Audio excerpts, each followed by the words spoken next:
You're listening to Bowie Baysox Baseball. Our coverage of today's game will start soon.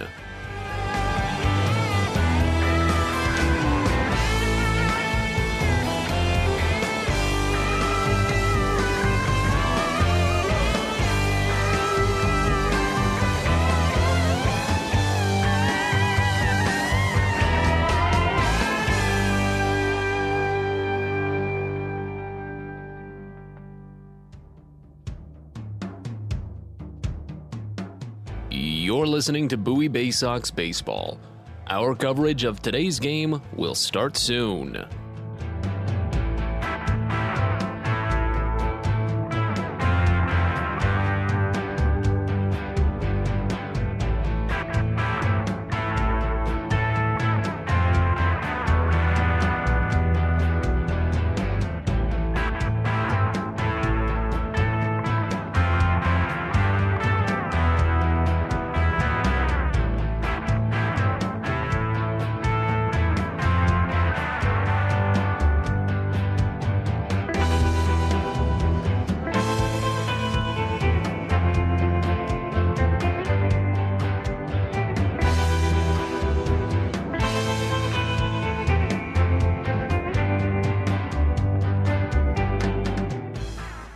You're listening to Bowie Baysox Baseball.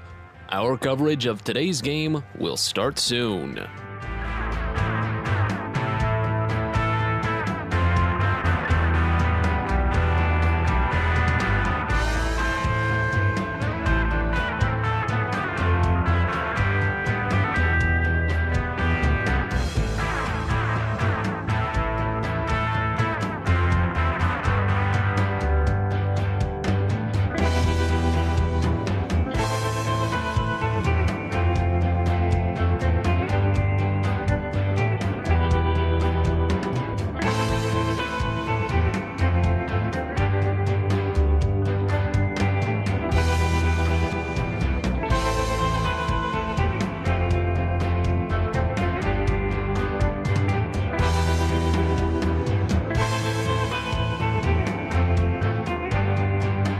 You're listening to Bowie Baysox Baseball. Our coverage of today's game will start soon.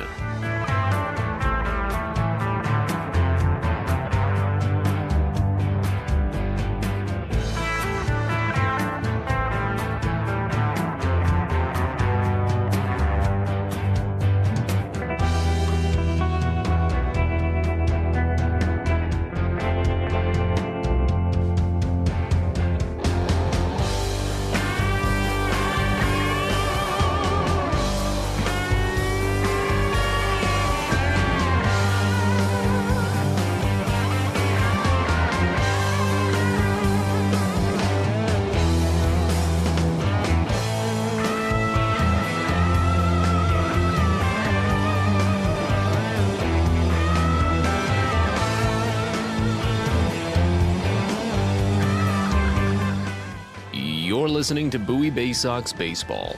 Our coverage of today's game will start soon.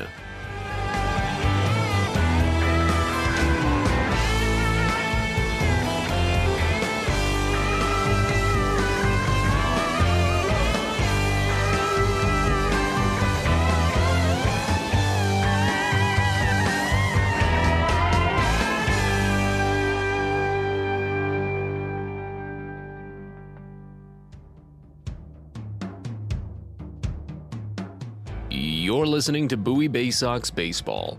Our coverage of today's game will start soon.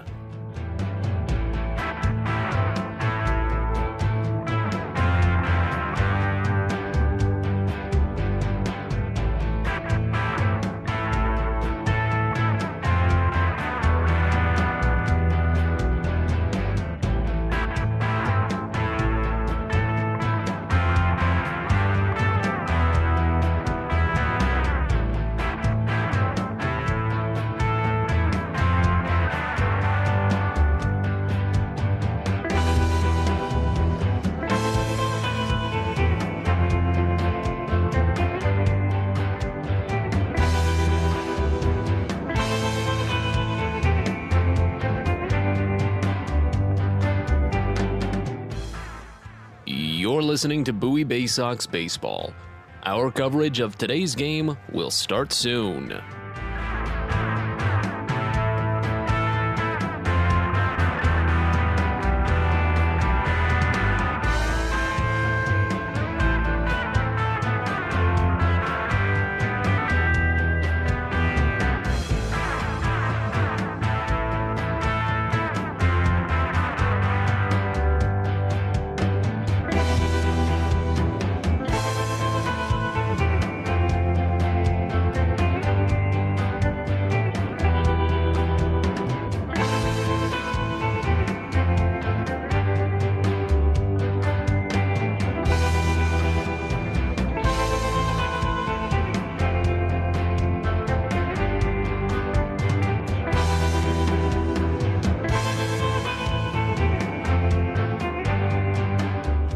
You're listening to Bowie Baysox Baseball. Our coverage of today's game will start soon.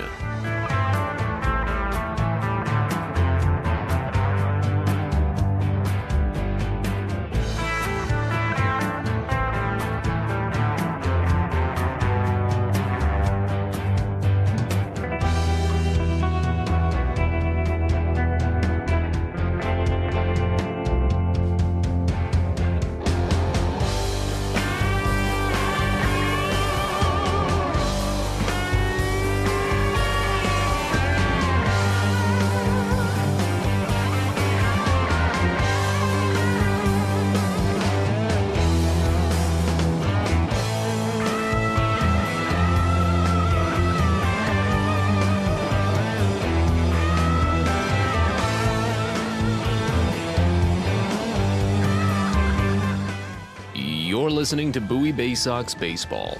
Our coverage of today's game will start soon.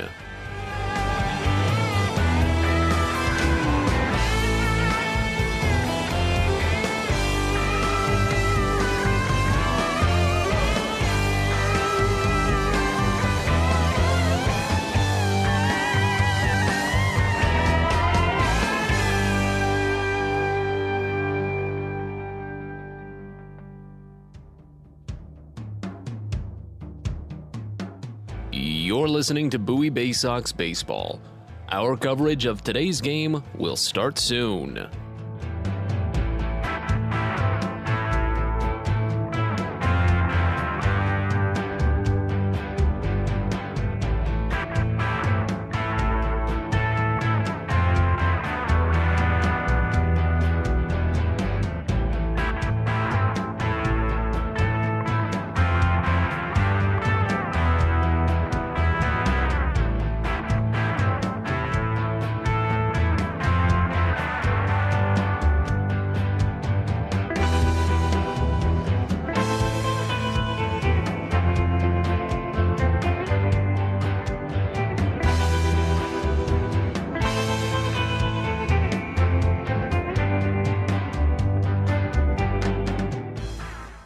You're listening to Bowie Baysox Baseball. Our coverage of today's game will start soon.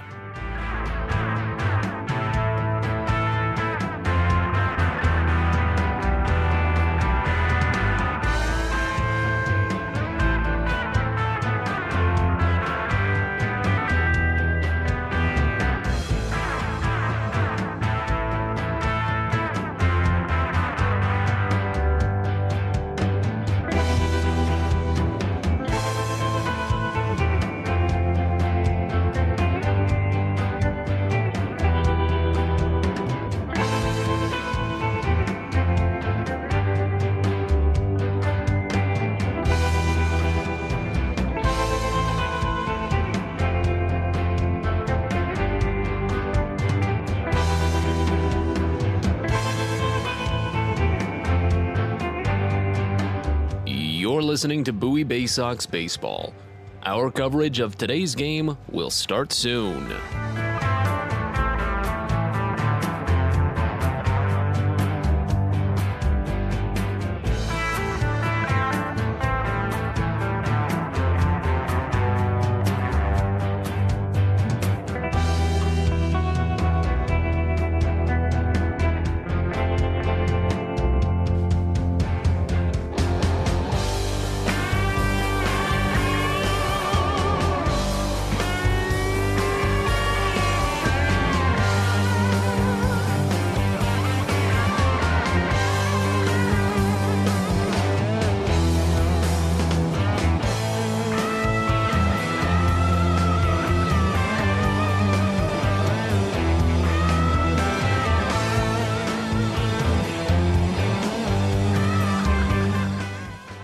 You're listening to Bowie Baysox Baseball.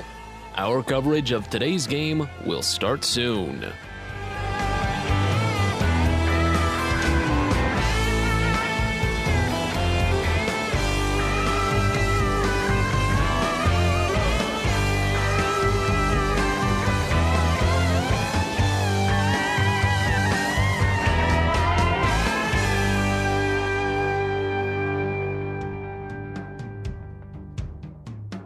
You're listening to Bowie Baysox Baseball. Our coverage of today's game will start soon.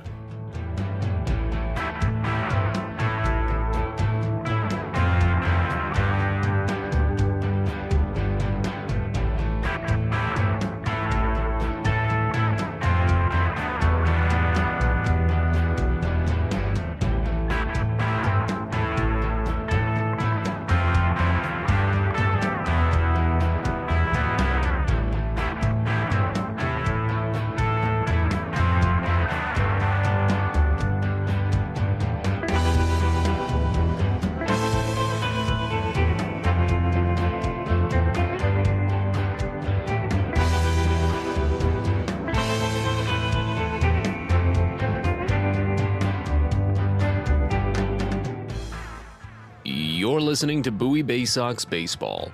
Our coverage of today's game will start soon.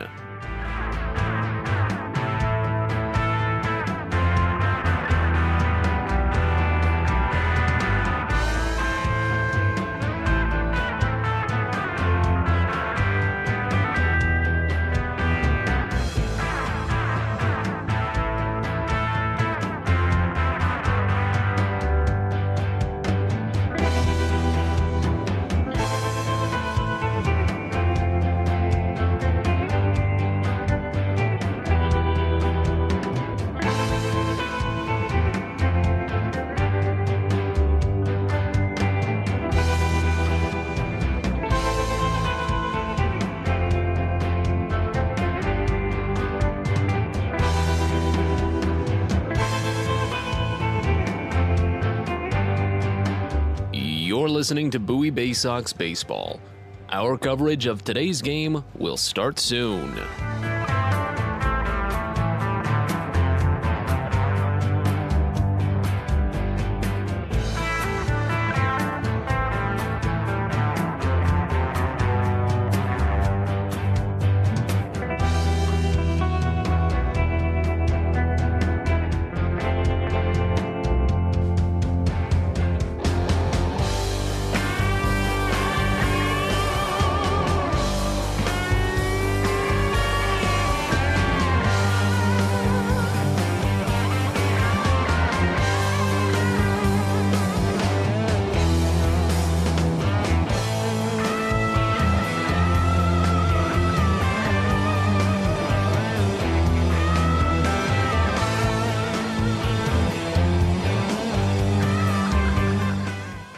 You're listening to Bowie Baysox Baseball.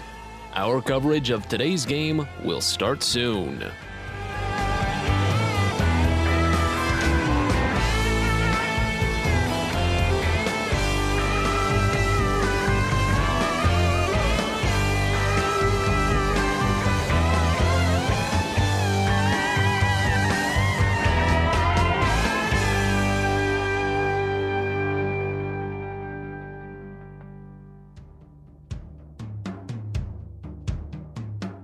You're listening to Bowie Baysox Baseball. Our coverage of today's game will start soon.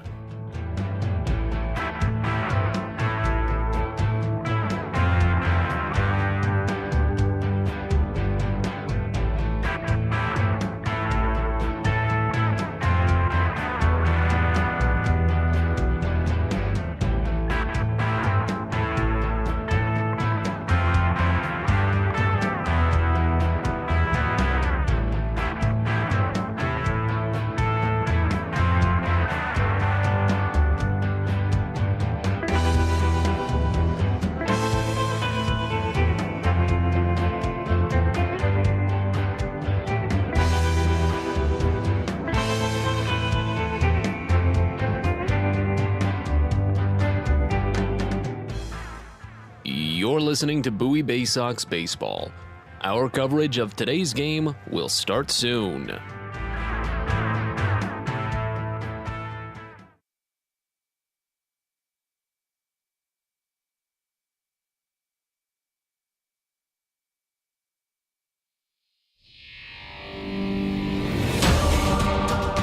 Welcome to Bowie Baysox Baseball. It's time now for the DCA Imaging Systems pregame show.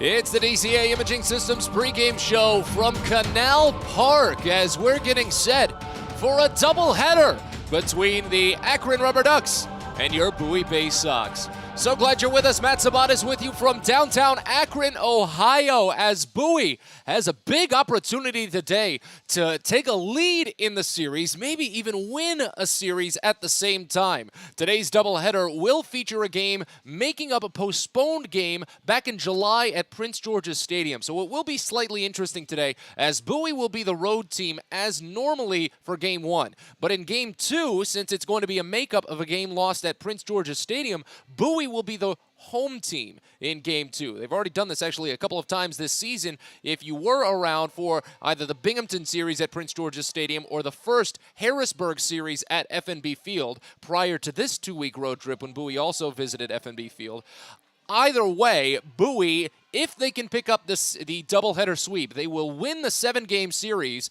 and potentially could deliver a pretty big knockout blow to Akron in the playoff race.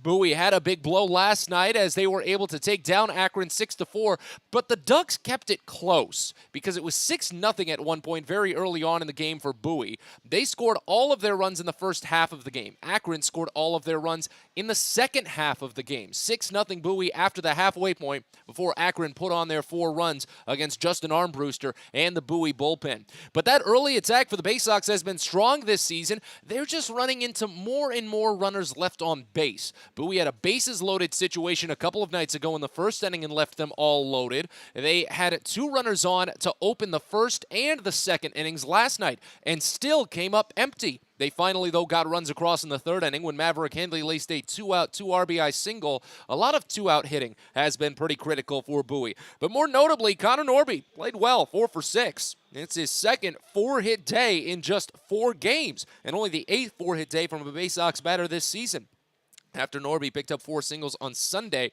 for the Baysox against Harrisburg. So there's still a lot of key momentum into today's doubleheader. And, of course, with Ryan Watson starting for Bowie, that does help out a lot as well. Let's get you set up for today's game with the numbers as Bowie comes in for game number 106 on the season, a 53-52 record, a 2-game winning streak for the Baysox, and they are 8-2 over their last 10.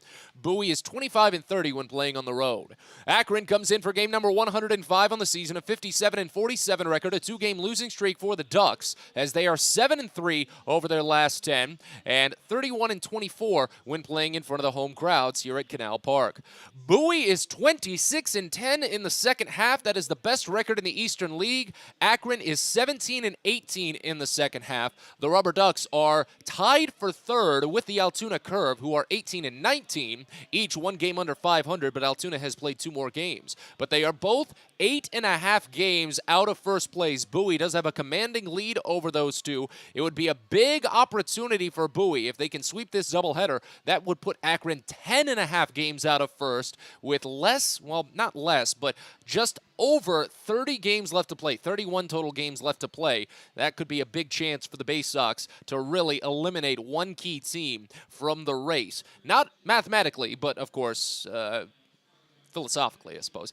Bowie is in first, as mentioned in the Southwest Division. Erie is in second place. The Seawolves are on a great run. They've won 5 consecutive games, and they are still only 1 game behind the Baysox in the Southwest Division. Starting pitching matchup for today's Game 1 features Tanner Bybee going for Bowie against Ryan Watson for the Baysox. I've been calling Watson Mr. Reliable lately, and for good reason. 9 consecutive starts for Watson with at least 5 innings tossed, and he's getting that run support back. Remember, there was that 3-game losing losing skid of his to start July where he tossed 5 innings in each start. 15 total, allowed just 6 earned runs with 15 strikeouts and only 3 walks. But he was 0-3, and that's because Bowie only gave him 1 run of support. They were shut out in 2 of his 3 starts there. They've turned it around, though, and finally started to give him the support he needs. In his last 3 games, Watson has earned 38 runs of support. Big difference.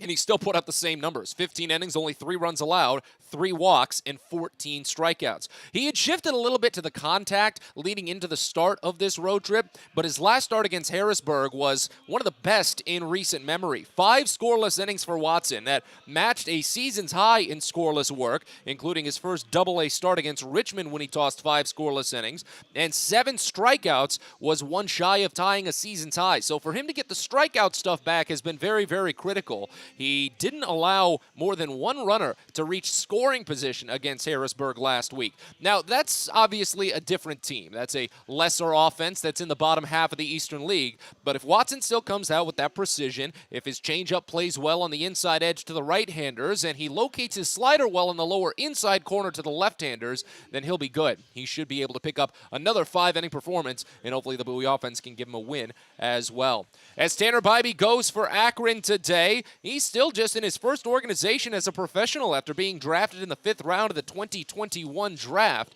Then he got picked up out of the Cal State University Fullerton That was back in the 5th round, and he didn't pitch after that just because of the lengthy college season. But boy, has he proven his worth as another quality arm in the Guardians organization, jumping up on some in-season top prospect lists. He had 86 strikeouts in just 59 innings with high A and allowed only 5 earned runs in his final 22 1/3 before making the jump up to Double-A, and his numbers have been pretty much just as impressive. A 1-1 record and a 1.71 ERA in 31 2/3 innings. 32 strikeouts, only 3 walks. He tossed a complete game against Bowie back in July. It was part of another doubleheader, and he only went 6 innings because Bowie won the game. It's Bybee's only loss so far this season because he gave up 2 critical hits. Only 2 hits, well, 4 hits total, but only 2 hits mattered. And they were both solo home runs by Connor Norby. Norby is going to be leading off today for Bowie. Maybe they could get a little bit more. Bybee has only allowed the 4 home runs this season, however. And of course, those 2 home runs were at Prince George's Stadium, a much more hitter-friendly ballpark. Bowie will need to be careful because Bybee's fastball can work well in the top half of the zone in the upper 90s, and his slider has drawn praise for its hard movement and swing-and-miss action. But we've seen Bowie the last couple of days and their patience at the plate to really just grind opposing pitchers into the dust and draw walks like it's no one's business. Bowie drew 9 walks yesterday, including 4 by Colton Cowser. It was very peculiar, but very fun at the same time. As Bowie tries to make it 3 in a row and kick off the doubleheader on the right way, we get going with the DCA Imaging Systems pregame show. Soon we talk with last night's starter, Justin Armbruster. Carried a no-hitter into the 6th inning before eventually allowing 3 runs, but still logging the quality start. Armbruster, our guest next. You're listening to Baysox Baseball. From sprains to stitches, sore throats to stomach aches, and pulled muscles to poison ivy, care is around the corner at Patient First. Walk in to see a doctor from 8 a.m. to 10 p.m. every day of the year. X-rays, lab tests, and prescription drugs are on site, and most major insurance plans are accepted. For routine illnesses and injuries, Patient First is here for you. Patient First, the name fits. Patient First, proud partner of the Bowie Baysox, open 8 a.m. to 10 p.m. every day. The Baysox are getting radical on Thursday, August 18th as we go back to the 80s. Get that perm done up, rip off those jeans, and toss on your jean jacket for the 80s Rewind Night. A totally tubular night of the greatest musical decade with live music and beer specials from 5 to 6:30. So head on back to the 80s with the Bowie Baysox on Thursday, August 18th. Get your tickets at baysox.com.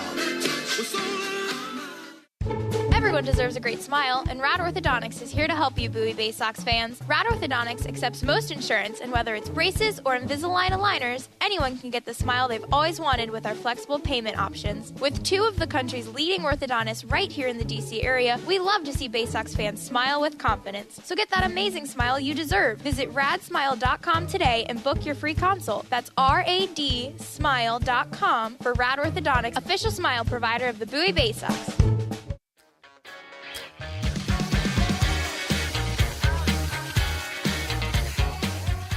We're checking back in on the DCA Imaging Systems pregame show, getting set for today's doubleheader between Bowie and Akron. Sitting down with last night's pitcher, Justin Armbruster. Picked up a big win, quality start for the Baysox. It was just really interesting to have Bowie not have a single quality start over the first 100-plus games of the season. And now with you and Garrett Stallings, it's happened in 2 of the last 3 games. Just what was working best for you last night? For me, it was just filling up the zone. I mean, I've been working kind of all week on my slider, and I was just focusing on attacking the zone and trying to get the hitters uncomfortable. And we were getting some early swings, which kind of led to some fly balls and ground balls early, which led to low pitch count innings, which allowed me to go deep into the game. Now, you've been a big swing and miss kind of guy this season, one of the best in the Orioles organization. Has that mostly been on your location, or you think it's more from your sliders or your other breaking stuff? I would say it's a mixture of both. I mean, I like to move the ball around when I throw. I've kind of only ever had a fastball before this season, so I've kind of learned how to move it in, out, up, down. Yeah. And that's kind of a big thing for me, but the slider development this year has been huge too, so I mean, it's a little bit of a mixture of both. But how about the defense last night? They were a big help, and Joey Ortiz and Connor Norby, that middle infield, they've always just been the shining star the past few days, it feels. I like to say we have an MLB defense in Bowie. Some of those kids that stand behind me every day, they're superstars. I mean, Joey Ortiz, Colton Cowser, Connor Norby, like you said, I mean, they're all stars, let's be honest. So it's really fun to pitch in front of them, and have them behind me gives me all the confidence in the world. As we continue with Justin Armbruster here on the pregame show, the rumblings were starting. I started to bring it up a little bit around the 5th inning, how you were working nearly flawlessly after just the leadoff walk and then faced the minimum the rest of the way, the no-hitter. Were you thinking about it too much into that 6th inning, or was it just, I'm going to keep going out, I'm going to keep throwing strikes and keep getting guys out quickly? I mean, I was thinking about it. I heard a couple little kids in the stands yelling, break up the no-no, but, you know, that's going to happen at this level, so it's okay. But, I mean, they got to me a little bit in the 6th inning, but, you know, it's baseball. It's going to happen. But me and my pitching coach, our motto all day was just get the first out of every inning and let's see what happens. So that's kind of what we went with, and it rolled for 5 2/3 and got through the 6th, but it's all good in my end. Yeah. What have you been catching from the bullpen the past few weeks? Because they've been on just about as big of a tear as you and the fellow starters have to help this team pick up so many big wins. Honestly, I think we're just having a lot of fun. I mean, we all go out there with all the confidence in the world, and we just go out there and we think our better than the hitters in the box, and we kind of just go out there and have fun, and I think everybody's feeding off one another, and who can get better, like who goes out one day and does something and the next person tries to go out and do it better the next. So it's all about who can do it better, and I think we're having a lot of fun right now. Any particular approach that Josh Conway has been bringing to the entire staff that you think has led to that big boost of energy and that high confidence level from the staff? He just gives us so much confidence every day when we go out onto the field and tells us how good our is and how much better we honestly can be. And having that confidence behind us just allows us to go out there and have fun. Yeah. As we continue on with Justin Armbruster here on the DCA Imaging Systems pregame show, I always like to ask, what do you think is going to be next for you? What do you want to approach in your next start? Do you think it's going to be more work on the slider? I mean, I'm always working on every pitch. I mean, it's getting to that point in the season where I'm getting up there in innings, so the work between starts kind of tones down a little bit. But, I mean, I'll still get my work in between starts and have some fun. But I like to work on the slider, and I like to kind of keep attacking the zone because, as last night showed, it works. And let's keep going next week. Yeah. How's your brother been doing? Plays at University of New Mexico as well. Is he doing a summer ball this season? He actually worked with a trainer out in Arizona, and he has recently transferred to Arizona State University. Oh, fantastic. So he transferred in, and he actually just moved into a new apartment this week, and he'll start up next week sometime. Oh, fantastic. Well, best of luck to him. And then a couple of final things that I do like to ask of the pitchers. The simple one, who do you think maybe has one of the nastiest pitches on staff from watching in the dugout of the bullpen?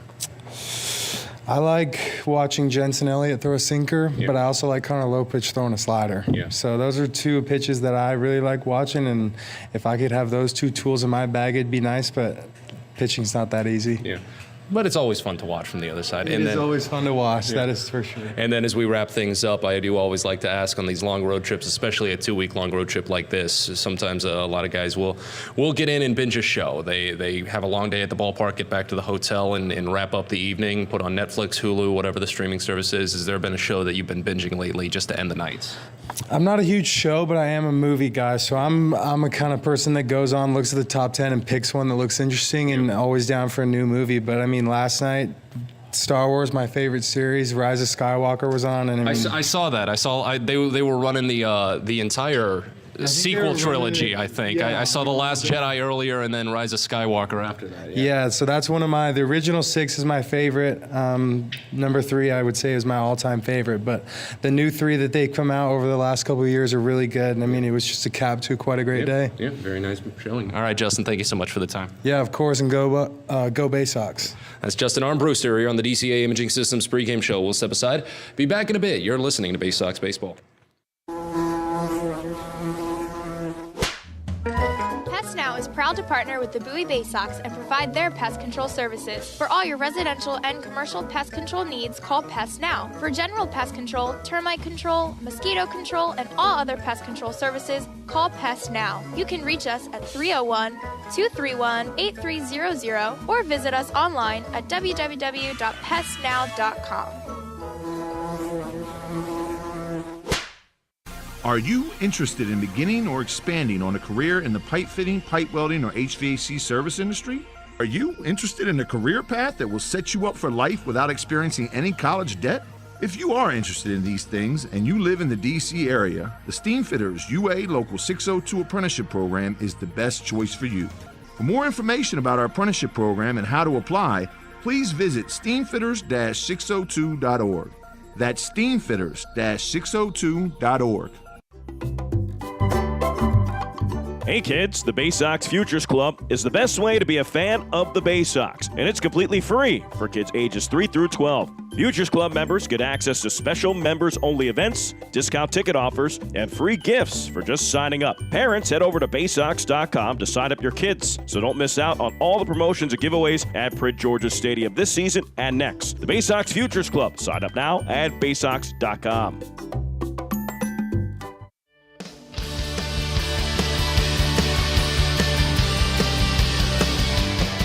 We're back to Canal Park as we get ready to wrap up the DCA Imaging Systems pregame show. Matt Sabatas with you in Akron as Bowie looks to kick things off with today's doubleheader. And Baysox will have their usual 4 leading it off after Cesar Prieto had yesterday off. Kobe Mayo is going to get today off, or at least game 1. It'll be Norby, Kauser, Ortiz, and Prieto as per usual to open it.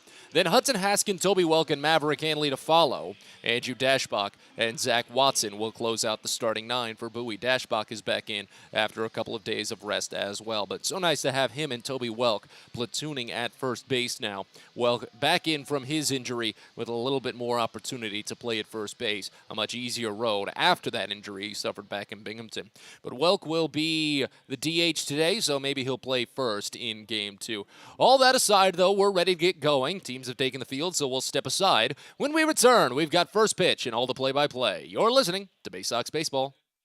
Sky Shooter Displays by ZY Pyrotechnics will be lighting up the sky with top-of-the-line fireworks shows following Baysox games all season long. We will give you the best bang for your buck. Sky Shooter Displays include traditional shows, true pyro musicals, custom choreographed plays, and much more. The night sky is truly limitless, so don't be shy. Give ZY a try. Find out more by calling us at 570-328-1361 or visit us online, zypyrotechnics.com. At DCA Imaging Systems, we provide a tenured team of office technology professionals ready to be your trusted advisors. From document creation, output devices, scanning and workflow, to document security and storage, we understand people print, not printers. Give DCA Imaging a call, 301-577-1021, or find out more about how we can help you. DCAimaging.com. DCA Imaging Systems, office technology made easy. Fielder's Choice Flex Packs with the Bowie Baysox. The best value to see the best games at Prince George's Stadium. You could save up to 30% on your selected seat from day one and enjoy a number of exclusive member benefits, including flexible exchange options, discounts on suite rentals, special access to the Diamond View restaurant, and a free members collectible at your first home game of the year. Get your pack now by calling 301-464-4865 or heading online to Baysox.com.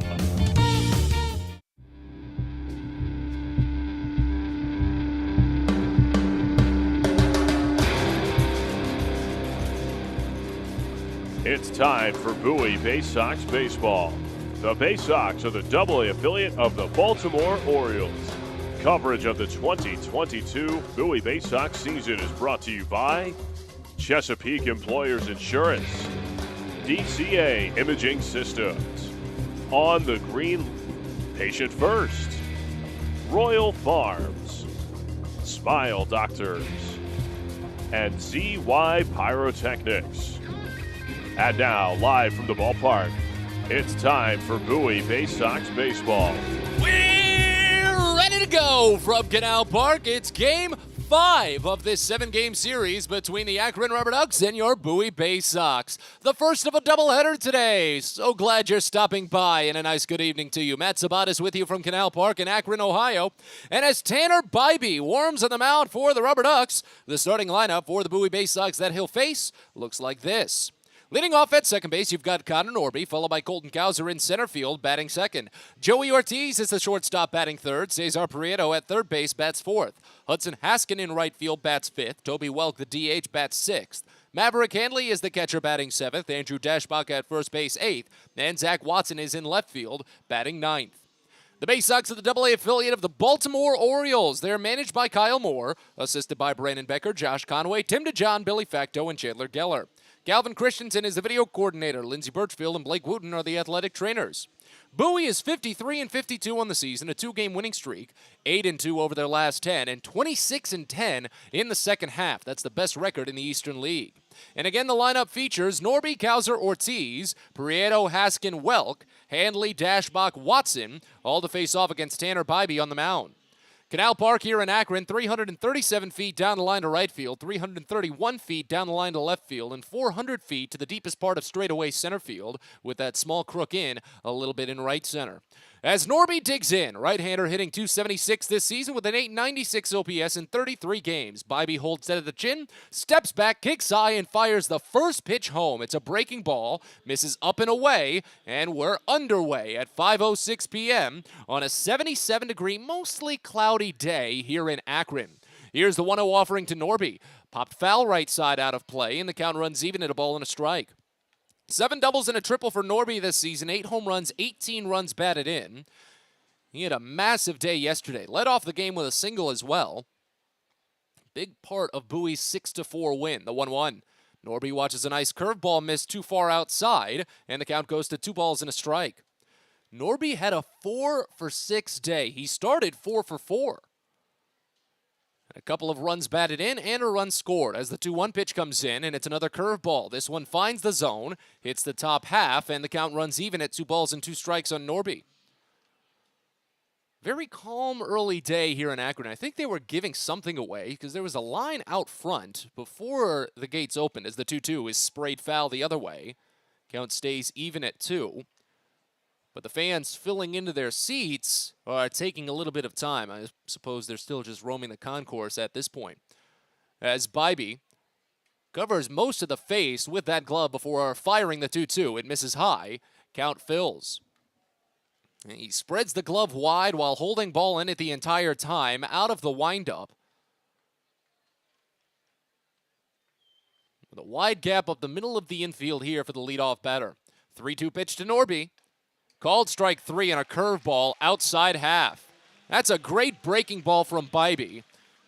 He's drawn a lot of praise from scouts lately, and he uses it to strike out Norby starting the game. Rest of the defense for Akron, from left to right in the outfield, you've got Chris Roller, Julian Escobedo, and John Kenzie Noel. Daniel Schneeman is at third base. Jose Tena is at shortstop. Brian Rocchio is at second base. And Micah Parise is at first. Brian Lavastida catches behind the plate for Tanner Bybee on the mound. As Colton Cowser digs in. First pitch to the left-hander. Misses down a fastball. It's 1-0 to start. 345 average for Cowser. An 1,100 OPS in 34 games played. 8 doubles, no triples, 8 home runs, 24 runs batted in. As Bybee works on the third base side of the rubber. Fires the 1-0 pitch. Cowser pops it up left side, shallow toward foul ground now. Roller ranges, but has it in fair territory. Stops quickly and makes the catch. Hasn't been much wind today. A ball in the air like that yesterday might have pushed out of play, but we're seeing a very, very calm day as there's quickly 2 gone from Bybee. He'll face off against Joey Ortiz now. Ortiz saw his 18-game hit streak come to a close last night. Sits him in a tie with Portland's Pedro Castellanos for the longest in the Eastern League this season. As the first pitch comes in, and Ortiz watches fastball miss down and away, 1-0 to start. 3 straight first pitch balls for Tanner Bybee. 266 average for Joey Ortiz this year, a 764 OPS in 97 games played. Bybee delivers the next. And it just misses under the knees, counted 2-0. 23 doubles and 4 triples for Ortiz, 11 home runs, 60 runs batted in. He did reach base yesterday, so the on-base streak continues to 19 games after he drew a walk in the 5th inning, the 2-0. Misses up and away, a slider runs it to 3-0. Tanner Bybee, 6'2", 205-pound, 23-year-old right-hander. He's from Dana Point, California. Drafted in the 5th round of the 2021 draft from Cal State Fullerton. Fires the 3-0 offering, and it's called a strike at the knees, 3-1 on Ortiz.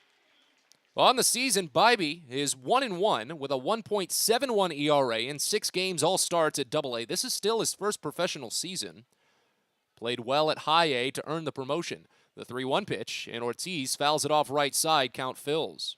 Second full count of the inning for Bybee.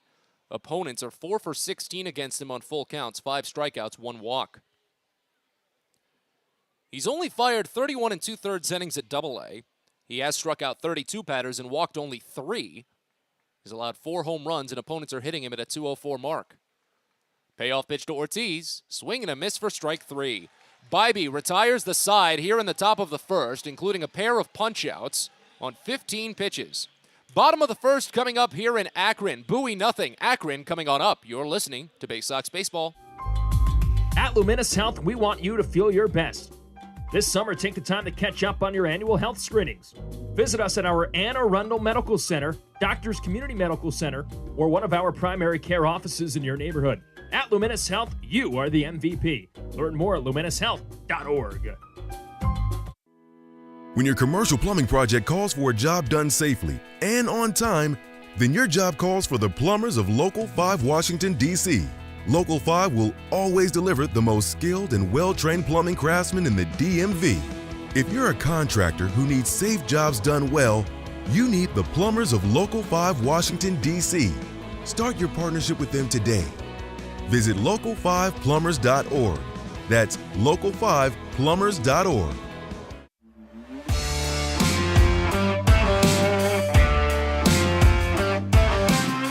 Well, the Bowie Baysox go down in order in the top of the first, so it'll be on Ryan Watson here in the bottom of the first to try and replicate that. As Watson warms on the mound for Bowie, the starting lineup for the Akron Rubber Ducks that he'll face looks like this.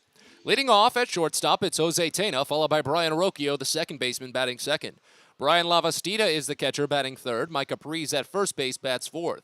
John Kenzie Noel in right field, bats fifth. Daniel Schneemann at third base, bats sixth. Chris Roller in left field, bats seventh. Julian Escobedo in center field, eighth. And Angel Lopez is the designated hitter, batting ninth. Akron is the Double-A affiliate of the Cleveland Guardians. They're managed by Ruglis Odor, assisted by Owen Dew, Junior Batantis, Mike Mergenthaler, and Juan De La Cruz. Jacob Ligon is the athletic trainer. Akron is 57-47, a 2-game losing streak, and 17-18 in the second half. Again, their lineup features Tena, Rocchio, Lavastida, Prees, Noel, Schneemann, Roller, Escobedo, Lopez, all to face off against Ryan Watson on the mound. As Watson stretches out the legs just a little bit behind the rubber, grabs the rosin bag for a brief spell, and now Foots takes that trademark heavy sigh as he shrugs the shoulders, kicks and fires the first pitch to Tena. It's a called strike. Fastball hits the outside edge. 0-1 to start. 261 average for Tena this season, a 686 OPS in 93 games played. As Watson snaps ready, turns and fires the 0-1 pitch. It just misses a bit high, a ball and a strike now. 19 doubles and 4 triples for Tena, 7 home runs, 43 runs batted in. As Watson delivers the next, it misses wide, a breaking ball. Count goes to 2 balls and a strike. First 4 games of this series have been split 2 apiece. Akron has been down to the wire pretty much in all of them. They've been in all of them and just took the first 2 in walk-off fashion as the 2-1 is called a strike. Fastball dots the upper outside corner. It's 2-2. Bowie held a lead in the bottom of the ninth in all 4 games this week. So it is a bit upsetting for them to only be 2-2. As the 2-2 pitch is swung on and fouled. Curveball down and inside, just a piece. As the count stays even. But Bowie lost 6-5 on Tuesday after leading 5-3 in the bottom of the ninth inning. They lost 3-2 on Wednesday after leading 2-1 in the bottom of the ninth inning. Another 2-2 pitch here to the lefty Tena is fouled off left side. Count remains. But Bowie held on for a 4-2 win on Thursday. They led 4-1 at one point, and Akron did have a tying run on base with no one out in the bottom of the ninth inning that night. But Bowie still won, and they picked up a 6-4 win last night. Another 2-2 pitch. Misses wide, another changeup, and the count fills on Tena, the first batter of this first inning. Watson this season on full counts as opponents just hitting 132. 17 strikeouts, 11 walks. Infield play straight up on Tena. As the payoff comes in.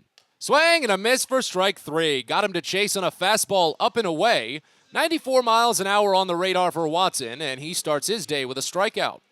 Rest of the defense for Bowie from left to right in the outfield. You've got Zach Watson, Colton Cowser, and Hudson Haskin. Cesar Prieto is at third base. Joey Ortiz is at short. Connor Norby is at second. Andrew Dashbach is at first. And Maverick Handley catches behind the plate for Ryan Watson on the mound.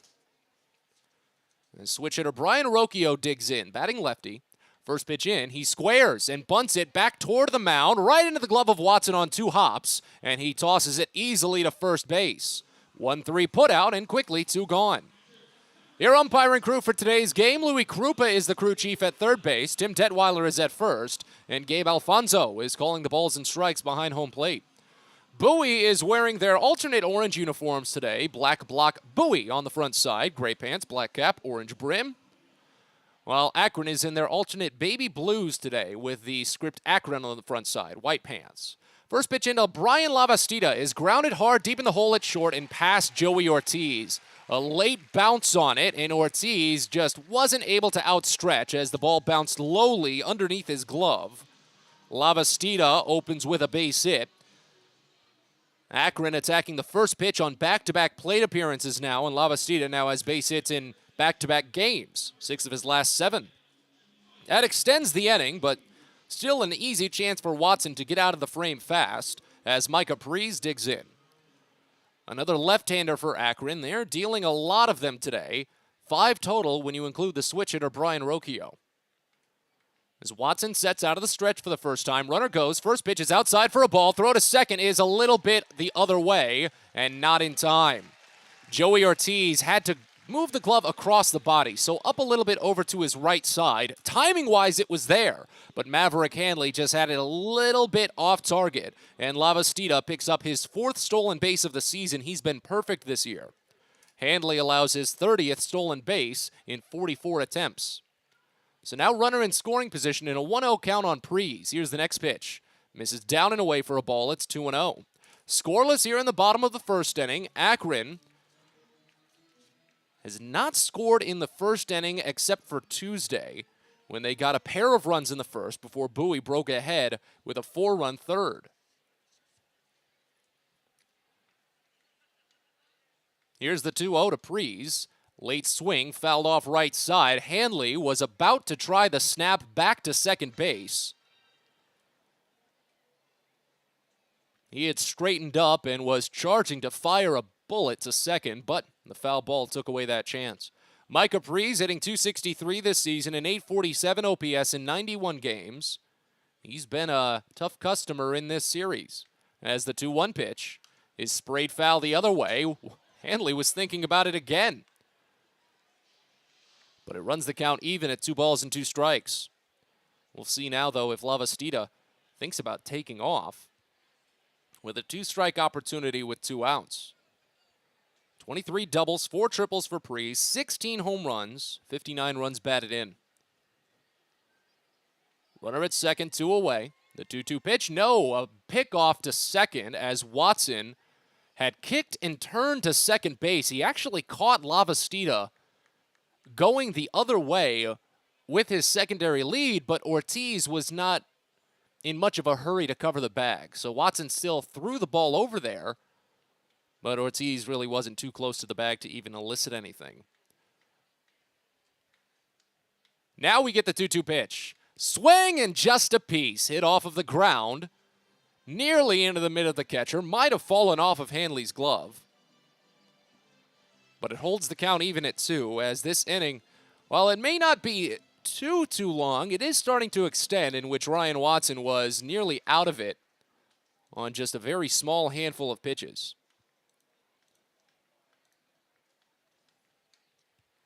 Another 2-2. Swinging a slow bouncer towards second. Deep in the hole at first, rather. Backhanded by Andrew Dashbach. Sent to the pitcher covering, and it's just in time. That could have gone 4-3, but it did end up going 3-1, and it does end the inning. Ryan Watson needed 16 pitches for a scoreless first.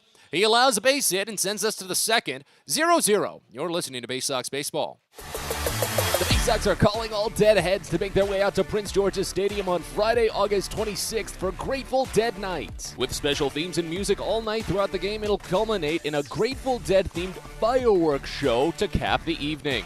Fans who purchase a special package ticket will receive a limited edition Baysox Grateful Dead t-shirt collaboration and a ticket to the game, so be sure to get there. Friday, August 26th, it's Grateful Dead Night at the ballpark. Find out more at baysox.com. A birthday bash with the Baysox is the best time at the ballpark. Bring your friends and family out to celebrate and be the star of the show. Dance on the dugout with Louie, play games in the stadium, introduce a batter in the game, and you'll even get to have the stadium sing for you. Baysox birthday parties, an unforgettable, one-of-a-kind experience at Prince George's Stadium. Book yours by calling 301-464-4880 or at baysox.com. If you own or operate a building or facility, or if you're a general contractor that is located or operates in the D.C. area, there is no doubt that it is important for you to have the best trained and most qualified people working for you. Members of Steamfitters UA Local 602 provide the highest level of HVAC, mechanical, and specialty piping services to the various customers we serve. For more information about the services we provide and for a list of companies you can hire, please visit steamfitters-602.org.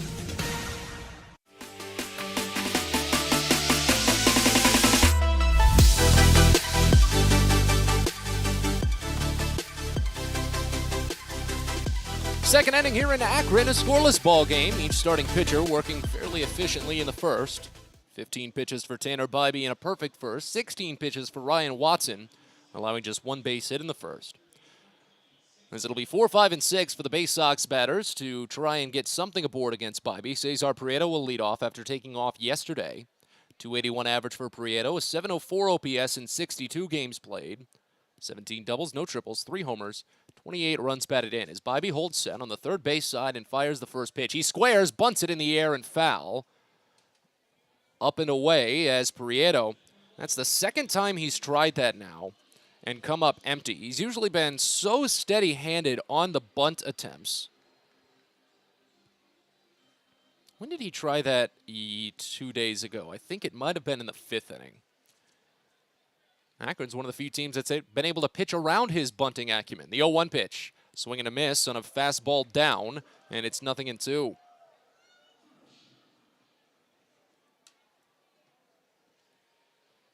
Third base still plays in on the baseline, but Prieto really seems to be fairly regimented on when he'll attempt the bunt, as the 0-2 is lifted out toward left field. Chris Roller, though, reads it the whole way. Ranges a little bit back into his right, probably only about 10 feet before making the catch. So 4 in a row retired by Bybee to start the night. Yeah, Prieto only bunts in seemingly very specific scenarios for Bowie, as he'll never do it with more than one out. He'll never do it with a runner on, well, a runner in scoring position in any capacity, and he'll never really do it if there's more than one strike. As Hudson Haskin digs in, and the first pitch is lifted out to right field. Not too far away from John Kenzie Noel, a high fastball settles right in the glove of the right fielder. Haskin chases on the first pitch, and he's out. 5 in a row retired to start the day for Bybee. And now Toby Welk DH today hitting .214 with a .703 OPS in 15 games. 2 doubles, no triples, 3 homers, 10 runs batted in. As we're scoreless here in the second, again a 7-inning game, first of a doubleheader between Bowie and Akron, as the first pitch to Welk is called a strike. Outside edge, it's 0-1. But after game 1, the two sides will technically flip sides, as Bowie will be the home team for game 2, as the 0-1 to Welk is a late hack foul. Went after a changeup high and couldn't get a good handle on it. It's quickly 0-2. But Bowie will be the home team in game 2 because it's a game made up from a rainout at Prince George's Stadium in July. As the 0-2 pitch is swung on and lifted out up the third base line, running down a long way roller, and he gets there. Just up against the foul line, makes the catch at the shoulder with a good sprint, and Bowie goes down quickly on just 7 pitches in the second inning. Bottom of the frame coming up, a scoreless game in Akron. You're listening to Baysox Baseball. Sky Shooter Displays by ZY Pyrotechnics will be lighting up the sky with top-of-the-line fireworks shows following Baysox games all season long. We will give you the best bang for your buck. Sky Shooter Displays include traditional shows, true pyro musicals, custom choreographed plays, and much more. The night sky is truly limitless, so don't be shy. Give ZY a try. Find out more by calling us at 570-328-1361 or visit us online, zypyrotechnics.com.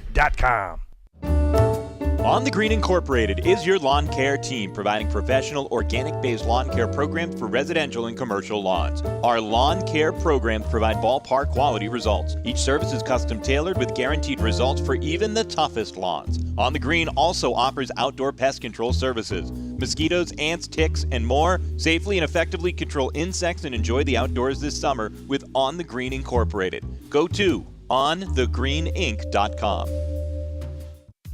Get the best deals at Prince George's Stadium with weekly promotions all season. Tuesdays are Military Appreciation Night. Purchase a box seat at the ticket office with a proof of service, and you'll only pay half price. Bring along your furry friend on Woof Wednesday, and it's the best happy hour around every Thursday from 5 to 6:30. $2 Bud and Bud Light drafts with other beer specials throughout the year, and live music to get your night started. It's always a great time at the ballpark, so get your tickets now at Baysox.com.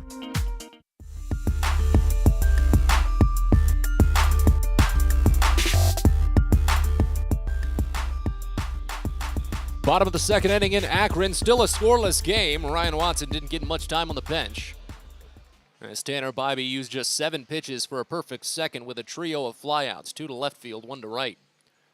It'll be 5, 6, and 7 in the Akron lineup set to bat, starting with John Kenzie Noel. First pitch into the right-hander. He swung on and lifted out toward left center, shallow. Colton Cowser initially backed up on it, now runs in. It's Joey Ortiz, the shortstop, running back and making the over-the-shoulder catch. Just held the glove down, not fully bucket style, but catch made. That's what matters. I'm not sure Cowser would have even had a good beat on that if he had ran in on it on first crack. It did look like it could have carried a little bit more off bat. Do have some gusts starting to come in a little bit from left field. Wonder if that had any effect on the ball in play. As lefty Daniel Schneemann digs in. 210 average and a 583 OPS in 86 games this season. First pitch. Called a strike. Changeup dots the outside half. It's 0-1. Well, early on, Watson definitely seems to have a good read for the outer half of the zone against these left-handers. As the 0-1 pitch misses up and away, and the count goes to a ball and a strike. And I've said it plenty this season, Watson has the best accuracy on the team, the best precision. And his numbers against left-handers are pretty good, especially when it comes to minimizing contact. The 1-1, sprayed foul left side, count to a ball and 2 strikes. Watson has a much better batting average against versus left-handers than he does right-handers. His strikeout-to-walk ratio against right-handers, though, is much, much better. Mild shift on for Schneemann as the 1-2 pitch is just fouled off. A little sliver on the bottom edge of the bat, count stays. Bases empty, 1 away here in the bottom of the second inning. It's a very quiet day here in Akron. As the 1-2 pitch comes home, and it misses up and away to run the count even. They had an announced attendance of just over 7,200 last night. As the 2-2 comes in, and it's swung on and bounced high back to first. Holding back on it is Dashbach, and he'll underhand to Watson.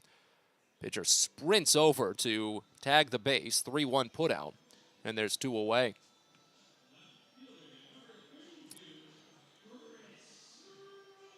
But you could feel the energy from Bowie following yesterday's game to pick up that win after the announced attendance of 7,200 was plastered on the video board. Even though Bowie did have their offense slow down after the 5th, their pitching still held the line. Here's Chris Roller, first pitch. Slider just misses. Looked like it might have nicked on the lower outside corner. Instead, it's 1-0. 206 average and a 628 OPS in 57 games played. 10 doubles, 2 triples, 4 homers, 21 runs batted in, 1-0 pitch. Slider again, too far outside.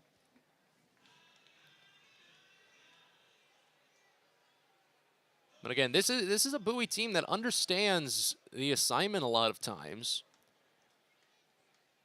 And they're having fun. You heard our conversation with Justin Armbruster a little bit earlier. This pitching staff is really enjoying themselves as the 2-0 is called a strike in the upper outside corner. It's 2-1. They feed off of each other. They follow each other's appearances so intently and see what can be improved upon and what they can do better as individuals to help increase the whole. As the 2-1 is called a strike on the bottom edge, it's 2-2. Ryan Watson has kind of been on his own from that regard this season. He's compared himself to himself all year, and he's just been continually getting better. As the 2-2 misses low, count fills. Second full count for Watson this evening. Again, Watson has had just one of the most reliable runs for a Bowie pitcher this year. 9 consecutive starts of at least 5 innings pitched. The payoff to Roller. Popped foul right side, count holds. He's coming off of 5 strong innings against Harrisburg last week. 7-5 record overall, a 3.45 ERA in 19 games, 17 starts. 91 in the 3rd innings, 98 strikeouts, 19 walks. Another 3-2. That plunks him. Up and in on the hands. Looked to be the left hand near the handle of the bat. Did the umpire even signal that it was a hit by pitch? Now he does. He actually asked Roller to take his glove off to see if the pitch had hit him. And it did. Roller is going to be granted the bag. That's the 7th hit by pitch from Ryan Watson this season, and Roller is going to be attended to by Jacob Ligon, the athletic trainer, as well as manager Rugelis Odor. But it's the left hand that got him. He was shaking it out when he first started up the line. And they're not even testing the grip, they're just having him hold it. And I guess maybe move the extremities, make sure that there's not too much pain in each individual digit there. But he'll stay in and run. As Roller does have 5 stolen base attempts this season, but he has been caught 3 times. And now Julian Escobedo will dig in. So back-to-back innings, Watson has started with 2 quick outs and allowed a base runner. It was a single by Brian Lavastida in the 1st and a stolen base. And now a Roller hit by pitch. So out of the stretch, Watson holds at the waist. First pitch in, and there goes the runner. It's down low for a ball. Throw to second is high into center field. Held up by Kauser, though, so the runner stays put at second base. But it's the 2nd stolen base from Akron today, the 3rd from Roller this season.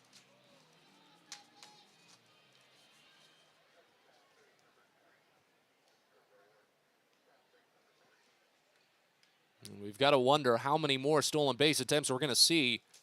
Hanley needs to really just catch 1, and that should probably mute the rest of the game. Here's the 1-0 to Escobedo. Down and inside, it's 2-0. So the mirroring to the 1st inning continues after the 2-out base runner, a stolen base. And a 2-0 count. Mike Caprice had a 2-0 count in that 1st before eventually grounding out to first base. Next pitch to Escobedo is called a strike on the outside edge. Well, that outside changeup, very reliable for Watson today. Escobedo, a .216 average, a .618 OPS in 89 games. 12 doubles, a triple, 4 homers, 28 runs batted in. Decent shift on for the left-hander. 2-1 pitch. Bounced over toward the shift. A slow bouncer picked on 2 hops at second. Connor Norby gloves and fires to Dashbach at first, ending the inning. So another runner into scoring position for Akron, but no issue for Ryan Watson as we move to the third. Still a scoreless game. You're listening to Baysox Baseball. Get your gear and memorabilia from your favorite Baysox players and future stars of the Baltimore Orioles at the Tackle Box Team Store. Jerseys, hats, autographed bats and balls, all at great prices. Located right at the main gate at Prince George's Stadium and online at BaysoxShop.com, the Tackle Box is the only place to get the best Baysox gear for you and your favorite fan. It's the Tackle Box at Prince George's Stadium and at BaysoxShop.com. It takes time to get rich, flavorful coffee beans from the lush mountain regions of Colombia and Brazil to Royal Farms. But less than a minute to get yourself a delicious hot cup of the finest and freshest coffee in the world. Because Royal Farms' new Swiss-made coffee machines grind those rich, flavorful coffee beans and brew them one magnificent cup at a time. It's why Royal Farms makes the freshest and best coffee in the world. Real fresh, real fast. Royal Farms. At DCA Imaging Systems, we provide a tenured team of office technology professionals ready to be your trusted advisors. From document creation, output devices, scanning and workflow, to document security and storage, we understand people print, not printers. Give DCA Imaging a call, 301-577-1021, or find out more about how we can help you. DCAimaging.com. DCA Imaging Systems, office technology made easy.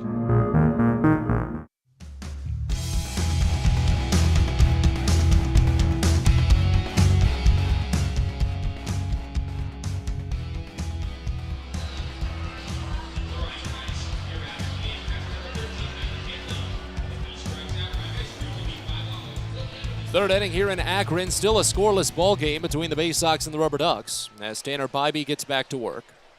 First pitch into Maverick Handley as a curveball misses low, and it's 1-0 to start.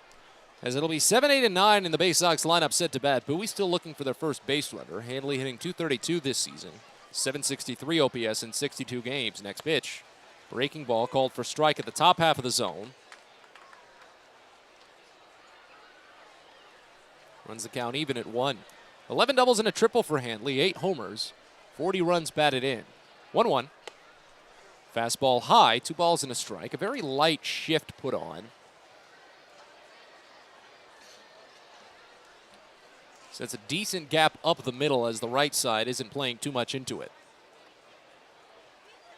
2-1 pitch, and Handley bounces it up the middle between the legs of the pitcher and into center field for a base hit. Well, I was just about to comment on how Handley does have a lower rate hitting it up the gut this season. Less than a quarter of the time he'll go up the middle, but he does it here to pick up Bowie's first base hit and first base runner. He's got hits in back-to-back games now in 4 of his last 5. First time today that Bowie has led off an inning with a base runner. Did it a handful of times yesterday, including each of the first 3 innings. Now here's Andrew Dashbach. First pitch home. Dashbach watches a fastball called for strike in the lower outside corner. It's 0-1. 181 average for Dashbach this year, a .648 OPS in 78 games played. 8 doubles, no triples, 10 homers, 36 runs batted in. Here's the 0-1 pitch. Swing and a miss, high fastball, 0-2. First game for Dashbach in a couple of days as well. He went 0 for 3 back on Wednesday. Struck out 3 times, got hit by a pitch. As Handley takes a decent-sized lead off of first base, but Bybee does not look him back. The 0-2, there goes Handley. It's down and away for a ball. Throw to second is just high, and Handley with a nice slide almost through the bag. He lost his helmet. Bowie trying to match the base path aggression of Akron. Handley gets it done with his 5th stolen base of the season. Brian Lavastida has now allowed 17 steals in 18 attempts. That was a much more accurate throw than what we'd seen from Handley on his 2 attempts, but Handley has the speed. He has the power and that quick transfer, too. Handley's transfer has been lauded by the Baysox staff this season. Runs the count to a ball and 2 strikes on Dashbach with runner now in scoring position. Pitch in. Down and away, a slider. Count runs even at 2 balls and 2 strikes. It's been such a peculiar year for Dashbach, of course, as he's still on track to potentially strike out more than he did last season when he led the Orioles minor leagues with 144. But his walk numbers have still been up, as the 2-2 pitch is swung on and missed for strike 3. No walk here, but Handley does steal second, so runner still in scoring position for Bowie, as Bybee logs his 3rd strikeout of the day. And Zach Watson will step in with 1 out. 181 average for Watson, a 549 OPS in 74 games played.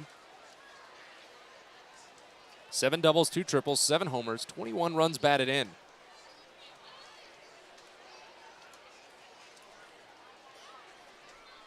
Here's the first pitch. Watson takes a half swing on a slider down and away. The home plate umpire rings him up on it. It's 0-1 to start. Well, the Orioles are playing right now down at the Trop in St. Petersburg. Things going all right for DL Hall in his debut. That's been the story of the day, but the Orioles are losing. As the 0-1 pitch is swung on and bounced to second. A hard hit ball that will advance the runner. It's picked up by Brian Arocchio and sent to Prees at first base. 4-3 put out, puts Handley to third base. But now with 2 outs, it goes back to the top of the lineup in Connor Norby. But DL Hall is done.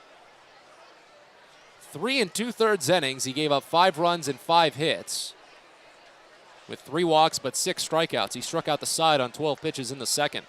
A taste of things to come with that second inning. First pitch into Norby. Misses high, a fastball. It's 1-0. Norby struck out looking on a curveball back in the first inning.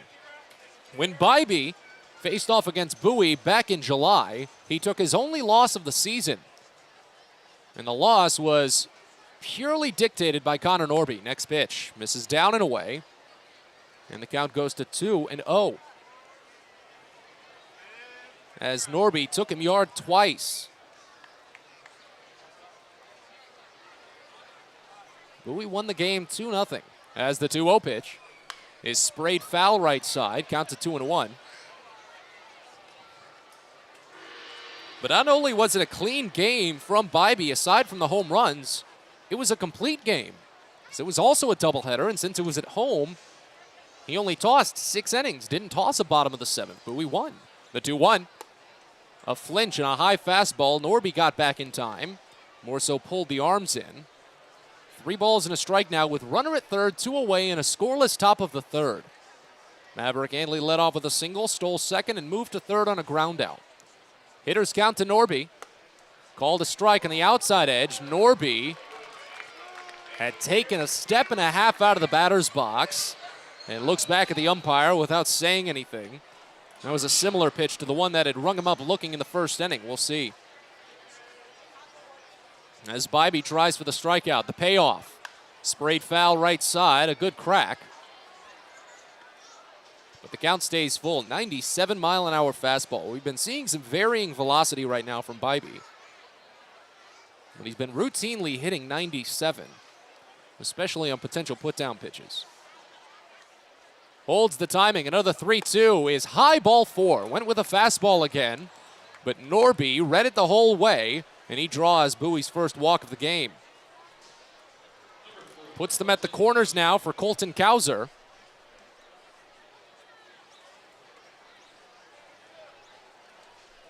Cowser flew out to left field back in the first inning.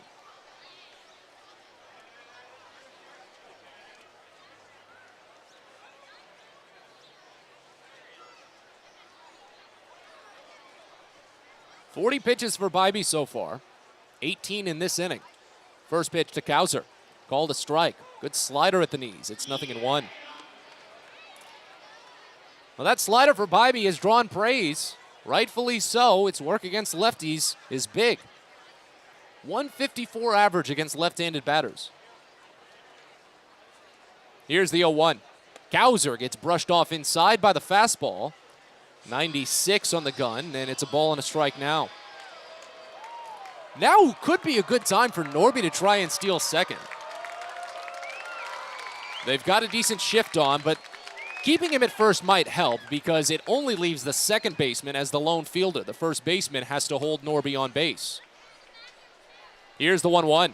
Cowser watches fastball miss up and away. 2 balls and a strike now.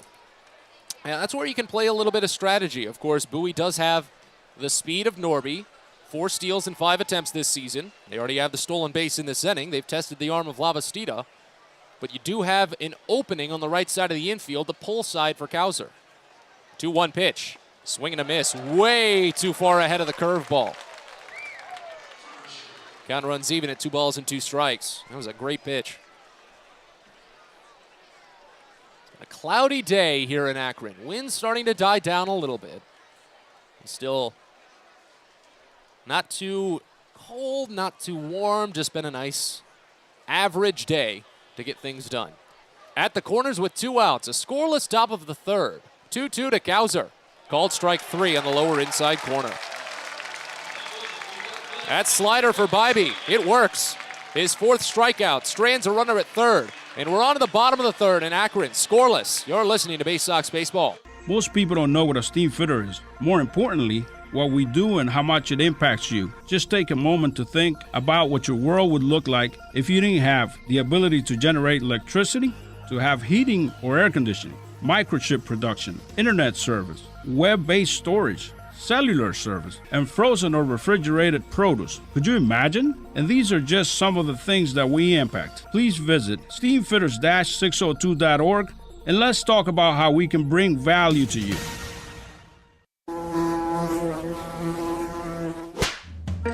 Pest Now is proud to partner with the Bowie Baysox and provide their pest control services. For all your residential and commercial pest control needs, call Pest Now. For general pest control, termite control, mosquito control, and all other pest control services, call Pest Now. You can reach us at 301-231-8300 or visit us online at www.pestnow.com.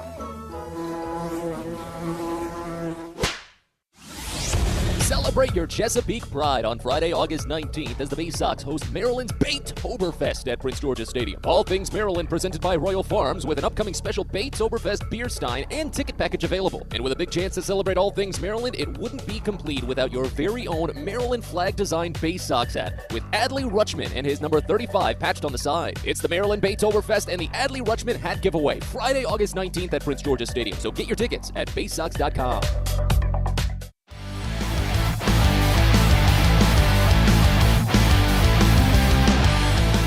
Fans, don't forget about 4 fireworks shows coming up for Prince George's Stadium next week. Friday the 19th, Saturday the 20th, and then as the 2-week homestand continues, Friday the 26th and Saturday the 27th. After this 2-week homestand upcoming, there's only going to be 1 fireworks show left on the docket, so be sure to get your tickets. Summer's coming to a close, baysox.com. Bottom of the third inning in a scoreless game. First pitch to Angel Lopez is skied out to center field. Running down Colton Cowser, and he makes the catch after a long, lengthy jog. 1 pitch and quickly 1 gone here in the third as it goes back to the top of the lineup for Akron. Ryan Watson still working on the mound. That was his 35th pitch. For his 7th out recorded, Jose Tena will step in. Leadoff batter struck out swinging back in the first inning on a full count. As Watson shrugs those shoulders and snaps the glove up to set at the chest. First pitch in, misses up and away, and the count starts out at 1-0.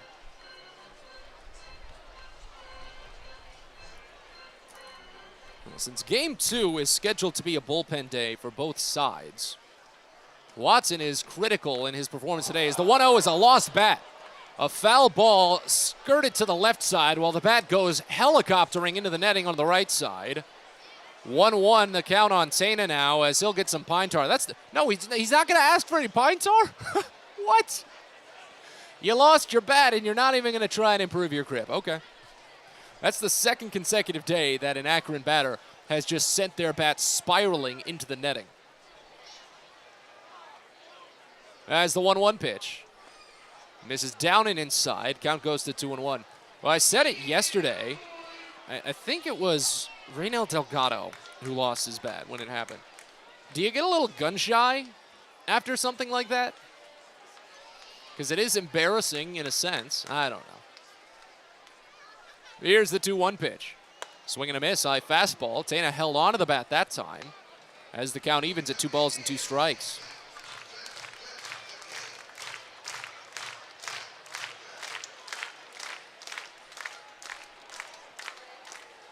Watson shrugs, turns, fires the 2-2. Called strike 3, got him with a fastball, lower inside corner. Second strikeout for Watson. Both have been against Tena. And a well-placed pitch there to start his second trip through the order.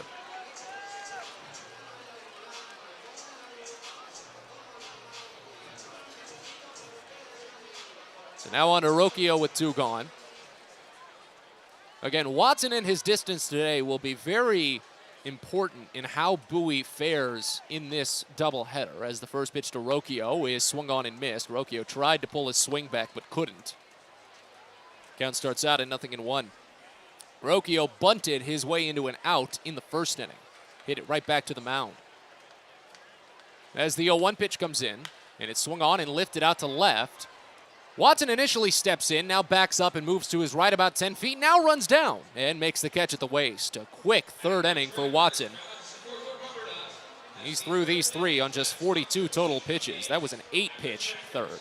Fourth coming up. You're listening to Baysox Baseball. On the Green Incorporated is your lawn care team, providing professional organic-based lawn care programs for residential and commercial lawns. Our lawn care programs provide ballpark quality results. Each service is custom tailored with guaranteed results for even the toughest lawns. On the Green also offers outdoor pest control services. Mosquitoes, ants, ticks, and more. Safely and effectively control insects and enjoy the outdoors this summer with On the Green Incorporated. Go to onthegreeninc.com. Baseball is a game of specialists. Base stealers, closers, cleanup hitters. Together, they help their team stand out from the rest. Specialists also help set Chesapeake Employers Insurance apart from other workers' compensation insurance companies. Our health services team includes orthopedic surgeons, nurse case managers, a physical therapist, and more, all to get your employee back to work, contain costs, and keep premiums down. That's teamwork. To learn more, connect with your agent or visit Chesapeake Employers at CEIWC.com. The best way to take in a Baysox game is with a group outing at Prince George's Stadium. Everything from entertaining clients to birthday parties and even fundraising opportunities for your team, the Baysox offer plenty of options for your group at unbeatable rates, with plenty of options on suites, seats, and decks around the ballpark. Your group can eat their fill and have an unforgettable time. Find out more and schedule your group outing by calling 301-464-4880 or going to Baysox.com.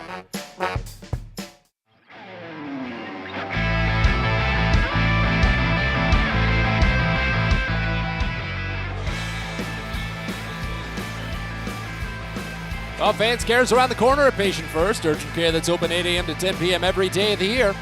Every Patient First has on-site labs, x-rays, and prescription drugs. Patient First, the name fits. On to the 4th inning here in Akron. Still a scoreless game, only 1 hit for each side. Maverick Andley a single in the 3rd. Brian Labastida a single in the 1st. That's been the day. It'll be Joey Ortiz, Cesar Pareto, and Hudson Haskin to bat for Bowie here in the top of the frame as Tanner Bybee continues. First pitch, and Ortiz swings through it. Slider down and away, and the count opens up at 0-1. Ortiz struck out swinging on a full count offering back in the 1st. Infield plays him very, very deep. Middle infielders with their ankles on the grass, the 0-1. Breaking ball, a generous called strike on the upper outside corner.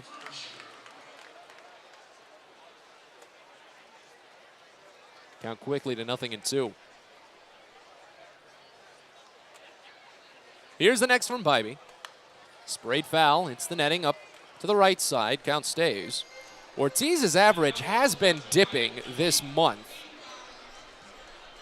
So it's understandable that the hit streak did come to an end. And when I say dipping, understand that it dipped from around 400 at the start of the Harrisburg series, around midway through the Harrisburg series, to 333 this month. That's not bad at all, as he smashes one out toward left center field here, but hanging up long enough for the center fielder Escobedo.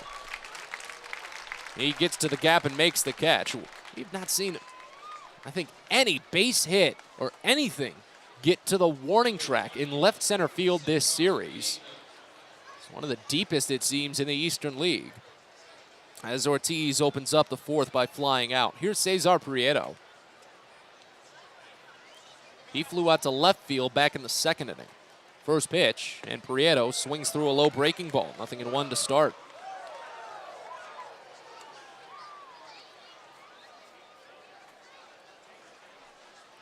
Well, Tanner's got pitching in his blood. Stands to reason why the Guardians found something in him when they drafted him, as the next pitch is popped foul behind home plate. Gets out of play. Count goes to 0-2. When I was having a conversation earlier today, doesn't take long in the Eastern League to pick out where the top pitching prospects come from. And it's Somerset, the Yankees affiliate, and Akron, the Guardians affiliate. They always put together some of the best staffs. As the 0-2 pitch is a late swing, poked foul. Hit to the left side as the count remains on Prieto. Bybee's dad was drafted as a pitcher, but didn't actually play. He was picked up in the 30th round of the 1988 draft out of high school by Seattle, but didn't sign. As the 0-2 pitch is another late swing, but this one is poked into center field and down for a base hit. Julian Escobedo took a charge on it, but he was playing deep, so it falls in front of him, and Prieto has hits in 4 consecutive games with Bowie's second hit of the day. Baysox got a base runner to third base in the third after Maverick Handley singled, stole second, and moved to third on a ground out, but he was left stranded there. And now here's Hudson Haskin.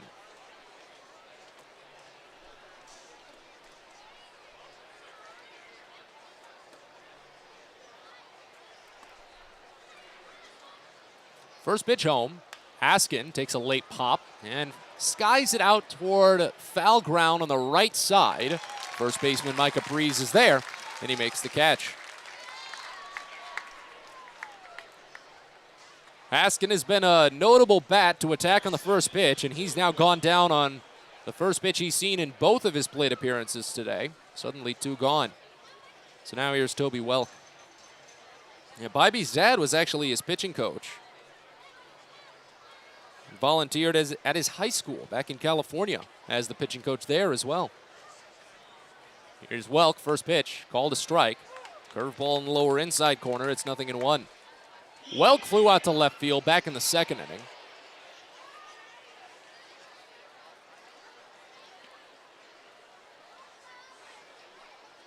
As the 0-1 pitch is called a strike in the lower outside corner, it's 0-2.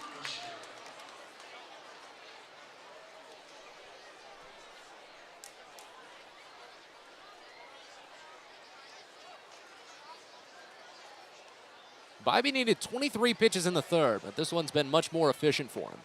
As the 0-2 pitch is fouled off. Came in a bit on the handle and flies behind the screen as the count remains.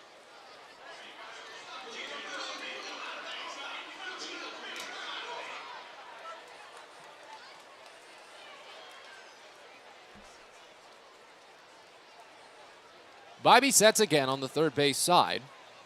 Runner goes. The 0-2 is high for a ball. Late transfer. Throw to second, though, is in time. Prieto did not get a lot of speed on that one. It was a good jump, and Lavastida had a slow transfer, but Prieto is tossed out. Caught stealing, goes 2-4, and the inning is over. It's probably the last time Bowie will attempt a stolen base tonight now. As we go to the bottom of the fourth, it's scoreless. Bowie and Akron. You're listening to Baysox Baseball. At DCA Imaging Systems, we provide a tenured team of office technology professionals ready to be your trusted advisors. From document creation, output devices, scanning and workflow, to document security and storage, we understand people print, not printers. Give DCA Imaging a call, 301-577-1021, or find out more about how we can help you. DCAimaging.com. DCA Imaging Systems, office technology made easy.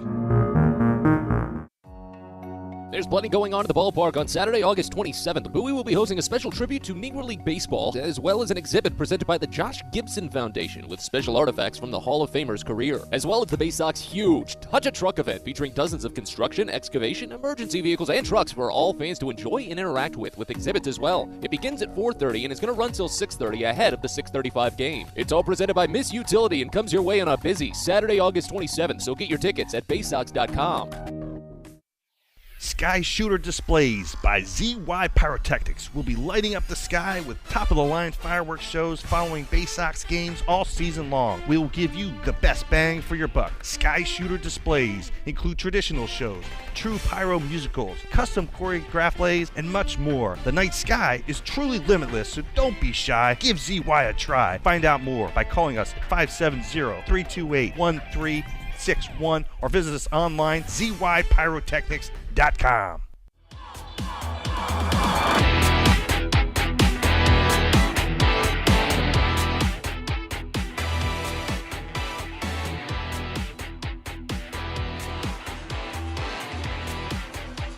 Bottom of the fourth inning here in Akron as Bowie and the Rubber Ducks are still scoreless. Baysox have gotten a couple of runners aboard, but not been much to show for it yet. Ryan Watson back to work after an 8-pitch third inning. First pitch to Brian Lavastida misses high. Fastball starts the count out at 1-0. Lavastida has the only base hit for Akron. He singled to left field in the first inning and stole second base as the 1-0. This is down and away. A slider runs the count to 2 balls and no strikes. 44 pitches so far for Ryan Watson. Still fighting well within his range right now. Just needs to finish out those 5 for Bowie. As the 2-0 pitch is swung on and missed. Slider down. Good bounce back there from Watson. He shook off Hanley at first and got the swing he needed. Shrugs those shoulders, turns and fires the 2-1 offering. Down and away though. That slider runs the count to 3 balls and a strike. Bowie's had such an interesting season against Akron. They won 8 of the first 10 games against the Ducks. As the 3-1 comes in, and it's grounded to third, Prieto waits and scoops it just above the dirt. Makes sure to get a couple of extra steps into first base before firing, and he gets it there 5-3.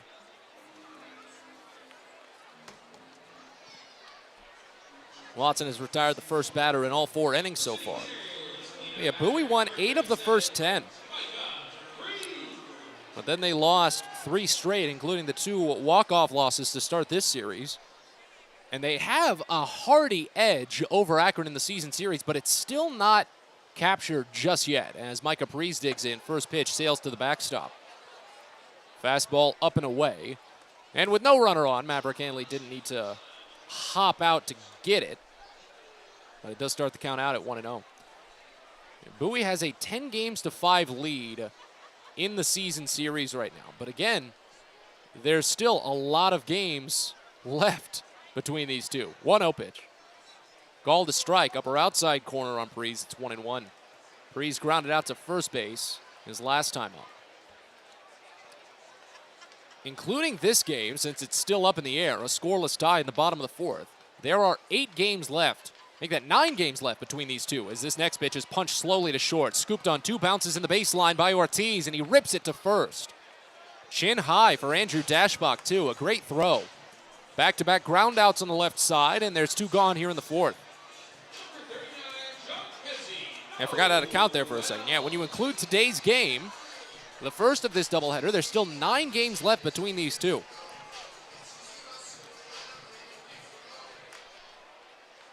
Even if Bowie sweeps the doubleheader, they still wouldn't have secured the season series with Akron. As John Kenzie Noel digs in, first pitch, he hacks at it and pops it up foul right side. Andrew Dashbach is ranging, but pretty much the entire time he was watching it, it seemed like it was going to get out of play, and it finally does. It's probably about 3 rows deep, and the count starts out at 0-1 on Noel, who has been having a lowly series. Popped out to short his first time up. 0 for 4 yesterday. 1 for 4 on Thursday, 0 for 3 on Wednesday, and 1 for 4 on Tuesday. The 0-1 pitch misses down, maybe a bit wide too, and the count runs even at 1. But he's a hot commodity in the Guardians organization. Good reason, young power at just 22 years old, or 21 years old rather. He just turned 21 last month. As the 1-1 pitch comes in, and it misses down and away to run the count to 2-1. He's on the 40-man.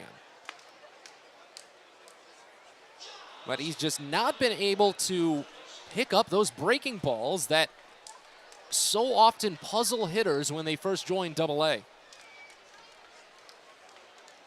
2-1 pitch. Curveball up and in, nearly clipped the shoulder. Count runs to 3-1. And that's maybe a bit of difference in age, because Noel has the power. 9 home runs in 33 games is great, but 32 strikeouts to 8 walks is much lesser. For comparison, Colton Cowser, who's just a little bit older, has the college experience, has 8 home runs in 34 games, fewer strikeouts, more walks. The 3-1, late attack, and a foul. Curveball goes to the right side, and it's full. 27 walks for Cowser in 34 games against just 8 walks for Noel in 33 games. That's the key difference. But again, Cowser is older. That's just where it is, age. More experience. 3-2 pitch, fouled off. Change up high. I think Watson might have lost his footing a little bit on that offering, as he definitely flew off the mound a little bit further than he normally does from his follow-through. But the count holds full after that little nick from Noel. Bases empty, 2 outs, another payoff. Down and away for ball 4. First walk given up by Watson today. A rare walk drawn by Jhonkensy Noel, too. So that's where that little bit of experience comes in. He saw an early slider in the plate appearance, was able to lay off of it, and that carried over to the end of the plate appearance for the walk. That's only the 20th walk given up by Watson this season, and it extends the inning with 2 outs. Still a scoreless game here in the bottom of the 4th. As Daniel Schneemann digs in, he grounded out to first base his last time up. And that was with the bases empty, so the runner is being held on now. It's a different story. First pitch, sprayed foul the other way anyway, and it's 0-1 to start. Yeah, that's always the most difficult part about outlawing the shift at this level. When there is a runner at first, you're basically, especially with a left-hander at the plate, you're just asking one fielder to cover the entire right side of the infield. Here's a pickoff throw. Pretty close. Noel didn't slide, and Dashbach was fine to apply the tag waist high, but Noel still got back in safe. We'll wait on the 0-1 pitch to Schneemann. But of course, the banning of the shift is for situations like this, to increase offense. It's the whole point. Here's the 0-1. Swinging a foul. Hits off of home plate and rolls slightly back to the screen. As the count moves to 0-2. 59 pitches for Watson now. It was his 17th in this inning, so next pitch will match the second inning for his longest this evening, as he holds set at the ear and drops to the waist. Runner goes. The 0-2 is checked on low. They'll appeal, and he didn't go around. Pitch bounced off of Hanley, so he had no chance at going after Noel. That was the first attempt by Jhonkensy Noel this season. Third stolen base this game for Akron, and you kind of understand why. When it's working, keep going for it until it doesn't work. As unfortunate as it is, that one's still charged against Maverick Hanley. Because Noel is not a fast runner. He probably could have gotten him if it weren't for that 0-2 pitch, that low breaking ball. But now a chance for the strikeout still. Watson could use it here. The 1-2 pitch misses down. Low changeup runs the count even at 2 on Schneemann. So this is the longest inning for Watson so far today in terms of pitches thrown. Would want to get through it quickly to have that easy chance at finishing 5, but Watson does have plenty of gas in the tank compared to earlier this year. He threw 91 pitches just a little over a month ago, a career high against Somerset. 2-2. Another breaking ball down. Watson started ahead 0-2, but the counts run full. Back-to-back full counts. It's the third 3-ball count this inning as well. Hard shift on still for the lefty. See if Watson just tries for a low fastball maybe. He sets out of the stretch, first base side. Looks back Noel at second. Fires the payoff. Swinging a punch shot to left field, a base hit through the gap, and this could score Noel. It's scooped and left by Watson, and he can't make the transfer.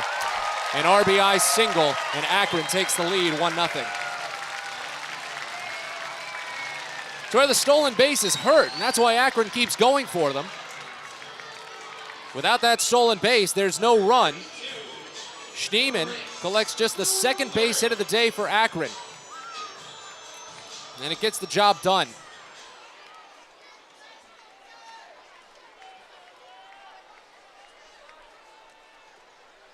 And now here comes Josh Conway as things are just getting a little too delicate. Again, things would be so much easier if Bowie's offense was able to back up Watson a little bit. They were on a good run of run support for Watson, but this isn't uncommon for Bowie, especially when Watson is pitching. While he is on his string of 9 consecutive starts of at least 5 innings pitched, Bowie as a team is only 5-4 in those games.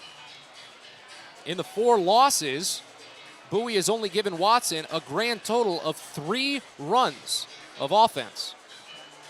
That's how bad things can get. A lot of that just really has to do with timing as well, depending on who he's going up against, because 2 of those starts were against good pitchers in Somerset. Bowie was shut out in one of them. They only gave Watson 1 run in the other one.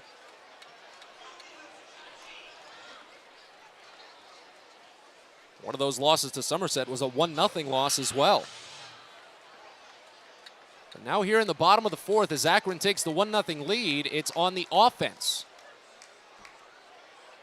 Watson does need to keep carrying his load, but he's still doing fine. The offense just needs to pay him back. Here's Chris Roller as the meeting concludes. First pitch in, runner goes, feigns the takeoff, back pick to first, but Dashbach was not on the bag as the pitch came in low. It's 1-0 to start. If there's no pickoff, the first baseman will step off of the bag and shift ever so slightly into at least a closer defensive positioning, so Watson wasn't close enough to the bag to receive that pickoff from Maverick Hanley. There was no tag. Here's a real pickoff, but it's late. We'll wait on the 1-0 pitch to Roller. Watson's up to 64 pitches. Very quick out here is probably the best route to go about. Roller did get hit by a pitch, though, in the second on a full count.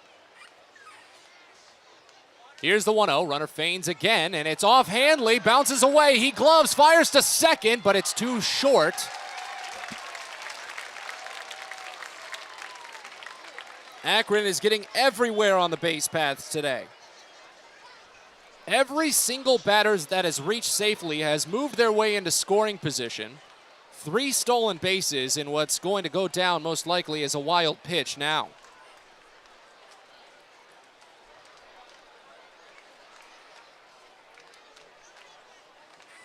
Runs the count to 2-0 on Roller. As the next is a slider. This is down and away. Things getting out of hand right now, even though the game is still 1-0. This has been a massively long inning for Ryan Watson. He's thrown 25 pitches already. And Bowie has a left-hander warming in the pen. Next offering is down low, a 4-pitch walk. Yeah, this inning is out of hand.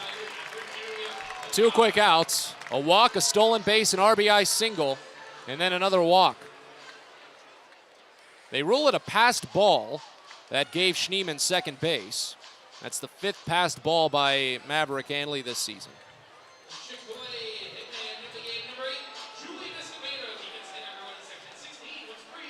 It's Easton Lucas getting loose in the bullpen for Bowie. as Watson is in grave danger of losing that streak of 5 innings tossed. Here's Julian Escobedo. First pitch. Misses low. 5 consecutive pitches out of the zone for Watson. Escobedo grounded out to second base in the second inning.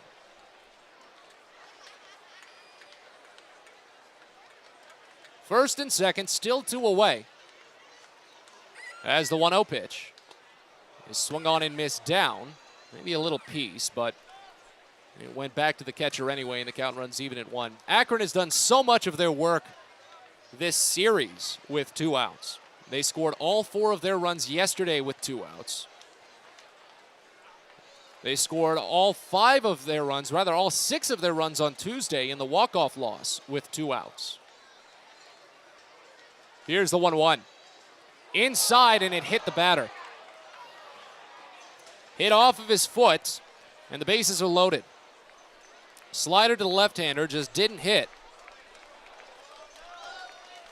As Watson hits his second batter today. Escobedo wasn't even fazed by it. It just hit off of his foot and went screaming away. But now the bases are loaded for Angel Lopez. The number 9 batter is still only hitting 143 this season. He's 0 for 1 in his only opportunity with the bases loaded, and Watson will not face him.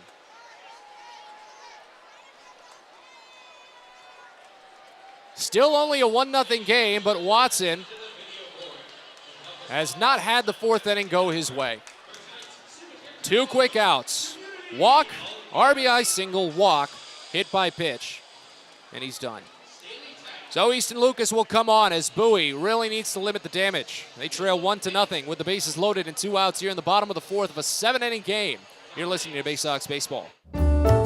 Hey Baysox fans, On the Green Inc. is a proud sponsor of the Baysox and is celebrating 25 years of providing custom lawn care and pest control programs with guaranteed results for residential and commercial lawns. Mention this ad and receive a discount on your first lawn care or pest control service. Enjoy the outdoors this summer with On the Green Inc. Visit our website at onthegreeninc.com or call 410-695-0444. Let's go Baysox and On the Green Inc., your lawn care team. The best way to take in a Baysox game is with a group outing at Prince George's Stadium. Everything from entertaining clients to birthday parties and even fundraising opportunities for your team, the Baysox offer plenty of options for your group at unbeatable rates with plenty of options on suites, seats, and decks around the ballpark. Your group can eat their fill and have an unforgettable time. Find out more and schedule your group outing by calling 301-464-4880 or going to Baysox.com.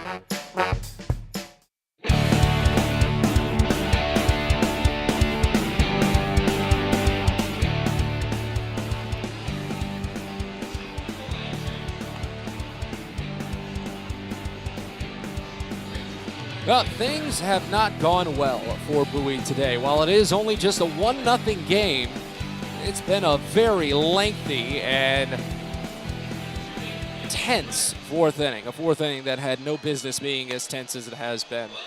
As Ryan Watson departs, he sees his streak of 5 innings pitched come to an end at 9 consecutive starts. Watson is unable to finish the 4th inning today. As he leaves with the bases loaded and 2 outs, Watson started with 2 quick outs in this frame, but then walked a batter. Stolen base put him to second, gave up an RBI single to open the scoring, walked another batter, and hit a batter to load the bases.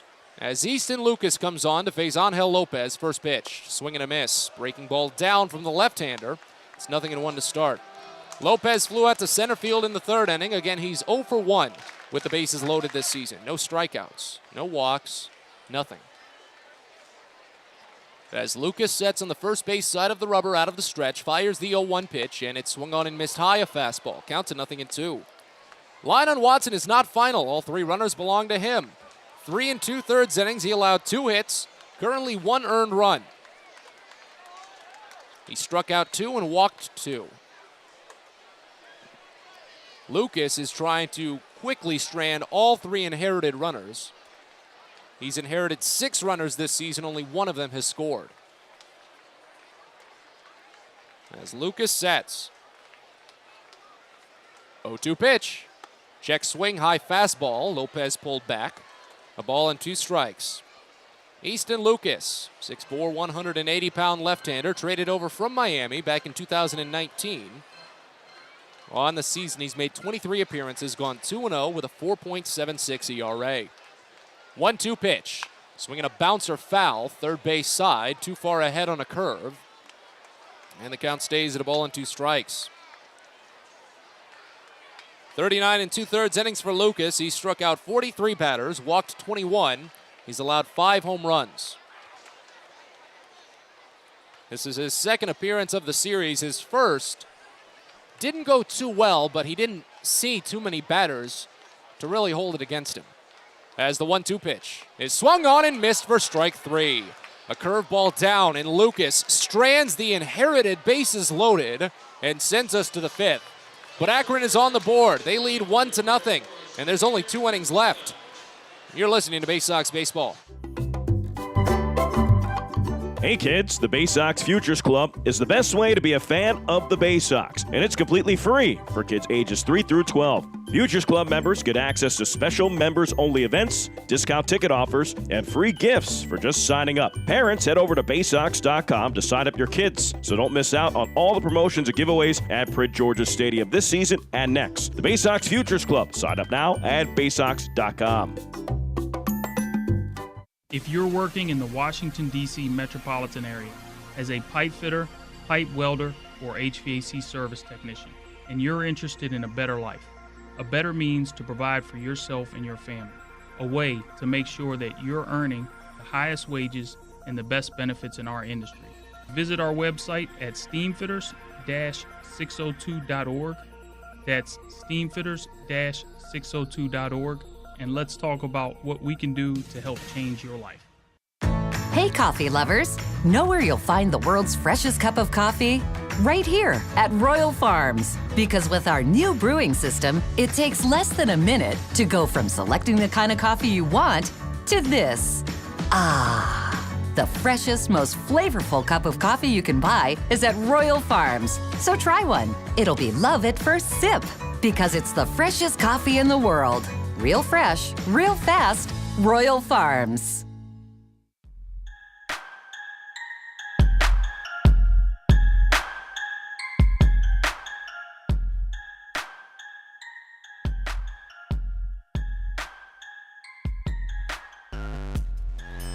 On to the 5th inning here in Akron as Bowie now trails 1-0. Bottom 4 in the lineup set to bat with Toby Welk, the number 6 batter to start, and the first pitch is popped foul. Heads behind home plate, and it's 0-1. Welk was at the plate, had run the count to 1-2 in the 4th inning when Cesar Prieto was caught stealing second base. Bowie had been getting a little bit more aggressive in their base running. Maverick Hanley picked up a steal as the 0-1 is punched over to second. Couple of bounces before picked on the ground by Brian Rocchio and sent to first.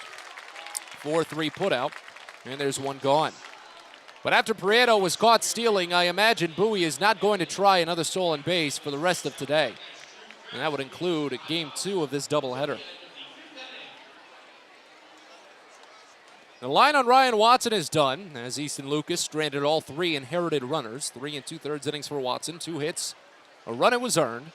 2 strikeouts and 2 walks. Here's Maverick Hanley to bat, first pitch. Slider called for strike in the lower outside corner. It's 0-1.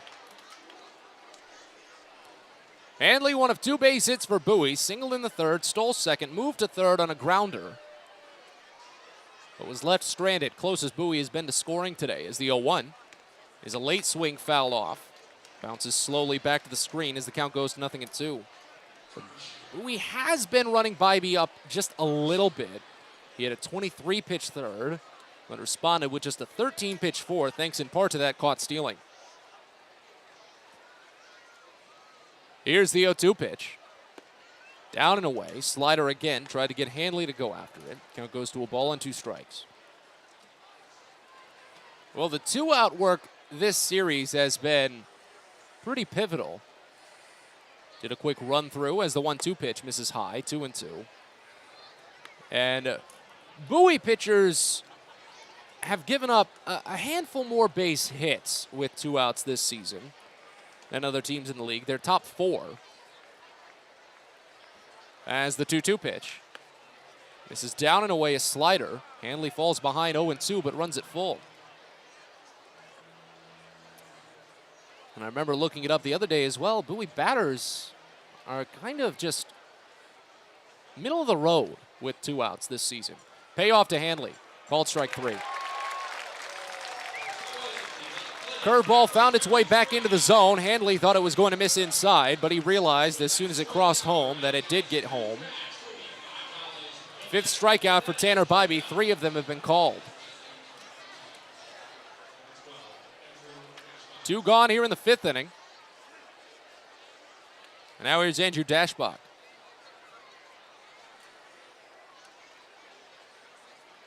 First pitch in. Dashbach watches it bounce in, down and away. Count starts out at 1-0. Dashbach struck out swinging back in the 3rd inning. 67 pitches for Bybee. Again, that 13-pitch 4th brought him a little bit more onto a reasonable path as he averages around the 80s. Next pitch misses down, and the count goes to 2-0. Threw 85 pitches in his last start. That was 6 innings of 1-run ball against Altoona. He earned the win. Here's the 2-0. Dashbach swings through a high fastball. The count runs to 2 balls and 1 strike. Whatever the outcome of this one, as Bowie does trail 1-0, their offense only managing 2 hits so far, 1 walk. Next pitch, hammered out to the gap in left center field. That's a line drive that'll split the gap and roll to the wall. Cut off on the warning track by Julian Escobedo, but Dashbach has an easy track into second base. Just as I was bringing it up a little bit earlier today, that we haven't really seen anything split the outfielders in that left center field alley this series, Dashbach finally becomes the first this week, collecting his 9th double of the season and representing a tying run in scoring position for Bowie. But with 2 outs, Zach Watson needs a base hit to give Bowie a little bit of life.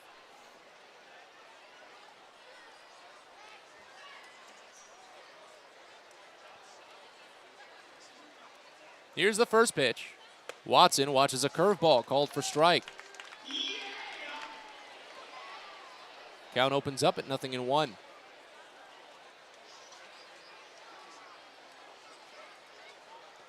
Watson grounded out to second base in the 3rd. As the 0-1 comes home, and he belts it out to left field. This one sends Roller running back, but that left field wall holds in a lot, and it's going to hold in this one. Roller makes the catch and ends the inning as Bowie gets a tying run in scoring position, but strands him there. Bottom of the 5th coming up. Bowie trails 1-0. You're listening to Baysox Baseball.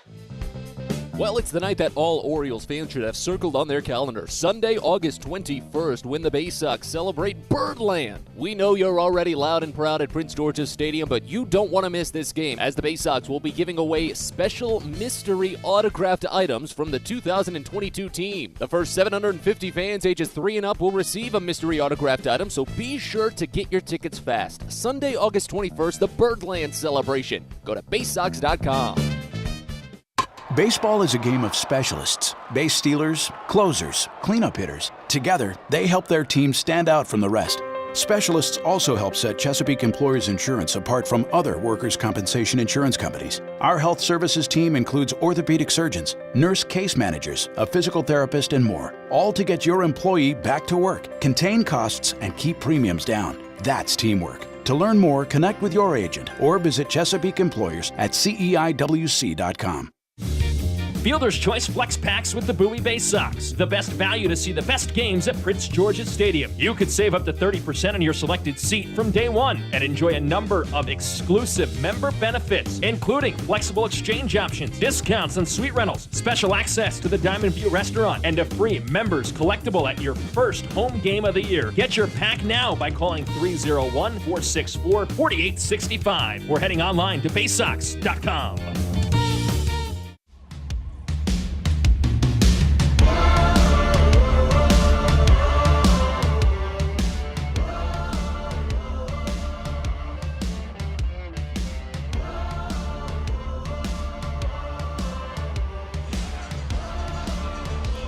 7th inning here in Akron. Thank you so much for joining this afternoon as we get ready to see if Bowie can maybe come back. Look ahead to sweeping a potential doubleheader as they trail 1-0. First pitch from Easton Lucas. The leadoff man, Jose Tena, is swung on and missed down. It's 0-1. Matt Sabatis with you from Canal Park on what's fortunately been a very nice day here in Akron. Tena 0 for 2, a pair of strikeouts as the next pitch misses down and away, a breaking ball. Count moves even at a ball and a strike. After Tena, it'll be Brian Rocchio and Brian Lavastida 1-3 in the Akron lineup. As the next pitch is swung on and lined out toward left center field, fairly deep, but Zach Watson able to find it. Makes the catch after slowing up the jog, and there's one away. So 2 quick outs for Easton Lucas in his relief work. First full inning of relief for the left-hander, as he'll face off against Brian Rocchio now. Well, I said it in the last half inning, Lucas's last appearance did not go too well, but he didn't really get too many opportunities to show off in the appearance, as the first pitch to Brian Rocchio was swung on and missed down a curveball. It's 0-1. So we go back to Tuesday when Clayton McGinnis had struck out the side in the 8th inning and was 1 strike away from giving Bowie a 2-run win in the 9th, as the next pitch misses down and inside. Count evens at 1. McGinnis gave up 1 RBI single to make it a 1-run game, and then was 1 strike away again from picking up the win for Bowie, but allowed another RBI single to tie the game, as the 1-1 pitch is popped foul behind home plate. Run the count to a ball and 2 strikes on Rocchio. After McGinnis had blown the save and allowed Akron to tie the game, Lucas came on and faced only 1 batter. Gave up a single to Mike Capriz that gave Akron the win. So Lucas faced 1 batter, gave up a hit, and that was it. Here's the 1-2. Rocchio belted into center field. Right out toward Colton Cowser. He sprints to his left a little bit before making the catch in front.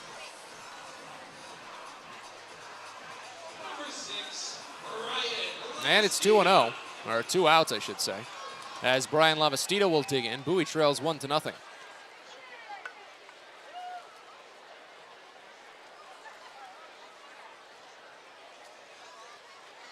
Lavastida in, single to left field in the first and stole second base. First pitch here is called a strike on the bottom edge. It's 0-1. Akron has had 6 base runners in today's game, and 5 of them have reached scoring position. The 0-1. Down and inside, it's 1-1. The only one that didn't was Julian Escobedo, who got hit by a pitch to load the bases in the 4th. Knocked Ryan Watson out of the game, and he was left stranded at first by Lucas. 1-1. Swing and a miss on a wide changeup. It's a ball and 2 strikes now.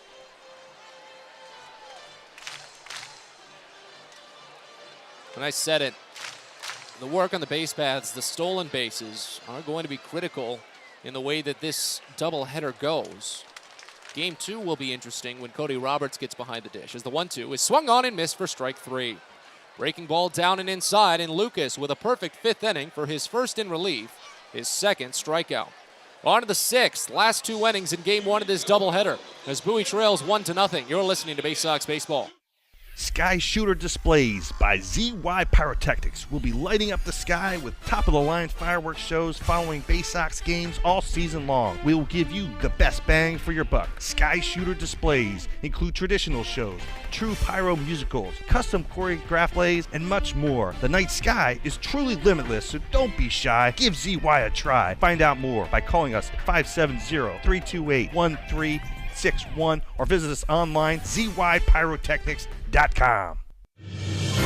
It's not baseball season without fireworks, and you can always count on the biggest and best at Prince George's Stadium. There's no better way to cap off a fun evening at the ballpark than a spectacular fireworks show. And the Baysox have got you covered this season with 16 different shows to choose from. So get your tickets now at Baysox.com. Still 3 more fireworks shows in the month of July on Saturday the 16th, Friday the 29th, and Saturday the 30th. Hope to see you there.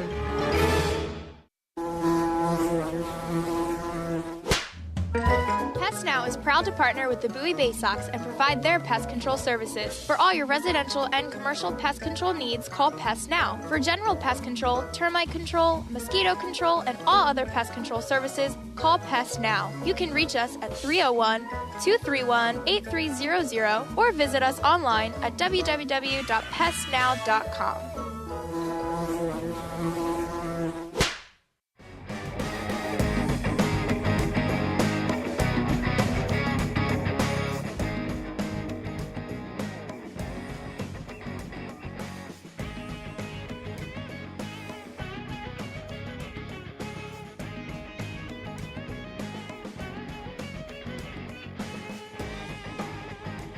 Sixth inning in Akron, still a 1-0 game as Bowie gets the top of the lineup again with Tanner Bybee continuing to work. First pitch home to Connor Norby is a curveball called for strike on the outside edge. It's 0-1.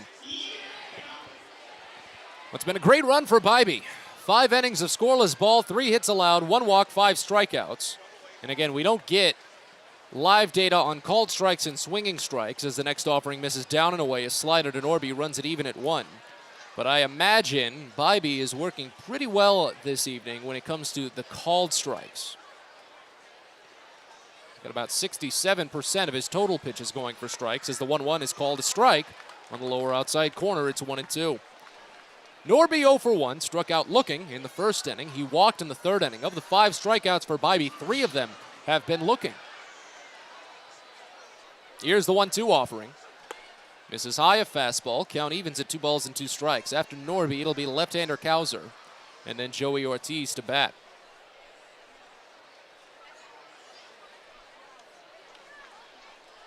Bybee turns and fires the 2-2. Norby watches a slider again, misses wide, and the count runs full. I think that's where Bowie is running into trouble. It really seems like the slider is 50-50 against the right-handers. It's either too far outside or it just nicks the corner.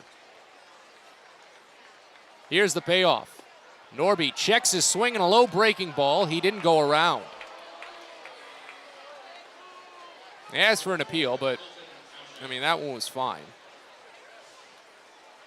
Second walk given up by Bybee today. Both of them have been against Norby. Second time today that Bowie has the leadoff batter on base. Maverick Handley led off the third inning with a single, stole second base, and moved to third on a ground out. Bowie has not gotten any other runner to third base today, as they trail 1-0. They're still out hitting Akron 3-2. First pitch to Cowser.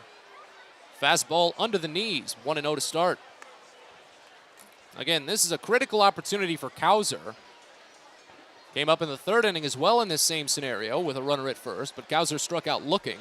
When you have that runner at first, the pull side is very open. There's only one fielder on that right side, 1-0. Misses low again, and the count goes to 2-0.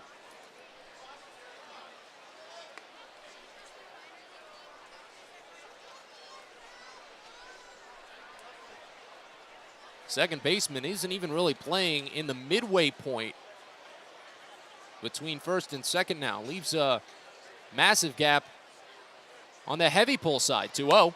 Late swing, and it's poked out to shallow left. Running down roller, he has plenty of time to cover the ground, and he makes the catch. 0 for 3 day for Cowser.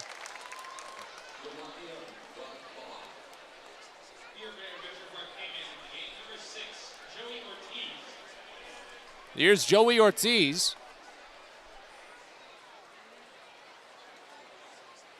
I'm surprised Norby didn't even try a takeoff in either of his last two either of his last two opportunities, I should say.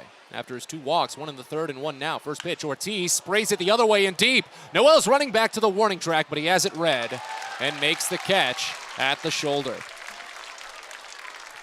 0 for 3 day for Cowser, 0 for 3 day for Ortiz as he flies out to right field. And after the leadoff walk, suddenly 2 outs on the next 3 pitches.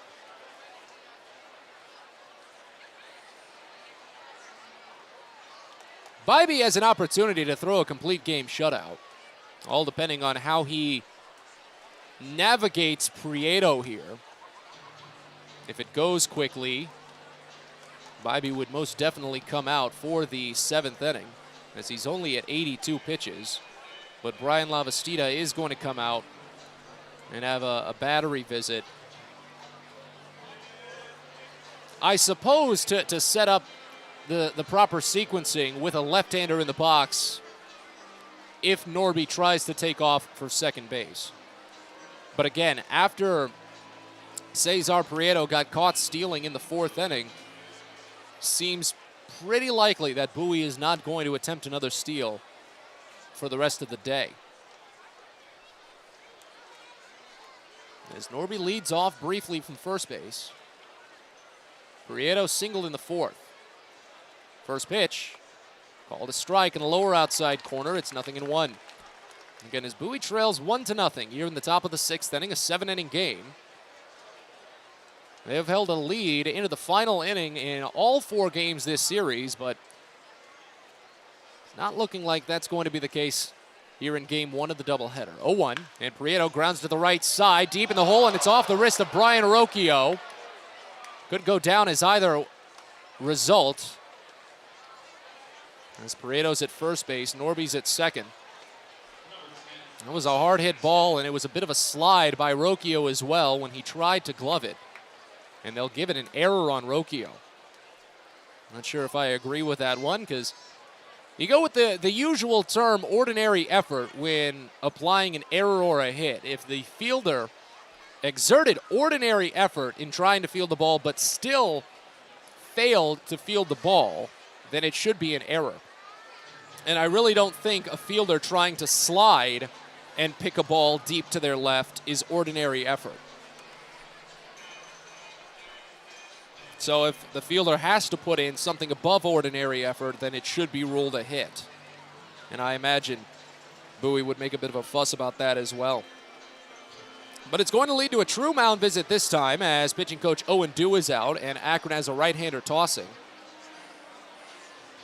Carlos Vargas, the flamethrower, who spun 2 perfect innings against the Baysox the first time he saw them earlier in this series. That plate appearance, though, for Prieto probably spoiled the opportunity for Bybee to toss the complete game, because now he's at 84 pitches. Most he's thrown this season, I believe, is 91. Hudson Haskin will step in with runners at first and second, 2 away. Still a 1-0 game, but we can tie it with a hit. First pitch in. Haskin attacks at it. A curveball down. It's 0-1. Haskin has gone after the first pitch in all 3 plate appearances now. He flew out to right field on the first pitch in the second, popped out to first base in foul territory in the fourth.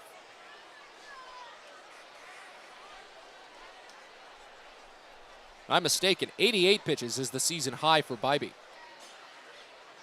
Here's the 0-1. Haskin pulls back on a curveball outside. It's 1-1. And that was the 86th. So unless Haskin puts this next offering into play, Bybee will at least match his career high in pitches thrown.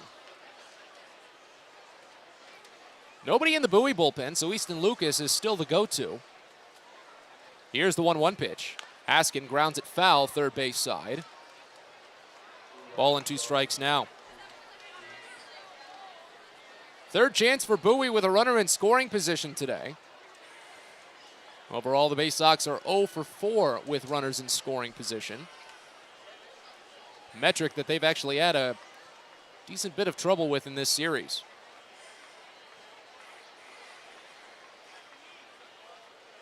One-two. Haskin muscles it out toward left center field for a base hit. Slow rolling on the grass, Norby gets the green light around third, and he'll come home to score. A game-tying RBI single for Hudson Haskin. It's 1-1 here in the top of the 6th inning. Another critical piece of 2-out hitting. That's been the theme this week in Akron, and boy, does it carry over to today. Haskin's first hit of the day. He's got hits in 2 of his last 3 now, and 42 RBI, second most on the team. It puts Prieto to second base, representing a go-ahead run with Toby Welk stepping in. After Prieto reached on an error, that means anything is unearned, including that Norby run. First pitch to Welk. Misses high, and it's 1-0 to start.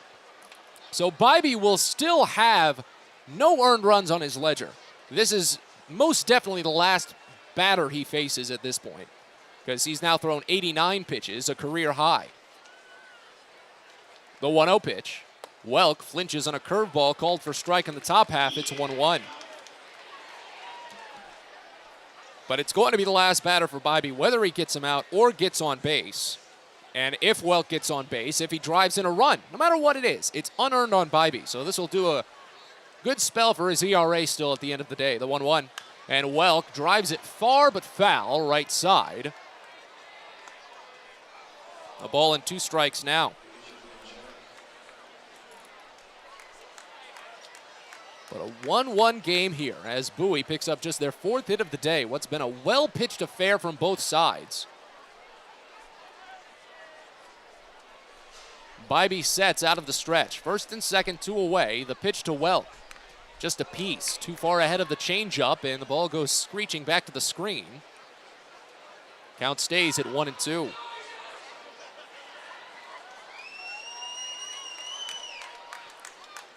These are the kind of plate appearances that have helped Bowie out a lot this year.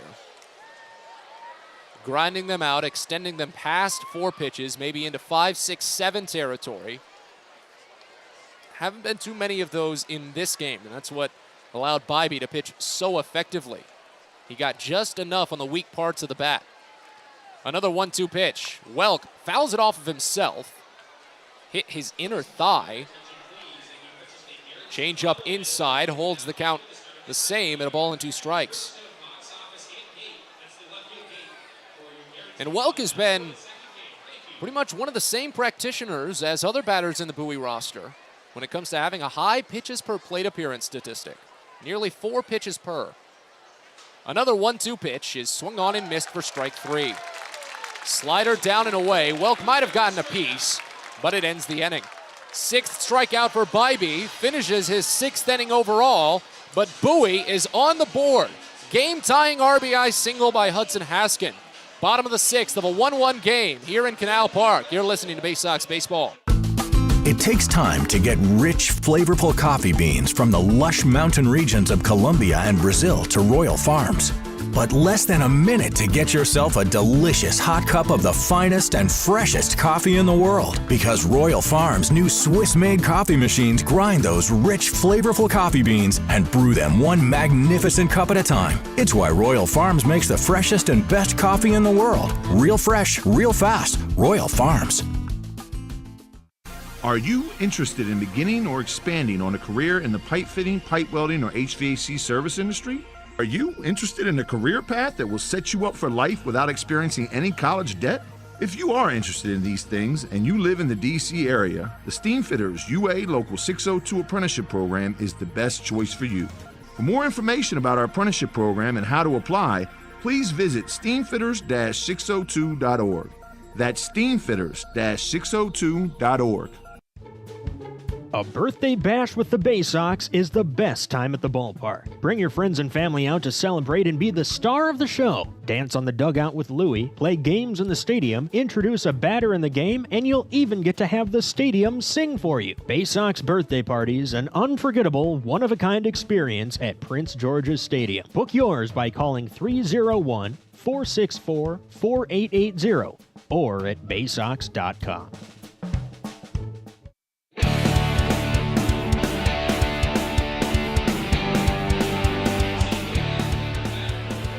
Bottom of the 6th inning here in Akron, a new game. 2-out, game-tying RBI single by Hudson Haskin in the 6th to make it 1-1 as Easton Lucas continues on the mound for his 2nd full inning of relief. First pitch to Mike Capriz is grounded slowly to 2nd. Good scoop by Connor Norby. Had an easy time getting there and fires it to 1st. 4-3 putout. 5 in a row retired out of the pen for Easton Lucas. Pretty high efficiency for the left-hander. He struck out a pair. Now 2 flyouts and a ground out. As John Kenzie Noel will dig in. He scored Akron's only run in the 4th inning. The stolen bases have been so critical in this game for Akron as the first pitch is called a strike in the lower inside corner. It's 0-1.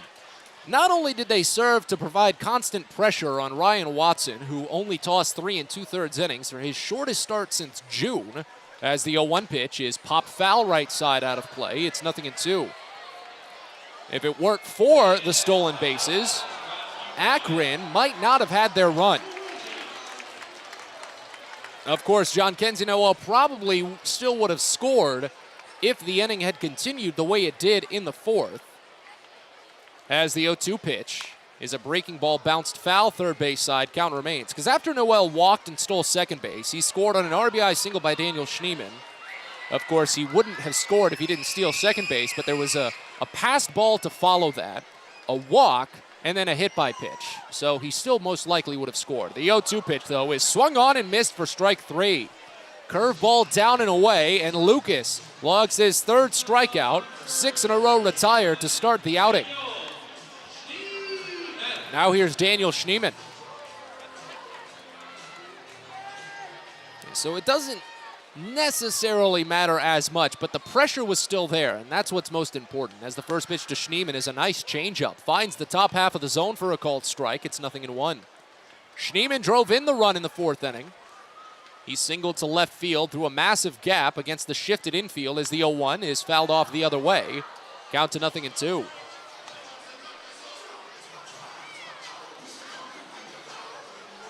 He moved to second base on a passed ball and then went to third on the hit by pitch. Here's the 0-2. Check swing, curveball down and away. The count runs to a ball and 2 strikes. Lucas, against fellow lefties this season, has pitched them fine. Strikeout to walk ratio pretty much in line with his work against right-handers. Just gives up a couple more hits. The 1-2. Called strike 3. Fastball on the outside edge. Back-to-back perfect innings for Lucas. He racks up his 4th strikeout. We're on to the 7th and final inning here in Game 1 of the doubleheader. We might see some more, though, as we're tied at 1. You're listening to Baysox Baseball. From sprains to stitches, sore throats to stomach aches, and pulled muscles to poison ivy, care is around the corner at Patient First. Walk in to see a doctor from 8 a.m. to 10 p.m. every day of the year. X-rays, lab tests, and prescription drugs are on site, and most major insurance plans are accepted. For routine illnesses and injuries, Patient First is here for you. Patient First, the name fits. Patient First, proud partner of the Bowie Baysox, open 8 a.m. to 10 p.m. every day. When your commercial plumbing project calls for a job done safely and on time, then your job calls for the plumbers of Local 5 Washington, D.C. Local 5 will always deliver the most skilled and well-trained plumbing craftsmen in the DMV. If you're a contractor who needs safe jobs done well, you need the plumbers of Local 5 Washington, D.C. Start your partnership with them today. Visit local5plumbers.org. That's local5plumbers.org. Well, as the baseball season winds down, that means we've got to get ready for football. Friday, September 9th, it's the Baysox football kickoff night at Prince George's Stadium. Getting ready for the college season and the pro season, the Baysox will be giving away a special Adley Rutschman bobblehead. Remember, Adley played college football before he joined the Orioles. It's a free bobblehead for the first 750 fans ages 13 and up. So be sure to join the Baysox football kickoff night on Friday, September 9th. Get your tickets at baysox.com.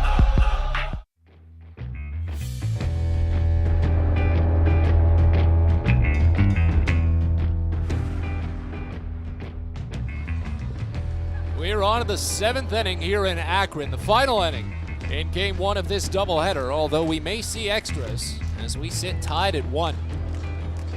Bowie and Akron have been playing on the mound first and foremost this afternoon as Tanner Bybee calls it a day on what was a high-quality start.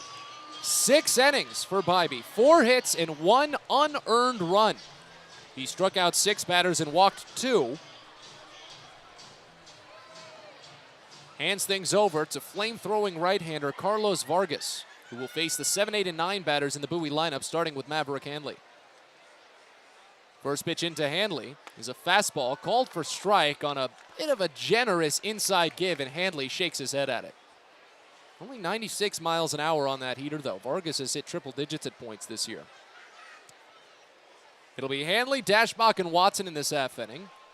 Infield very slightly shifted for the righty, 0-1. Fastball called a strike at the knees. Handley's still not a fan of that one.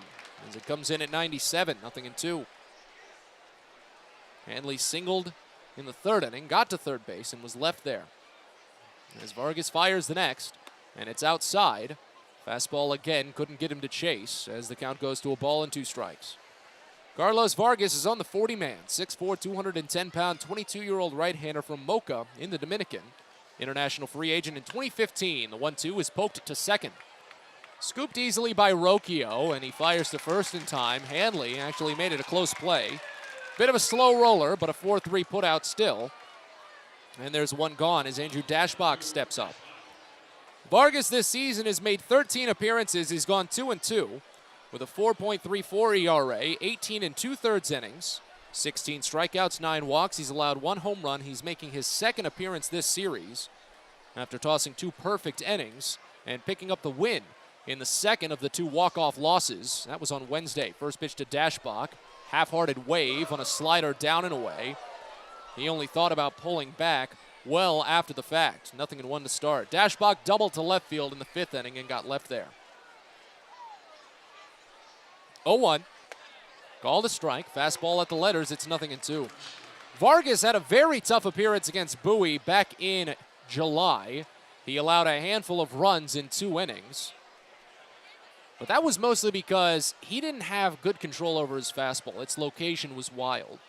He seems to have settled those issues. The 0-2. Inside, nearly clipped Dashbach. He was ready to take a hack at it, but got back in time as it just missed under his hands and hit off of the catcher's glove back to the screen. Count goes to a ball and 2 strikes now. Here's the next. Swinging a fly ball out towards center. Running in, now running back, Escobedo. He's got it red now and camps for a long while in front of the warning track before making the catch. 2 away, here's Zach Watson. As Bowie, looks like they're going to make a pitching change. Shelton Perkins will come on for the bottom of the 7th and potentially try to send this game into extras unless Watson can get on base and score. First pitch in. Watson swings through a low fastball. It's 0-1.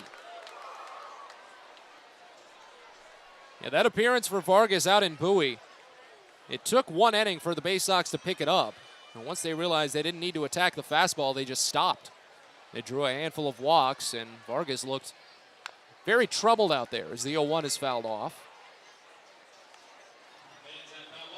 Rolls slowly over to the left side, and the count goes to 0-2. In the bottom of the 7th, Akron will have the bottom 3 in their lineup as well to try and walk it off for the 3rd time in this series. As the 0-2 pitch comes in, and Watson rips a line drive foul, third base side. Hits into the netting. He was just a bit too early on what was still a 98-mile-an-hour fastball. That was one of the hottest from Vargas today. Again, a soft breeze in from left field. We had a gust around first pitch, but nothing really since. Vargas sets on the first base side of the rubber. The 0-2 pitch to Watson is swung on and popped up. On the infield, left side, Tana, the shortstop, makes the call and the catch. Bowie goes down in order in the 7th. Akron will have a chance to potentially walk off for the 3rd time this week. Shelton Perkins will try to send it to extras. 1-1, you're listening to Baysox Baseball. On the Green Incorporated is your lawn care team, providing professional organic-based lawn care programs for residential and commercial lawns. Our lawn care programs provide ballpark quality results. Each service is custom tailored with guaranteed results for even the toughest lawns. On the Green also offers outdoor pest control services. Mosquitoes, ants, ticks, and more. Safely and effectively control insects and enjoy the outdoors this summer with On the Green Incorporated. Go to onthegreeninc.com.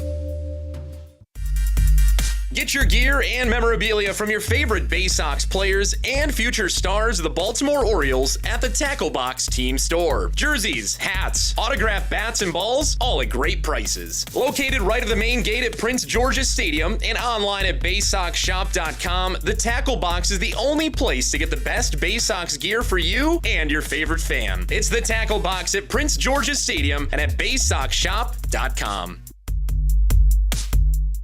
Baseball is a game of specialists. Base stealers, closers, cleanup hitters. Together, they help their team stand out from the rest. Specialists also help set Chesapeake Employers Insurance apart from other workers' compensation insurance companies. Our health services team includes orthopedic surgeons, nurse case managers, a physical therapist, and more, all to get your employee back to work, contain costs, and keep premiums down. That's teamwork. To learn more, connect with your agent or visit Chesapeake Employers at CEIWC.com.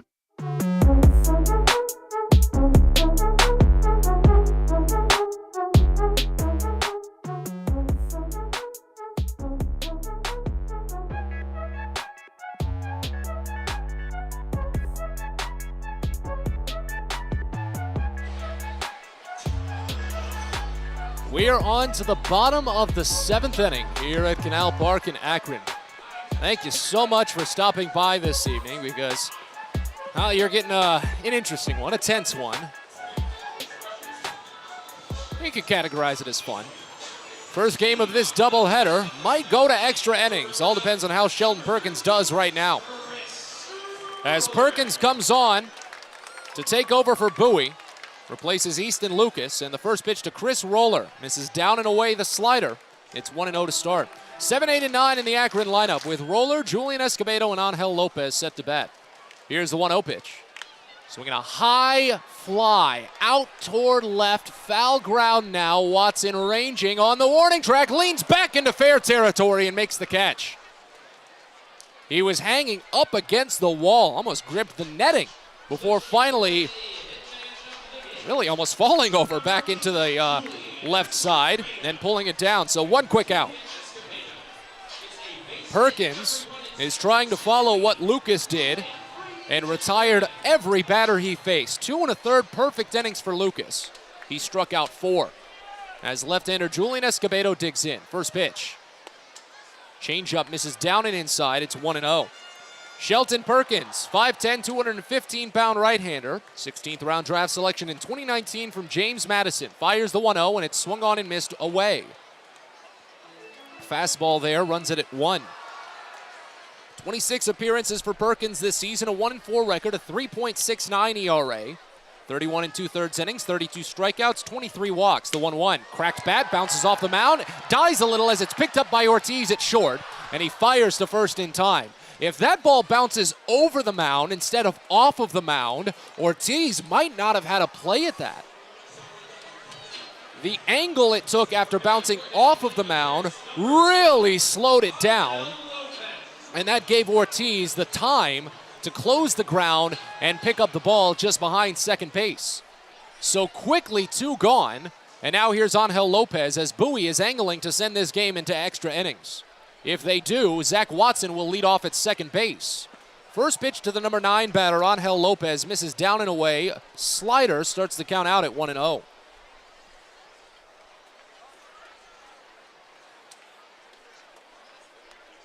Here's the next pitch. Misses up and away, a changeup, 2 balls and no strikes. Perkins is making his second appearance of the series. He came in on Wednesday and was excellent. 2 perfect innings with 3 strikeouts. Didn't allow a ball out of the infield. Here's the 2-0 pitch. Down and away a slider. It's 3-0. Perkins was really riding the line too, as Bowie was leading 2-1 the entire time. But Hector Perez came on for the 9th and blew the lead as the 3-0 pitch is called a strike. On the lower outside corner, it's 3-1. As Akron has a left-hander throwing, that's Randy Labout to potentially take the 8th. 3-1. Called strike in the lower outside corner. Lopez had turned around and was ready to toss the bat.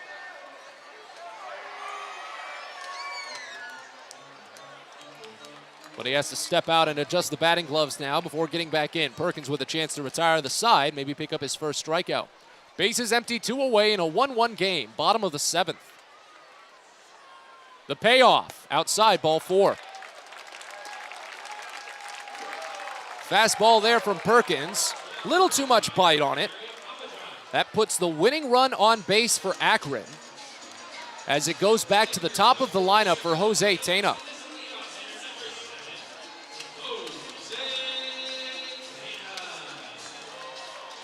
And Akron is going to use a pinch runner. Quentin Holmes will come out, who's attempted 2 steals this season, and he's not been caught. Akron is 3 for 3 in stolen bases in this game.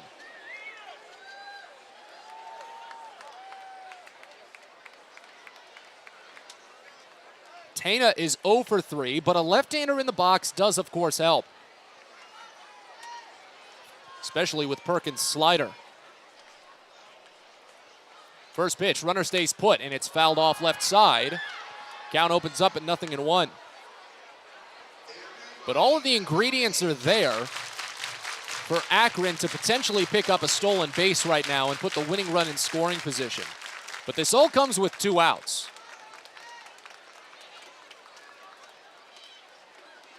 Pickoff throw to first.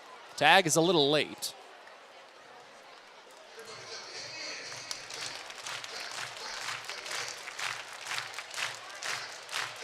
That Perkins fastball doesn't have the best velocity on the team. It's probably among the bottom third. Runner feigns the takeoff as the pitch is inside, and they've got the runner back picked. Throw goes to first and back to second, but it hits off the runner's helmet. Out to left field. It's barehanded by Watson, and they can't go anywhere with it. Are you kidding me?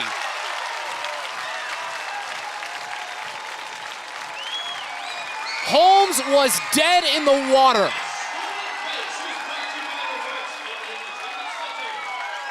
He was going to be out by a mile, but the throw from Dashbach hit off of his helmet and went into left field. So Holmes advances on what will most likely go down as an E3, and he's the winning run at third base as the count evens at 1.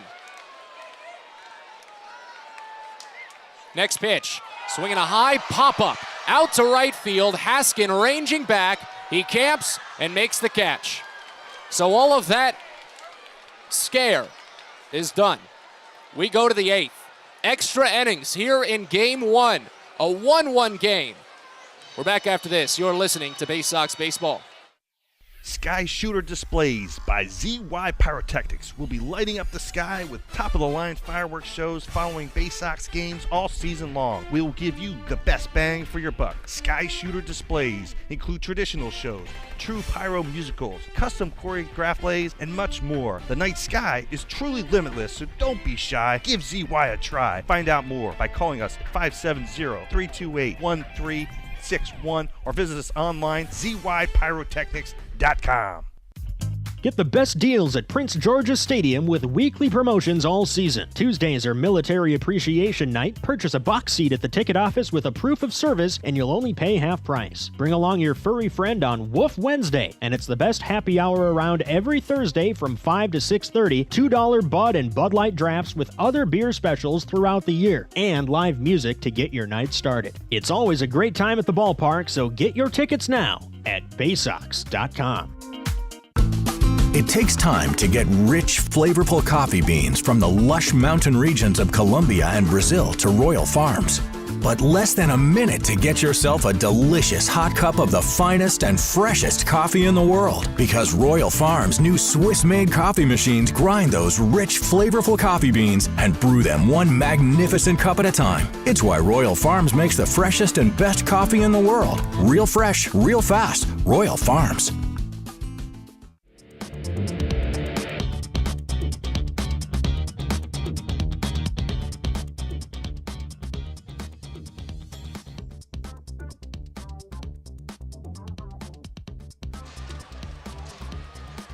We're on to the 8th inning here in Akron. Extra innings in Game 1 of this doubleheader. A 1-1 battle between the Baysox and the Rubber Ducks. Matt Sabatis with you from Canal Park as Bowie will start the inning with a runner at second base. That's Zach Watson. The top of the lineup will bat.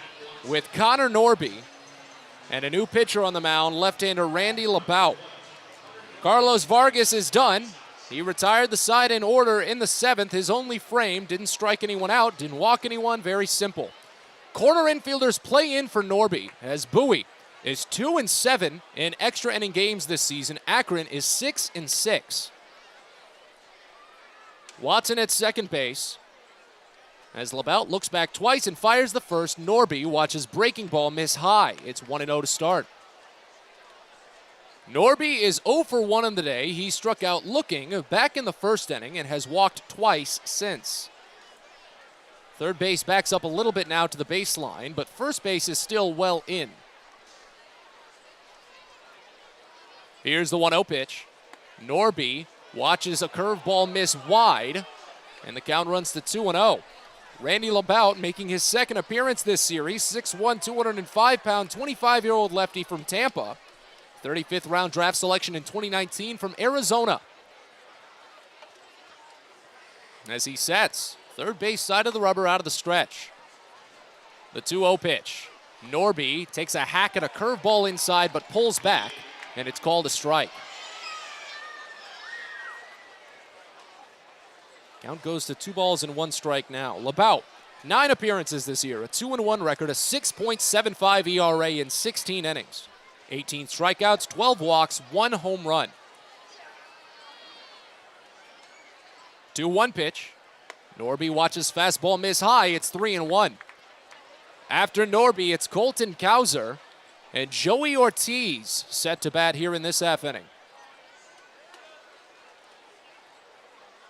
Watson a brief lead off of second base. Bowie has had a runner picked off of second base in this series. The 3-1 to Norby. Fouled off right side. A late attack on a high changeup. Have not seen many fastballs in this plate appearance already, but a full count to Norby. He's run all 4 of his plate appearances full.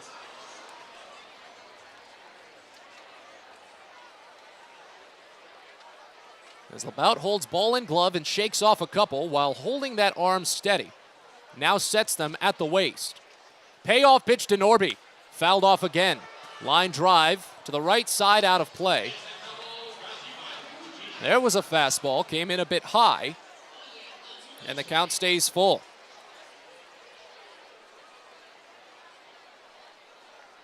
LeBout clears a little bit of dirt from his cleats, but now steps off the back of the rubber and asks for a new ball. That's going to be his first step off, though.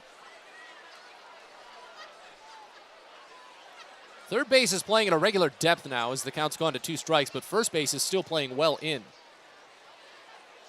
As LeBout sets. Fires another payoff. Norby punches it foul. Third base side as he went attacking on that low breaking ball. We've still got game 2 coming your way, probably around 30, 40 minutes after the conclusion of this one. When that is, well, who knows now. Akron will have a chance with a runner in scoring position in the bottom of the frame, but Bowie trying to strike here in the top. 8th pitch of the plate appearance. High for ball 4. Norby draws his 3rd walk after collecting 4 hits yesterday and having 4 walks 4 days ago.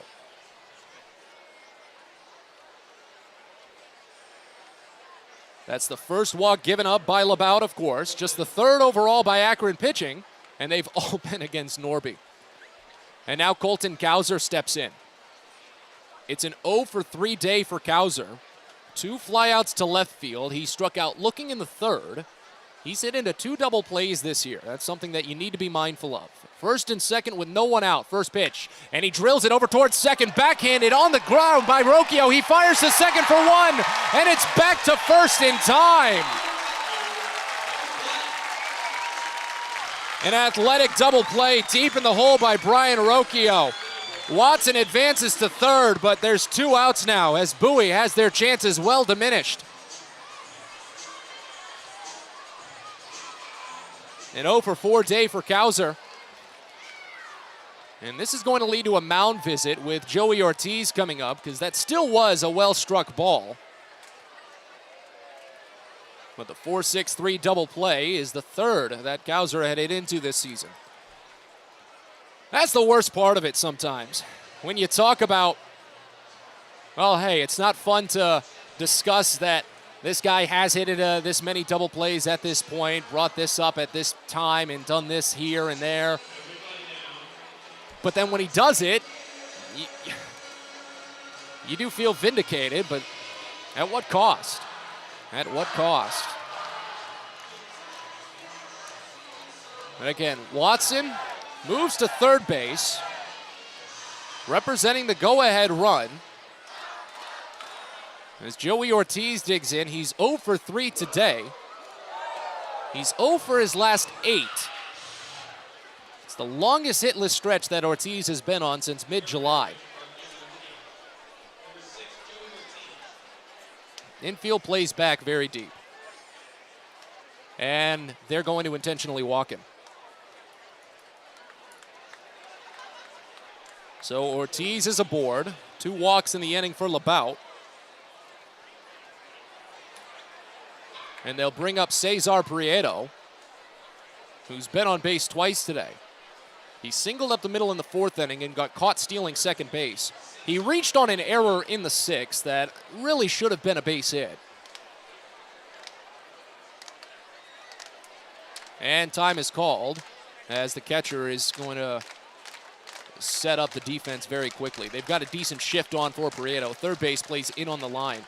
This could be a chance for Prieto to lay down the bunt. Even with 2 outs, I was talking earlier about how he has the regimented rules, but with a left-hander on the mound and a go-ahead run at third, you might as well try it on the first pitch.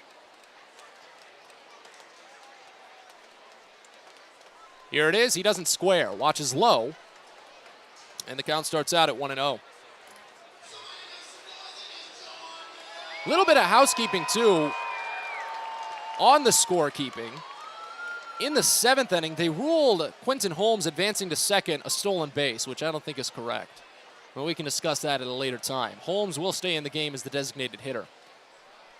Ortiz takes off. The 1-0 is served into the glove of the shortstop, Jose Tena.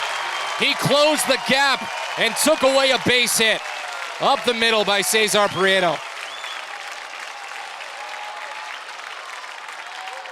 Akron's infield takes away every opportunity from Bowie to take the lead in this game. And as we go to the bottom of the 8th, the Rubber Ducks will have winning run at second base with nobody out as Bowie tries to avoid being walked off for the 11th time this year. We're back after this. You're listening to Baysox Baseball. From sprains to stitches, sore throats to stomach aches, and pulled muscles to poison ivy, care is around the corner at Patient First. Walk in to see a doctor from 8 a.m. to 10 p.m. every day of the year. X-rays, lab tests, and prescription drugs are on site, and most major insurance plans are accepted. For routine illnesses and injuries, Patient First is here for you. Patient First, the name fits. Patient First, proud partner of the Bowie Baysox, open 8 a.m. to 10 p.m. every day. Get your gear and memorabilia from your favorite Baysox players and future stars of the Baltimore Orioles at the Tackle Box Team Store. Jerseys, hats, autographed bats and balls, all at great prices. Located right at the main gate at Prince George's Stadium and online at BaysoxShop.com, the Tackle Box is the only place to get the best Baysox gear for you and your favorite fan. It's the Tackle Box at Prince George's Stadium and at BaysoxShop.com.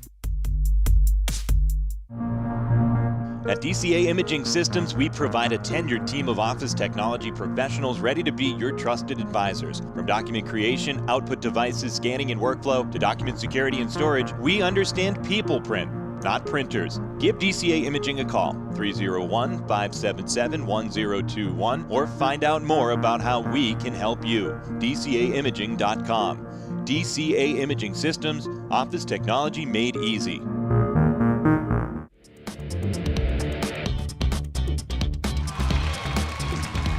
We go to the bottom of the 8th inning. Extra innings here in Akron. Still a 1-1 game. Bowie had huge chances to take the lead in the top of the 8th, but good infield defense by Akron took away that opportunity, and now the Rubber Ducks have winning run at second base with no one out here to start the bottom of the 8th. Brian Rocchio to bat. Jose Tena starts at second, and they start with a pickoff throw. Tena beats it back and doesn't even elicit a tag. Joey Ortiz, though, watches him the whole way back while standing up, see if he stepped off at all on the transfer, but nothing. We'll wait on the first pitch to Rocchio. As the corner infielders play in, we'll see if the switch hitter batting lefty tries to lay down a bunt. He attempted a bunt in the first inning and was thrown out. No square, but the first pitch from Shelton Perkins misses down. It's 1-0 to start. Again, a base hit for Akron more than likely wins the game, as Bowie has suffered 10 walk-off losses this season, including the first 2 games of this series. Perkins sets and fires the 1-0. Breaking ball misses up and in, and the count goes to 2 balls and no strikes. The 10 walk-off losses for Bowie are the most in the Eastern League and the second most in minor league baseball. If the trends continue and Bowie is walked off right now, they would tie for the most as the 2-0 is popped up. Out towards shallow right. Haskin reading it, running in, stopping, makes the catch, and will fire to the infield, holding the runner. The right outcome for the first out from Shelton Perkins. And now Brian Lavastida. Here's the problem. The 2 walk-offs at the start of this week were nearly identical. Same batter to drive in the runs, same runner to score. Well, the runner in both times was Brian Rocchio, who just popped out. The batter in both walk-offs was Micah Prees, who's on deck. Lavastida is 1 for 3. First pitch. Slider called for strike on the top half. It's 0-1. Prees had the RBI single on Tuesday and the 2 RBI single on Wednesday. We can discuss it more when he comes to bat. The 0-1. Shot out toward right center field, fairly deep. Cowser curling, squaring, catching, spinning, firing back to the infield. It's cut off by Ortiz. The runner advances. A productive out for Tena puts the winning run at third base. And with 2 outs, is it going to be Micah Prees again?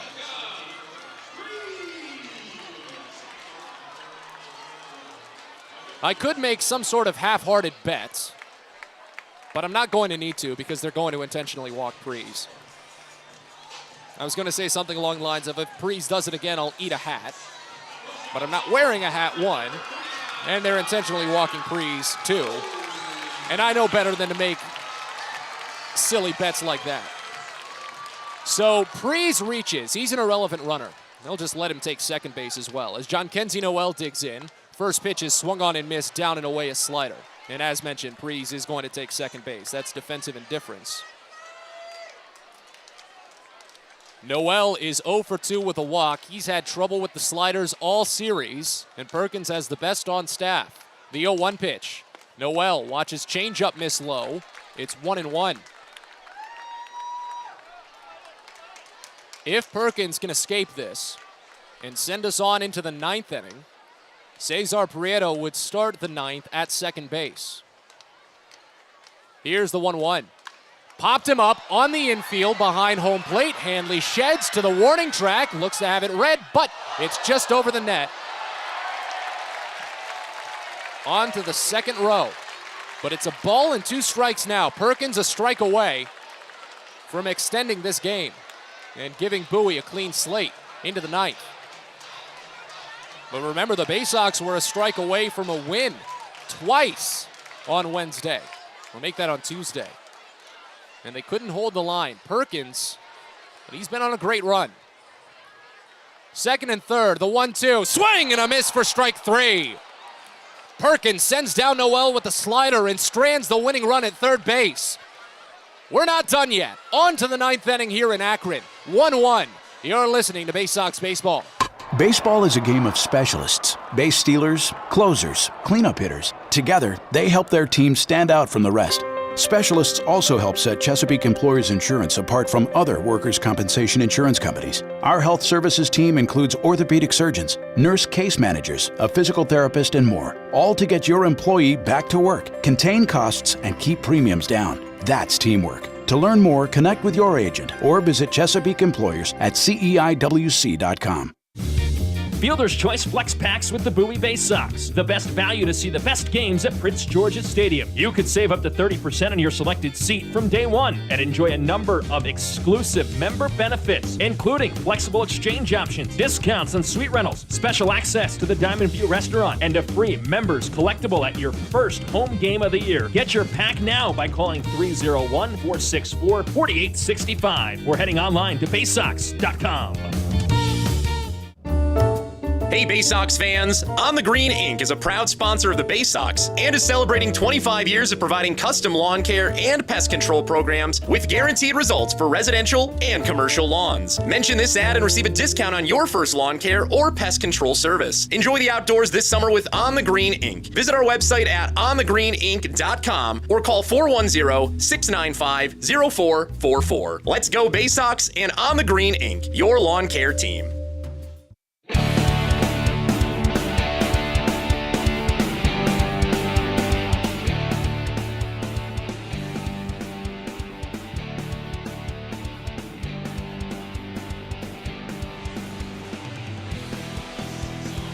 Well, this game was only scheduled to be 7 innings, but hey, we'll make it full length anyway. As we stay tied at 1 into the 9th inning here at Canal Park in Akron, still game 1 of a doubleheader. 7 more innings to follow, but as Bowie has another go at taking the lead for the first time tonight, Hudson Haskin will lead off with Cesar Prieto at second base. Randy Labout continues on the mound, and the first pitch into Haskin, he squares. He's been a good bunter, but bunts it foul. Right side on a fastball that was away. Good opening pitch there from Labout as the count opens up at 0-1. Haskin drove in Bowie's only run. An RBI single with 2 outs in the 6th inning.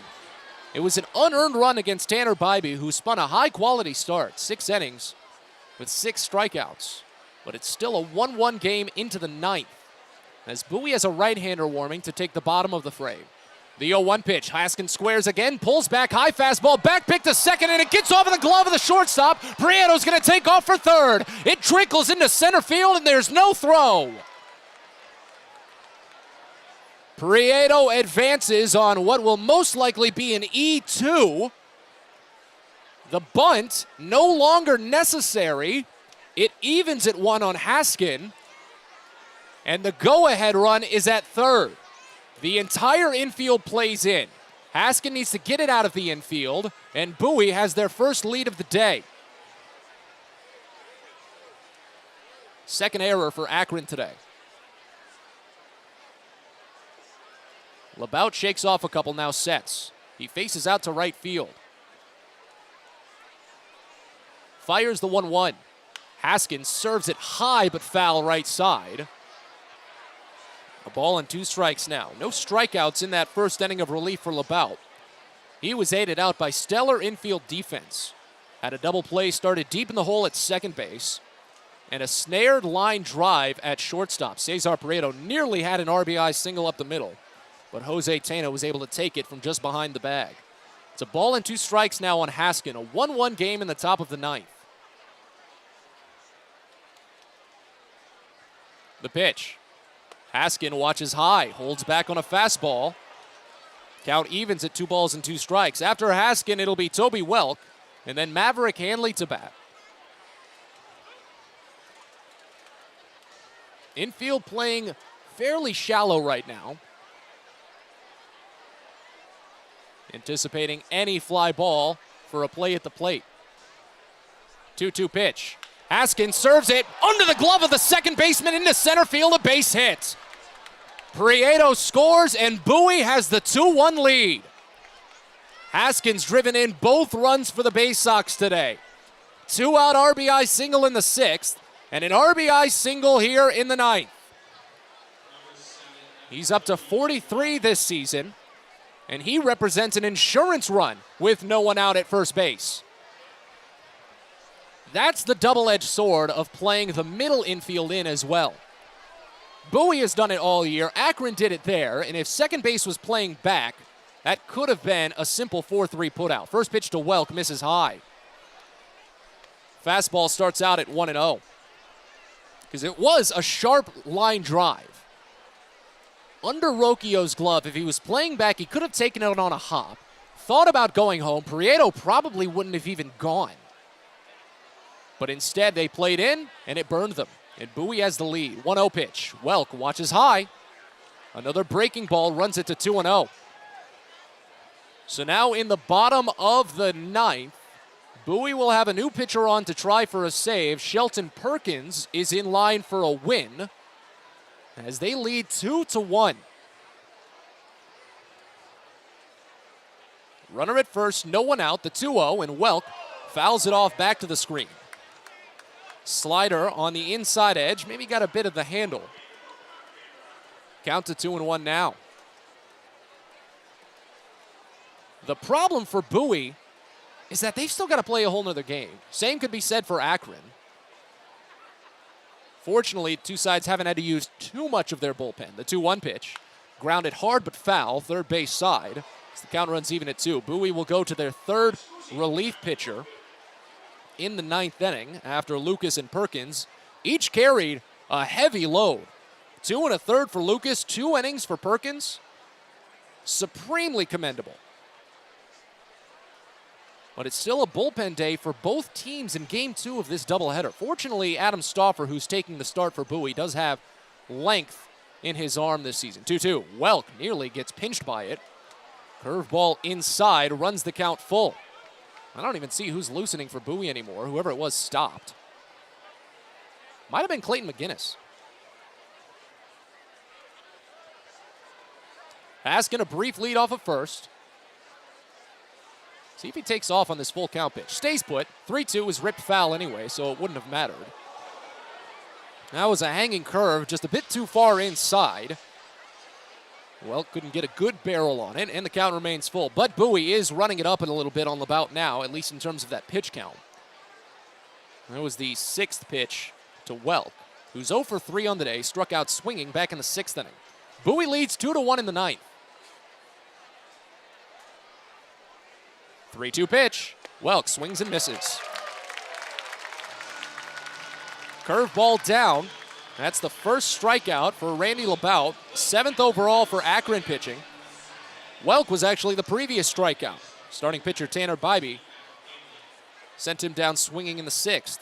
But that's only the first out of the inning. Still an opportunity for Bowie with these next 2 batters at least. Maverick Hanley singled in the 3rd inning. He's 1 for 3 overall. First pitch.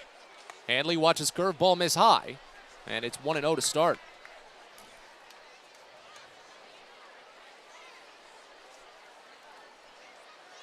It is Clayton McGinnis warming in the bullpen for Bowie. He was just hovering now for a little bit, but now after the first out, he's getting loose again. So he'll take the 9th. As the 1-0 pitch is popped foul right side. Count evens at 1. McGinnis will be trying to redeem himself. But he'll, of course, still have a tall order with a runner at second and no one out. It'd be major if Bowie could at least get him 1 additional run of insurance with a runner at first now and only 1 out.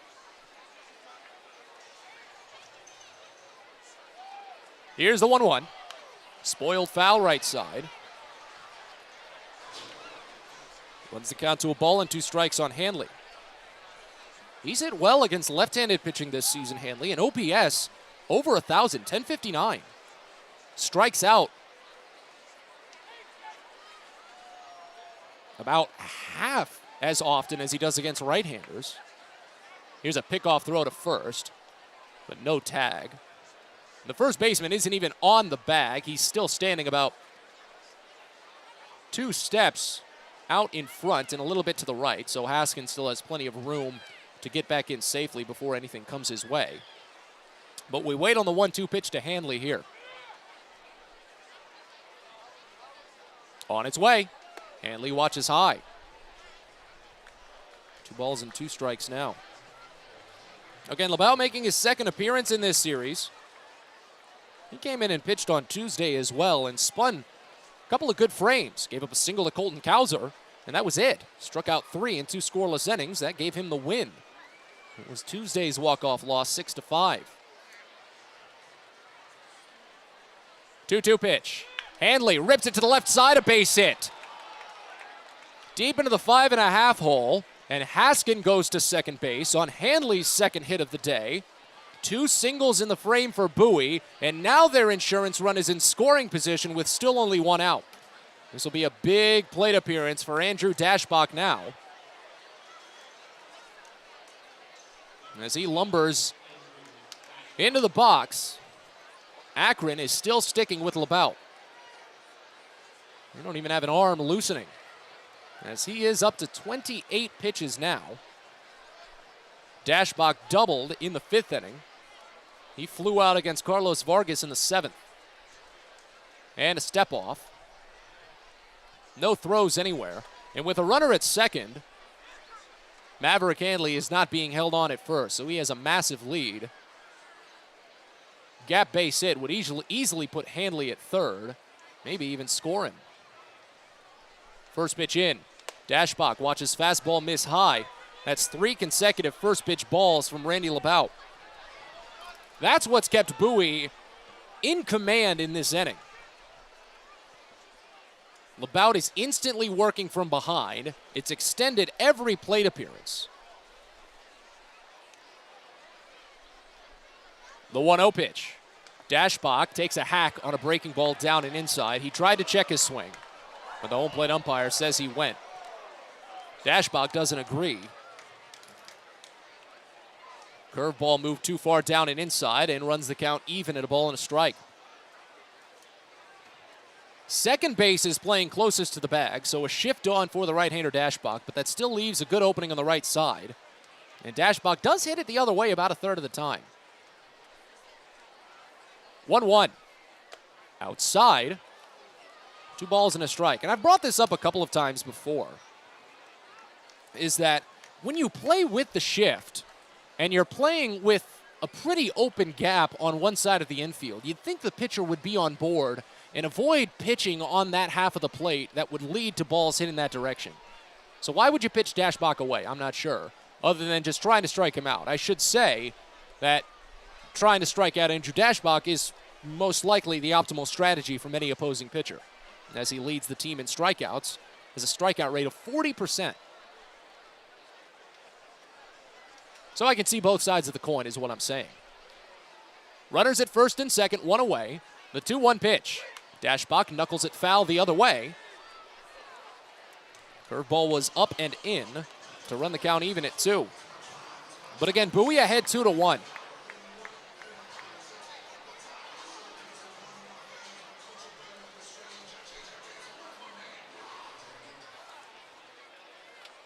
They're taxing LeBout inch by inch right now as he works out of the stretch consistently on the third base side. McGinnis is done warming in the bullpen. The 2-2. Dashbach swings and misses on a curveball down and in. Second strikeout for LeBout, 8th overall for Akron pitching tonight. And here's Zach Watson. Again, that's the difference in these extra inning games. The tie-breaking runner that's placed at second is always nice. That's almost the expected outcome, is to get that runner home. But the insurance run is what really matters most. He's at second base still, but now with 2 outs, it's on Watson for a base hit to drive him in. First pitch, Watson skies it out to center field. A little bit to right center now as Escobedo and Noel converge. It's the center fielder, Escobedo, to make the catch. The inning is over, but not before Bowie takes the lead for the first time today. Leadoff RBI single by Hudson Haskin to score the free runner. And as we go to the bottom of the 9th, Clayton McGinnis will try to earn the save. Bowie leads 2-1. You're listening to Baysox Baseball. Baseball is a game of specialists. Base stealers, closers, cleanup hitters. Together, they help their team stand out from the rest. Specialists also help set Chesapeake Employers Insurance apart from other workers' compensation insurance companies. Our health services team includes orthopedic surgeons, nurse case managers, a physical therapist, and more, all to get your employee back to work, contain costs, and keep premiums down. That's teamwork. To learn more, connect with your agent or visit Chesapeake Employers at CEIWC.com. Fielder's Choice Flex Packs with the Bowie Baysox. The best value to see the best games at Prince George's Stadium. You could save up to 30% on your selected seat from day one and enjoy a number of exclusive member benefits, including flexible exchange options, discounts on suite rentals, special access to the Diamond View restaurant, and a free members collectible at your first home game of the year. Get your pack now by calling 301-464-4865 or heading online to Baysox.com. Hey Baysox fans, On the Green Inc. is a proud sponsor of the Baysox and is celebrating 25 years of providing custom lawn care and pest control programs with guaranteed results for residential and commercial lawns. Mention this ad and receive a discount on your first lawn care or pest control service. Enjoy the outdoors this summer with On the Green Inc. Visit our website at onthegreeninc.com or call 410-695-0444. Let's go Baysox and On the Green Inc., your lawn care team.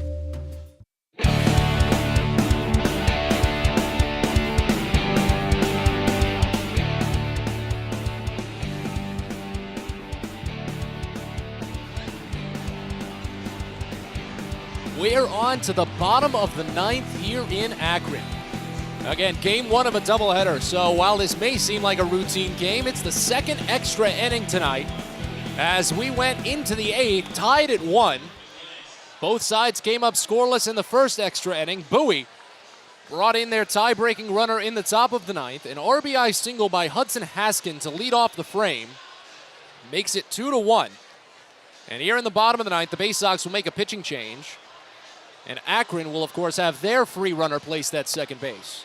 As Jhonkensy Noel will start the inning in scoring position, Clayton McGinnis will take over on the mound, trying to redeem himself following the blown save and loss on Tuesday in the walk-off. He'll face off against 6, 7, and 8 in the Akron lineup, starting with Daniel Schneemann. The line on Shelton Perkins is closed. He's available for the win. 2 innings for Perkins, no hits or runs, 1 strikeout, 2 walks, one of them was intentional.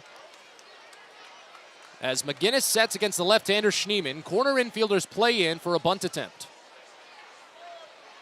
First pitch, he squares, pulls back, it's low. Prieto was hustling down the line to try and field it, but the count starts out at 1-0. Prieto didn't get back to third in time, so Joey Ortiz made sure to sprint over there in case Jhonkensy Noel tried to be sneaky and run to third on the back end. Noel is not one of the fastest runners. He does have a stolen base in this game, but that was more so with a left-hander in the box and taking advantage of a breaking pitch. The 1-0, he squares again. Pulls back, but a called strike. Lower inside corner, a good fastball from McGinnis. It's 1-1. Clayton McGinnis, 6'1", 180-pound right-hander, non-drafted free agent, signed in 2019 from Wichita State. Snaps set at the chin and drops to the gut. Looks back second base. Fires the 1-1. A square. Another pullback. And a breaking ball misses down and in for ball 2. 13 appearances for McGinnis. A 1-1 record. A 6.88 ERA. 17 innings. 15 strikeouts. 6 walks. He's allowed 2 home runs. He's had 5 save opportunities. Converted 3. He blew the save on Tuesday. His last appearance. The 2-1, another square, and a fastball misses up and away. 3 balls and a strike. Of course, McGinnis has to ride the edges here, as Schneemann is just telegraphing his intent to try and advance the runner. He's not bringing out the square at the last second. He's holding it the entire time. 3-1 pitch. Bunted, a perfect one. To third, scooped by Prieto and sent to first. Noel to third base. The tying run 90 feet away as the sacrifice is successful, 5-3.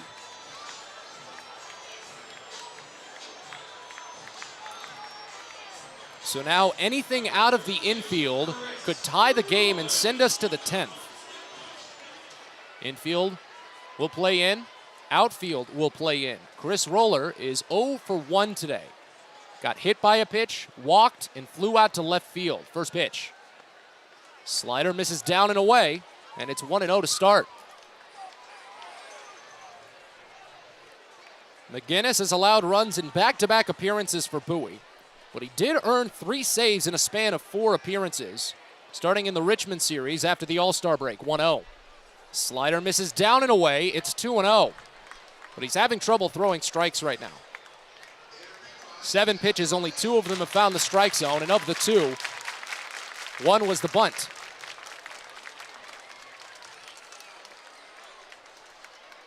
Second base playing fully on the grass, 2-0.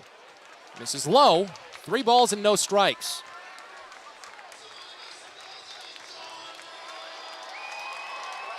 We've still got a whole second game to play after this. 3-0. Up and in, a 4-pitch walk. Well, McGinnis is really just trying to dance right now. Seeing if he can get the swings and misses. Hasn't been working. And now with the winning run on base, I'd imagine Akron maybe gets aggressive. So how do you respond? Do you try to get aggressive and just go for the strikes since you're missing the zone so much? Or do you keep with what you were doing and see if you can draw the swings and misses on the breaking pitches, but risk walking more batters? As Escobedo steps in, he's grounded out twice. Could be helpful here as Bowie leads 2-1 with 1 out. Runners at the corners in the bottom of the ninth. First pitch. Down and inside for a ball. 5 consecutive out of the zone for McGinnis. He's thrown 10 pitches and only 2 strikes.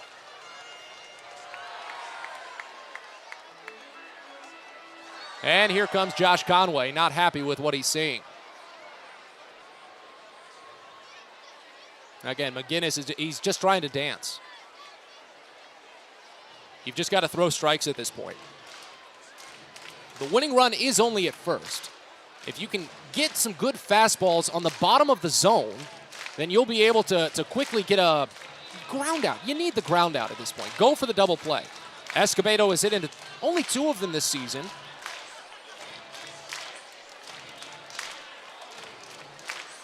But he still has an even mix of ground balls and fly balls. It's not like he's been a massively routine fly ball batter. He hit into a double play yesterday, too. Or check that, 2 days ago. It started the 9th inning. Helped Bowie win 4-2. So it's not outside the realm of possibility. 1-0 the count. Here's the next pitch. Called a strike. Fastball dots the outside edge, and it's 1-1. But you do need to be careful as well because Chris Roller has attempted a stolen base in this game. He actually swiped second in the second inning. And a lefty in the box. There he goes. Next pitch is swung on and belted into center field. This is going to tie the game. As Kauser ran in, now runs back and makes the catch in deep center. Noel comes down, and it's a blown save for McGinnis, a 2-2 game. Second blown save in as many appearances. Sacrifice fly is the 29th RBI of the season for Escobedo, and the second out of the inning.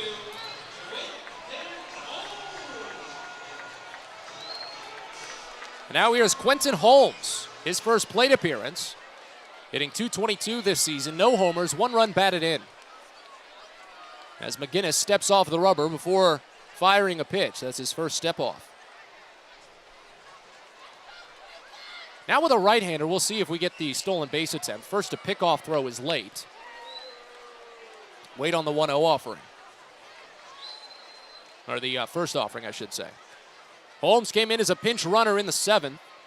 He was credited with a stolen base, which I still don't agree with, as the first pitch is grounded up the middle of base hit. Winning run moves to second base as Holmes collects the single.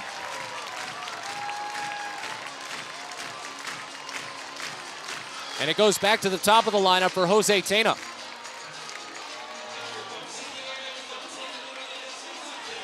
A 2-2 game here in the bottom of the 9th inning. As McGinnis is trying to extend it into a 3rd extra inning. But the winning run in scoring position for Tena, who's 0 for 4. First pitch. Breaking ball misses low, and it's 1-0 to start. 14 pitches for McGinnis. Only 5 of them have found the strike zone. And of the 5, 3 have been put into play.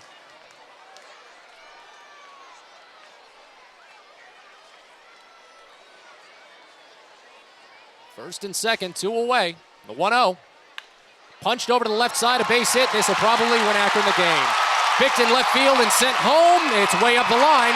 And Bowie suffers their 11th walk-off loss of the season, the most in minor league baseball. 3-2 the final in 9 innings. We've got a second game coming your way soon. You're listening to Baysox Baseball.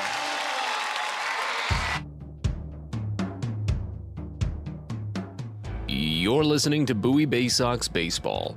Our coverage of today's game will start soon.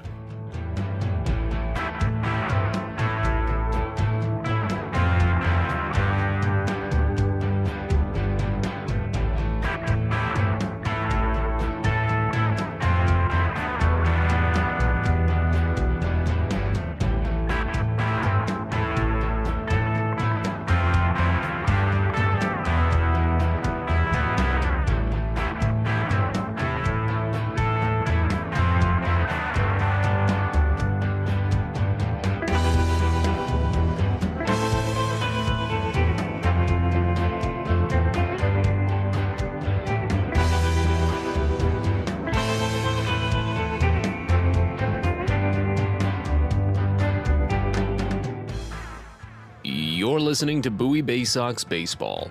Our coverage of today's game will start soon.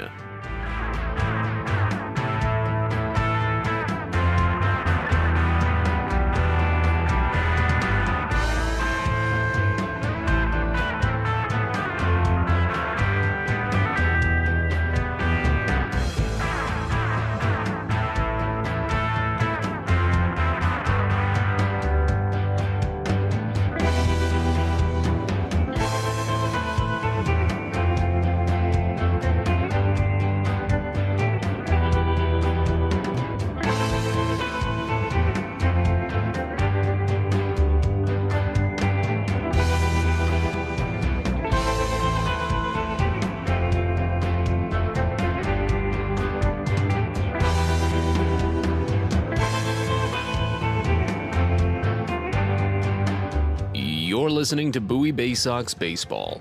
Our coverage of today's game will start soon.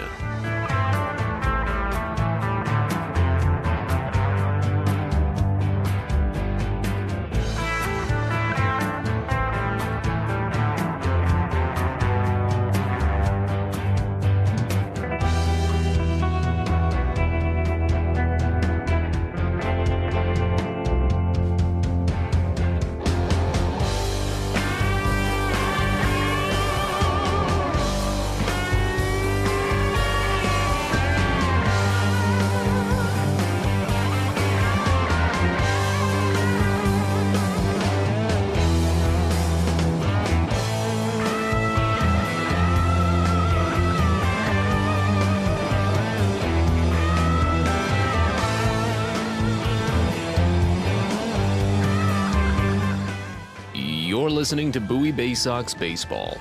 Our coverage of today's game will start soon.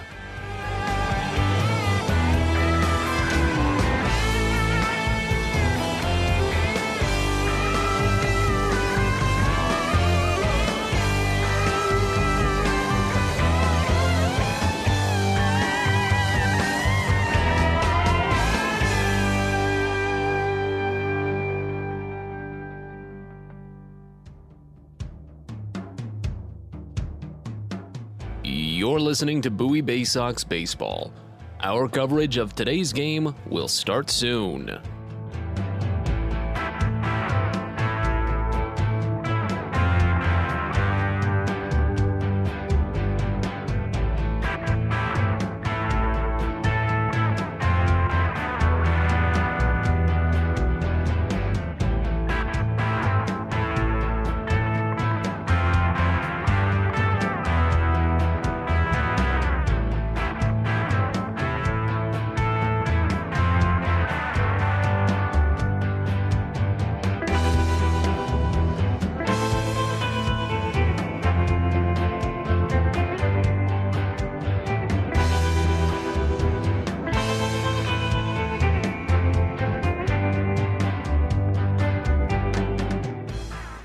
You're listening to Bowie Baysox Baseball. Our coverage of today's game will start soon.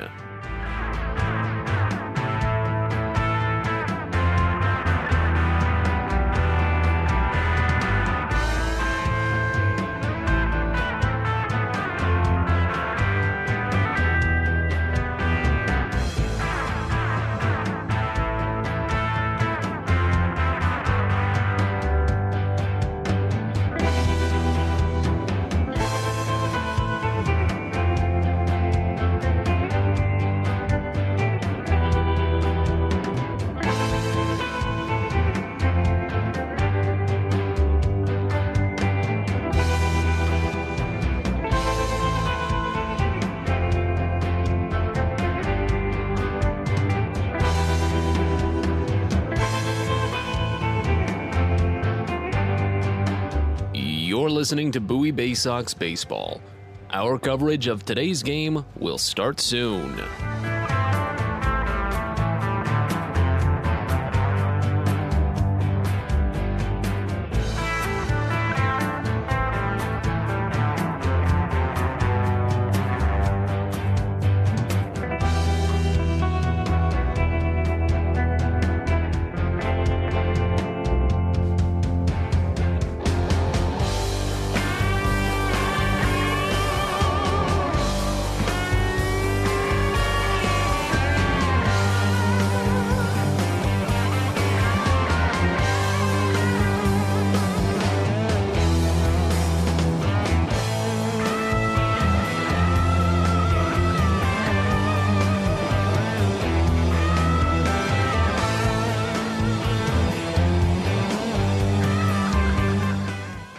You're listening to Bowie Baysox Baseball. Our coverage of today's game will start soon.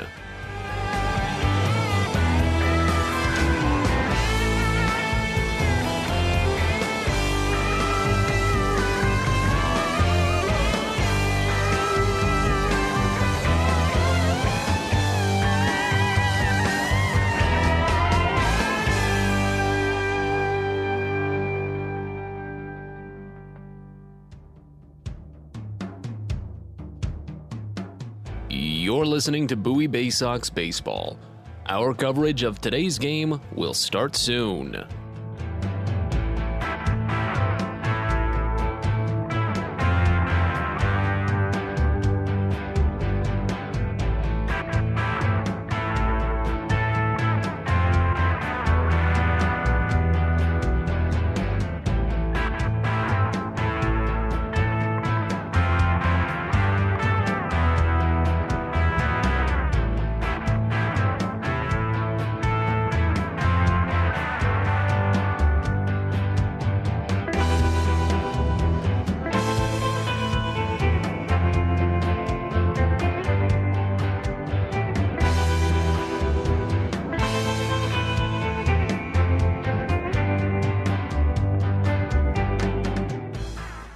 You're listening to Bowie Baysox Baseball.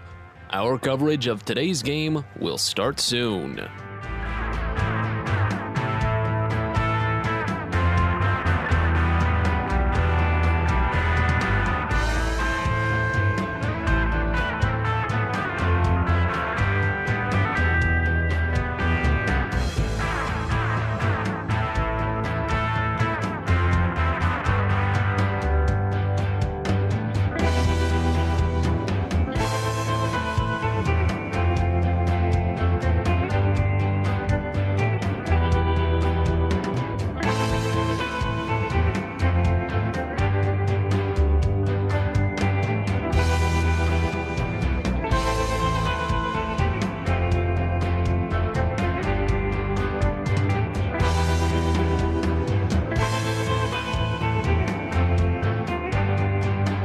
You're listening to Bowie Baysox Baseball. Our coverage of today's game will start soon.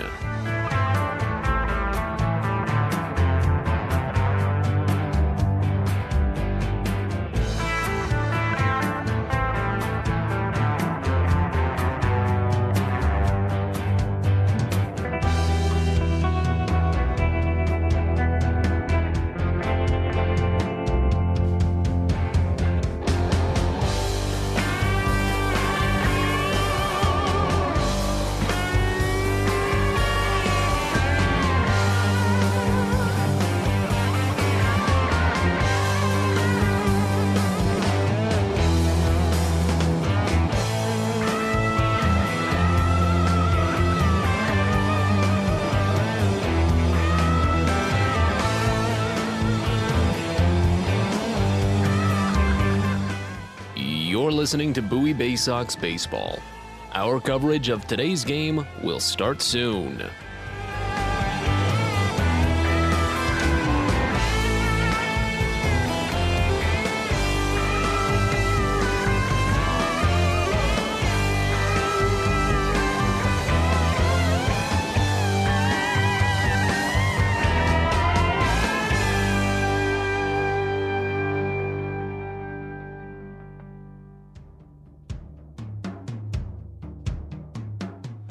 You're listening to Bowie Baysox Baseball.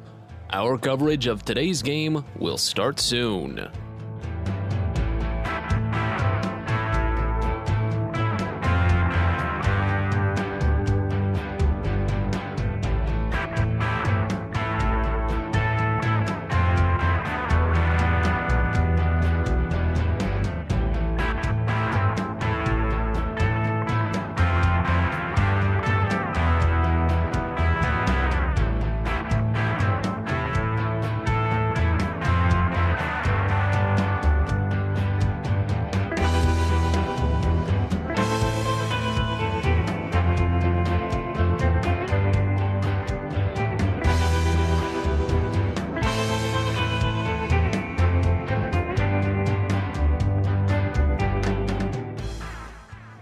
You're listening to Bowie Baysox Baseball. Our coverage of today's game will start soon.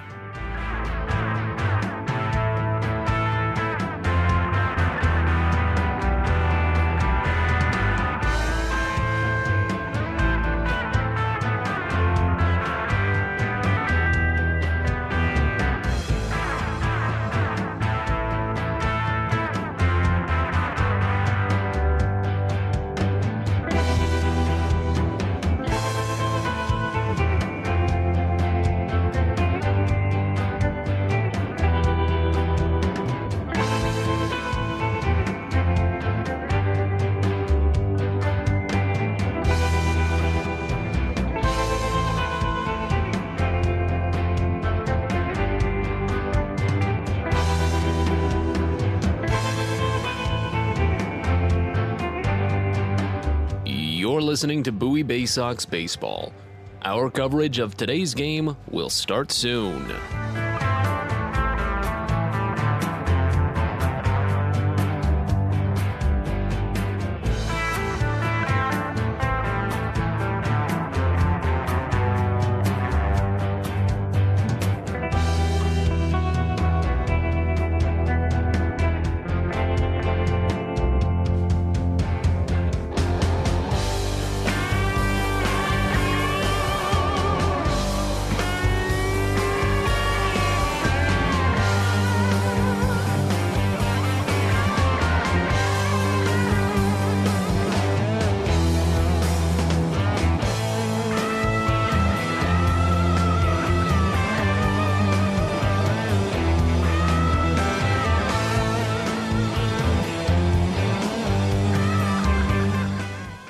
You're listening to Bowie Baysox Baseball. Our coverage of today's game will start soon.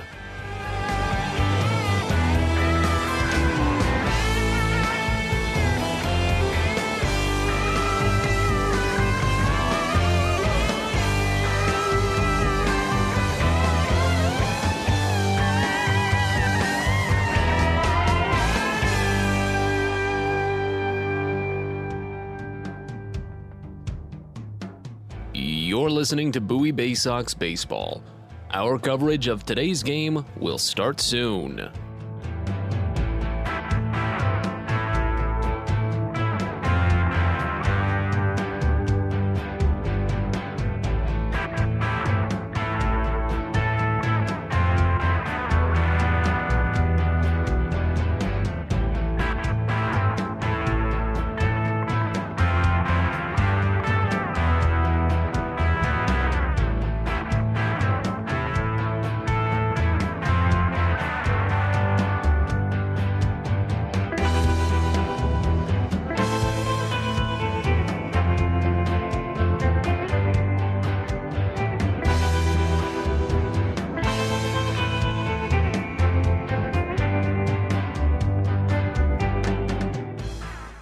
You're listening to Bowie Baysox Baseball.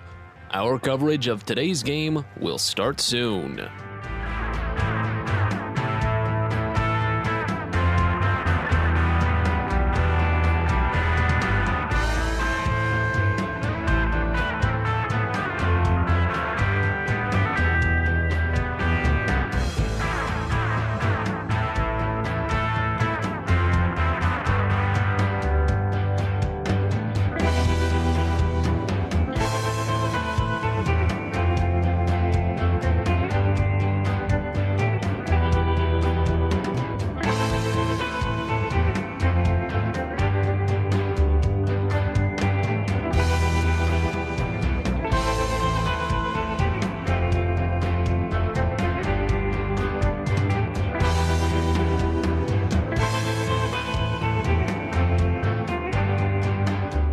You're listening to Bowie Baysox Baseball.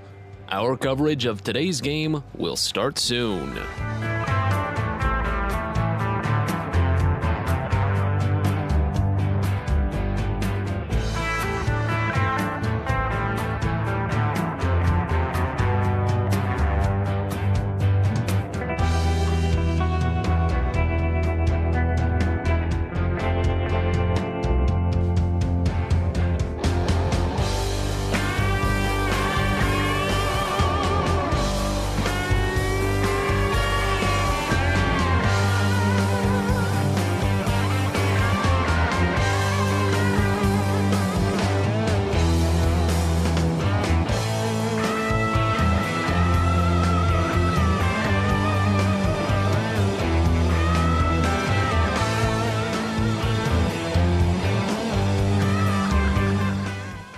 You're listening to Bowie Baysox Baseball.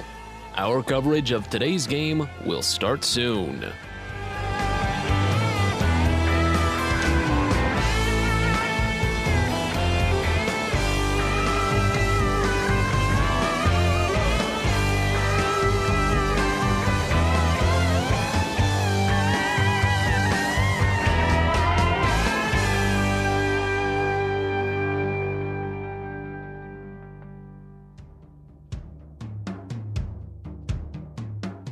You're listening to Bowie Baysox Baseball.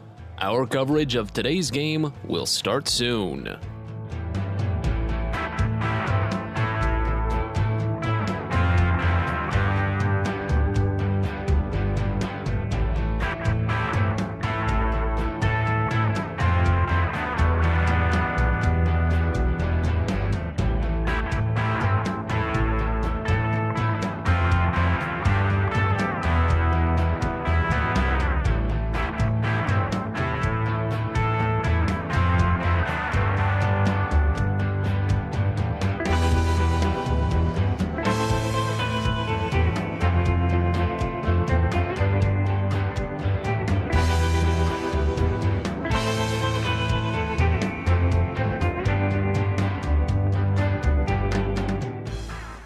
You're listening to Bowie Baysox Baseball.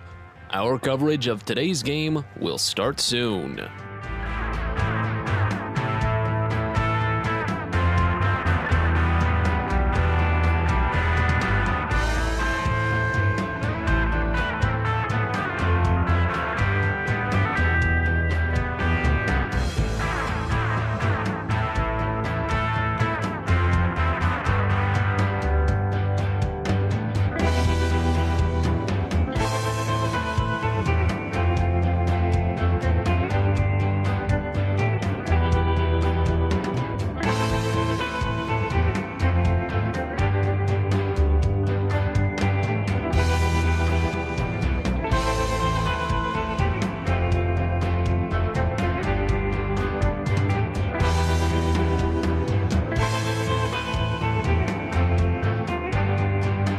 You're listening to Bowie Baysox Baseball.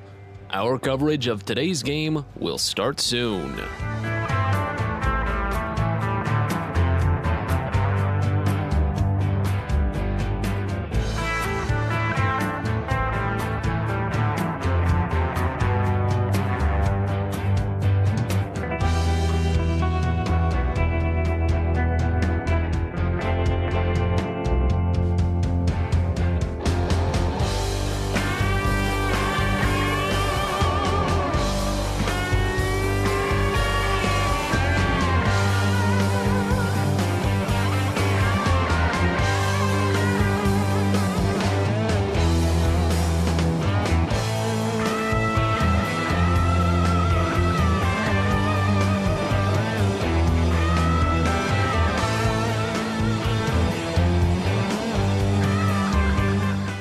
You're listening to Bowie Baysox Baseball. Our coverage of today's game will start soon.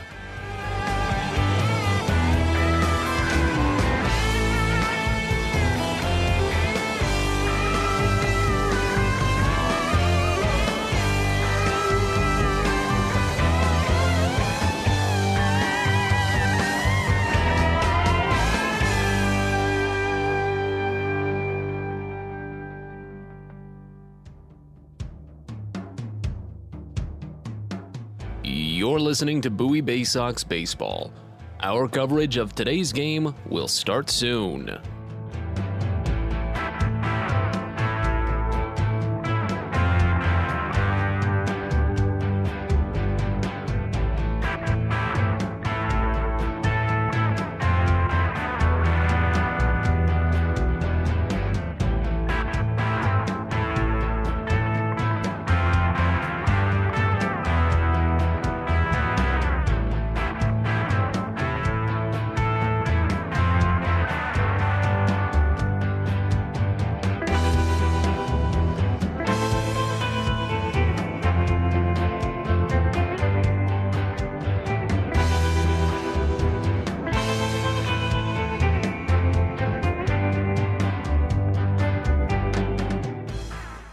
You're listening to Bowie Baysox Baseball. Our coverage of today's game will start soon.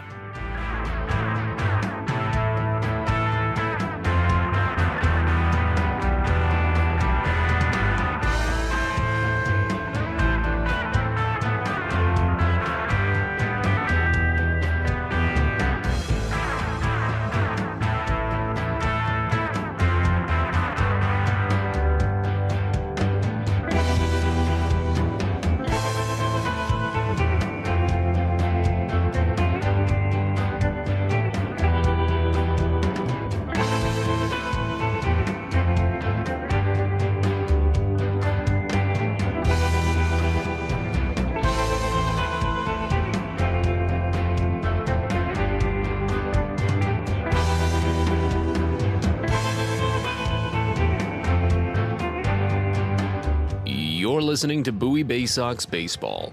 Our coverage of today's game will start soon.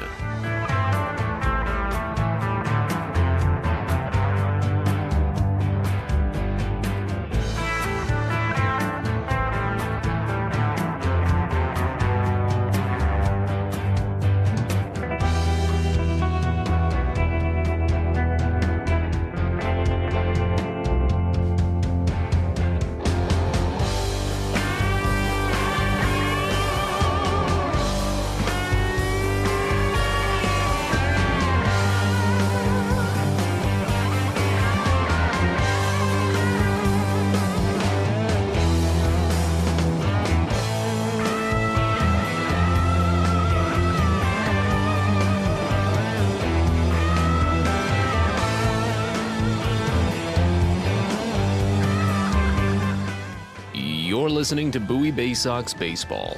Our coverage of today's game will start soon.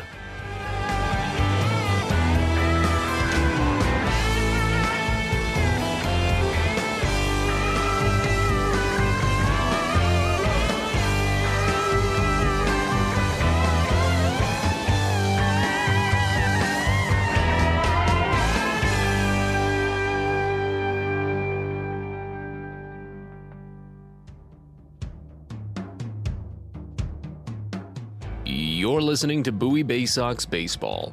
Our coverage of today's game will start soon.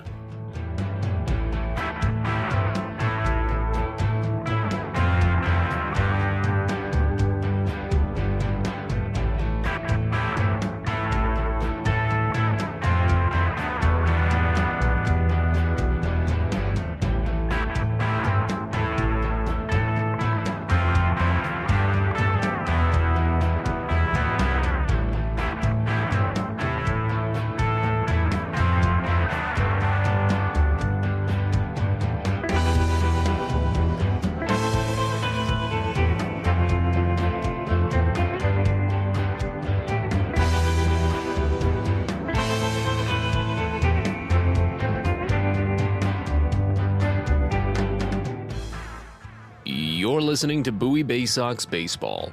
Our coverage of today's game will start soon.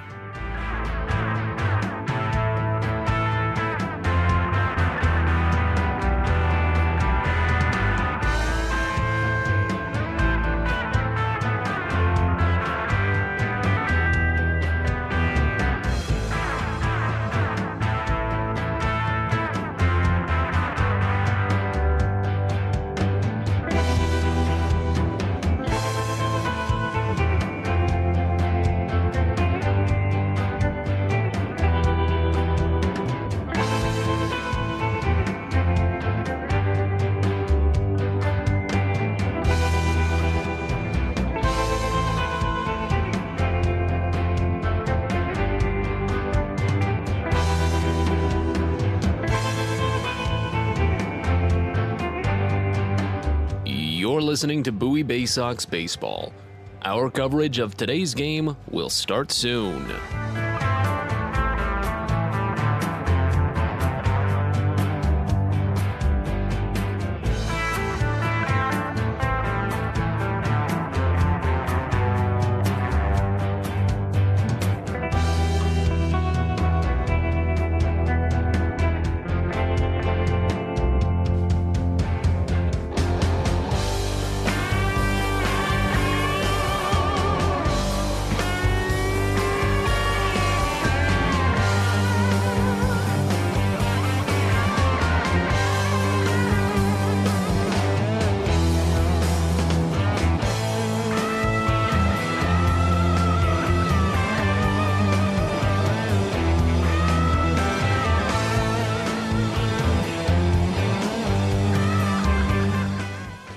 You're listening to Bowie Baysox Baseball. Our coverage of today's game will start soon.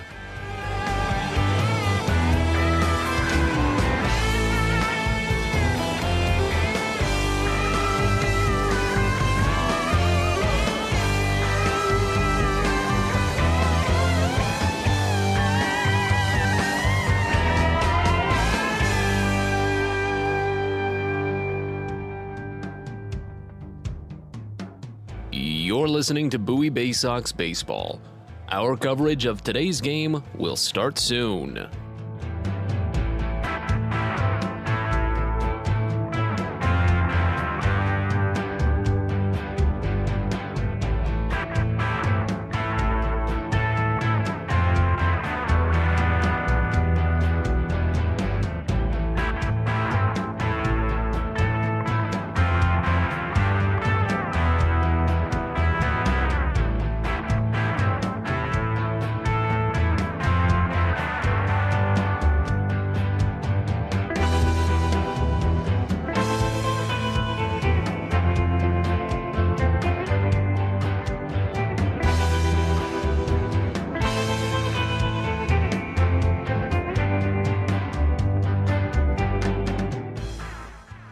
You're listening to Bowie Baysox Baseball.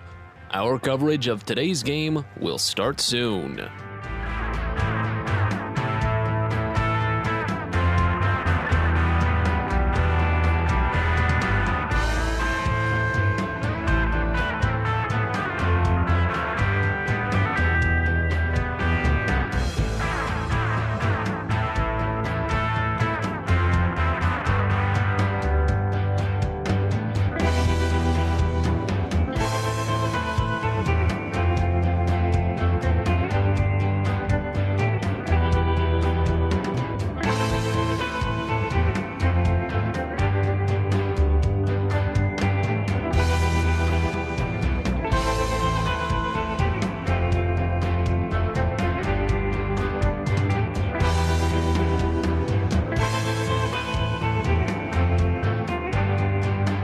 You're listening to Bowie Baysox Baseball. Our coverage of today's game will start soon.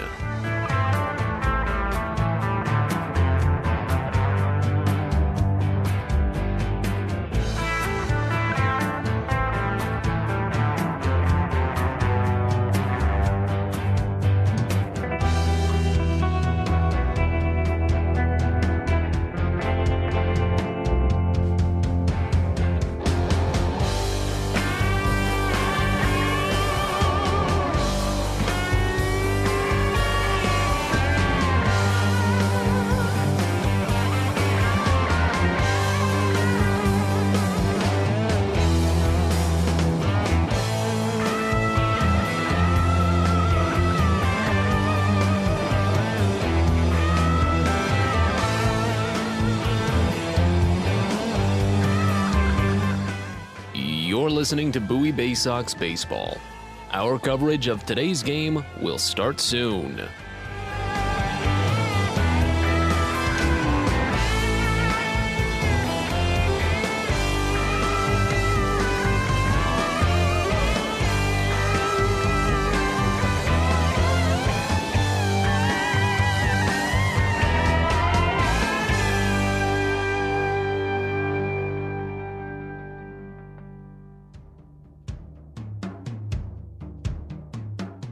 You're listening to Bowie Baysox Baseball. Our coverage of today's game will start soon.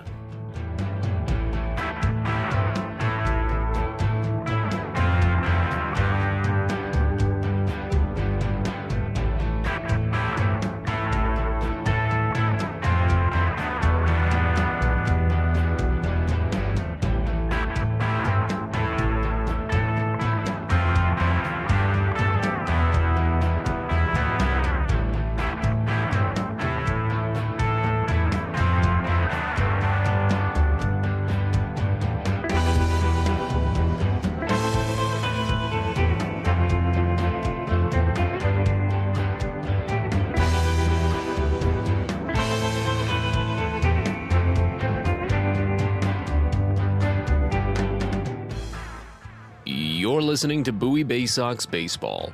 Our coverage of today's game will start soon.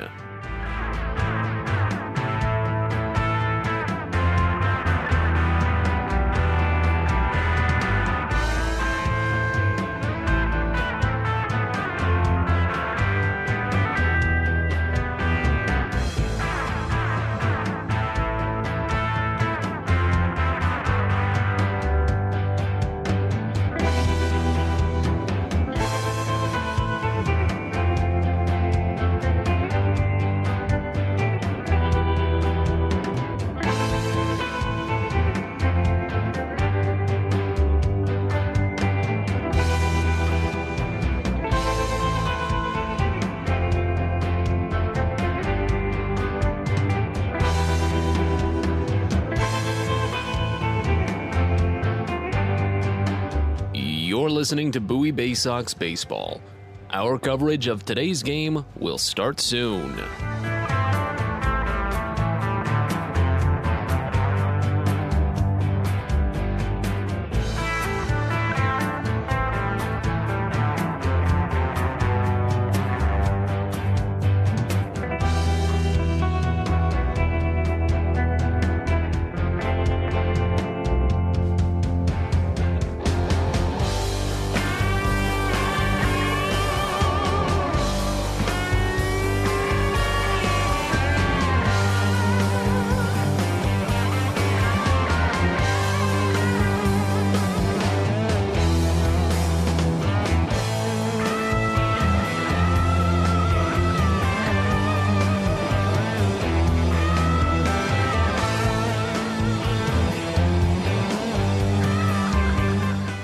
You're listening to Bowie Baysox Baseball.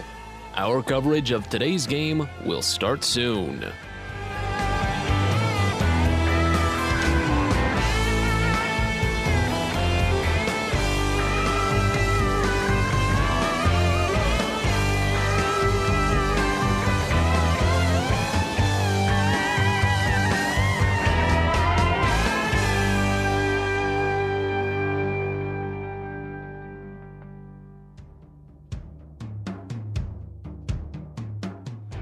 You're listening to Bowie Baysox Baseball. Our coverage of today's game will start soon.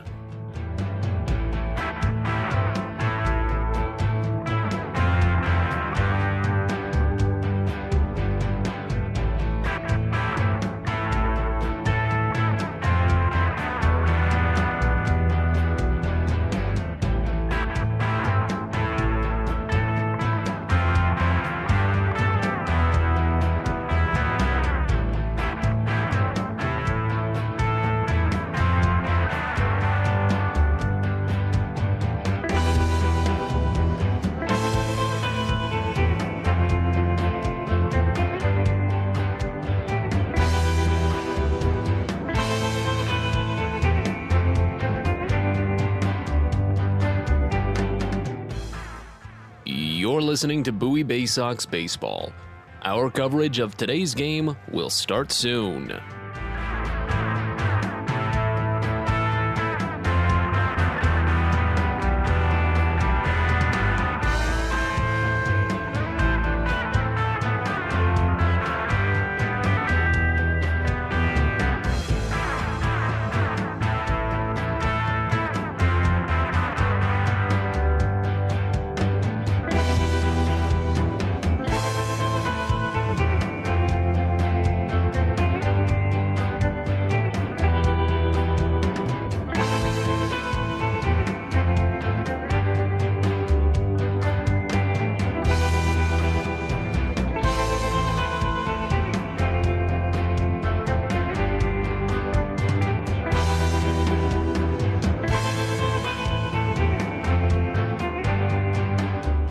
You're listening to Bowie Baysox Baseball.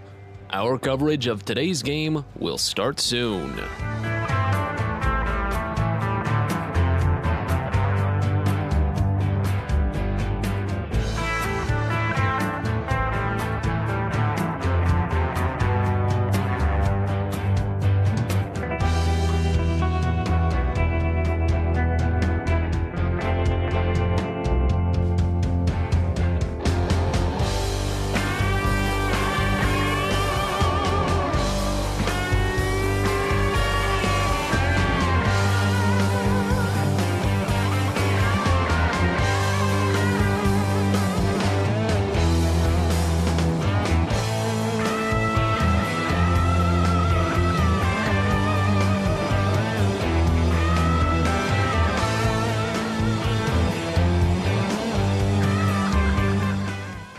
You're listening to Bowie Baysox Baseball. Our coverage of today's game will start soon.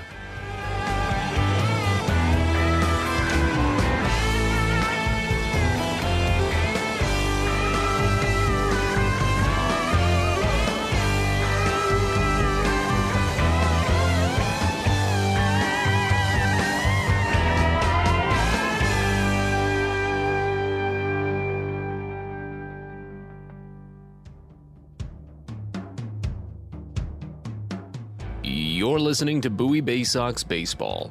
Our coverage of today's game will start soon.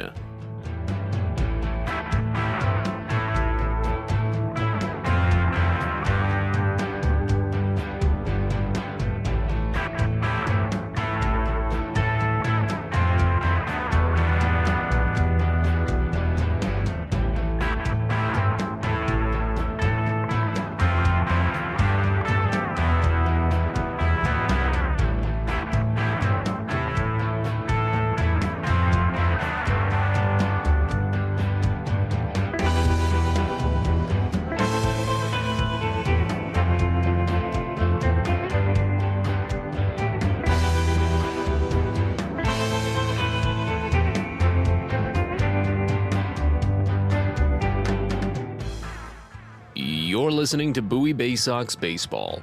Our coverage of today's game will start soon.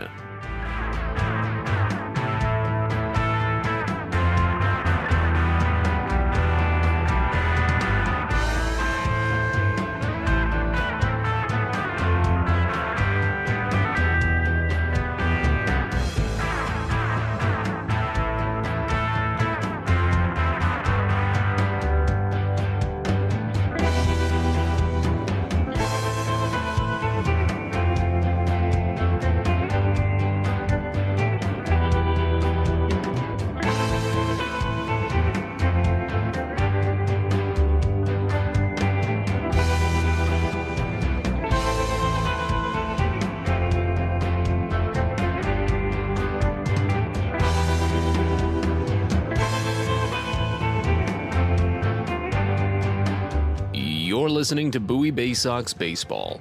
Our coverage of today's game will start soon.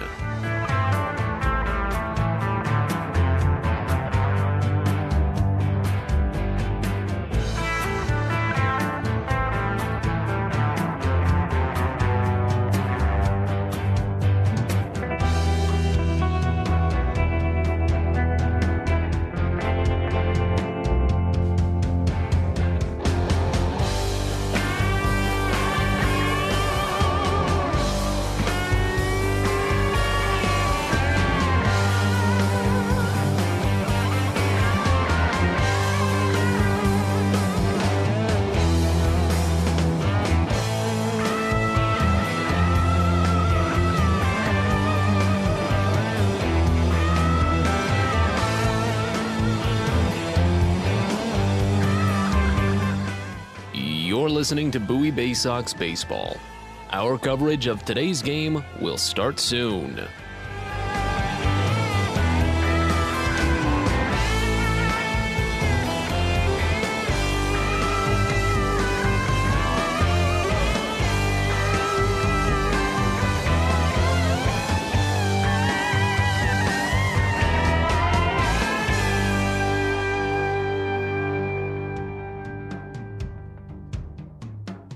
You're listening to Bowie Baysox Baseball.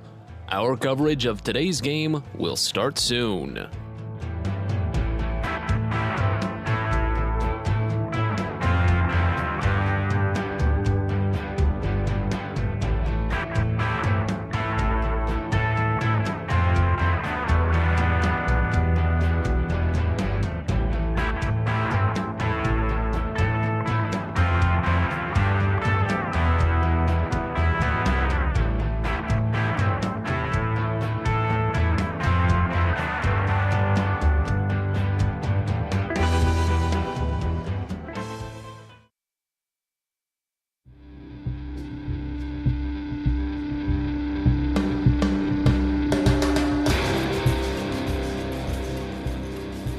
It's time for Bowie Baysox Baseball. The Baysox are the AA affiliate of the Baltimore Orioles. Coverage of the 2022 Bowie Baysox season is brought to you by Chesapeake Employers Insurance, DCA Imaging Systems, On the Green, Patient First, Royal Farms, Smile Doctors, and ZY Pyrotechnics. And now, live from the ballpark, it's time for Bowie Baysox Baseball. We're ready to go from Canal Park here in Akron, Ohio.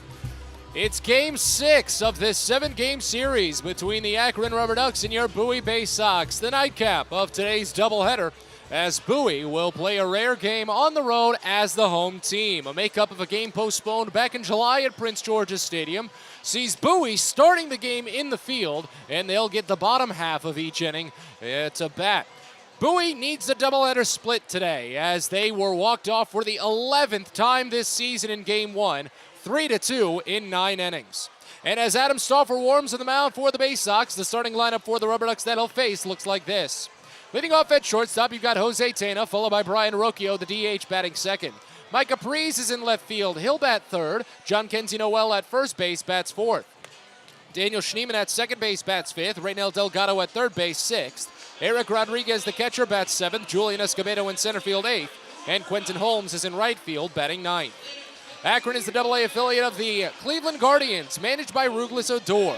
They are 58-47 on the season, a one-game winning streak, and 18-18 in the second half. Again, their lineup features Tena, Rocchio, Pries, Noel, Schneemann, Delgado, Rodriguez, Escobedo, Holmes.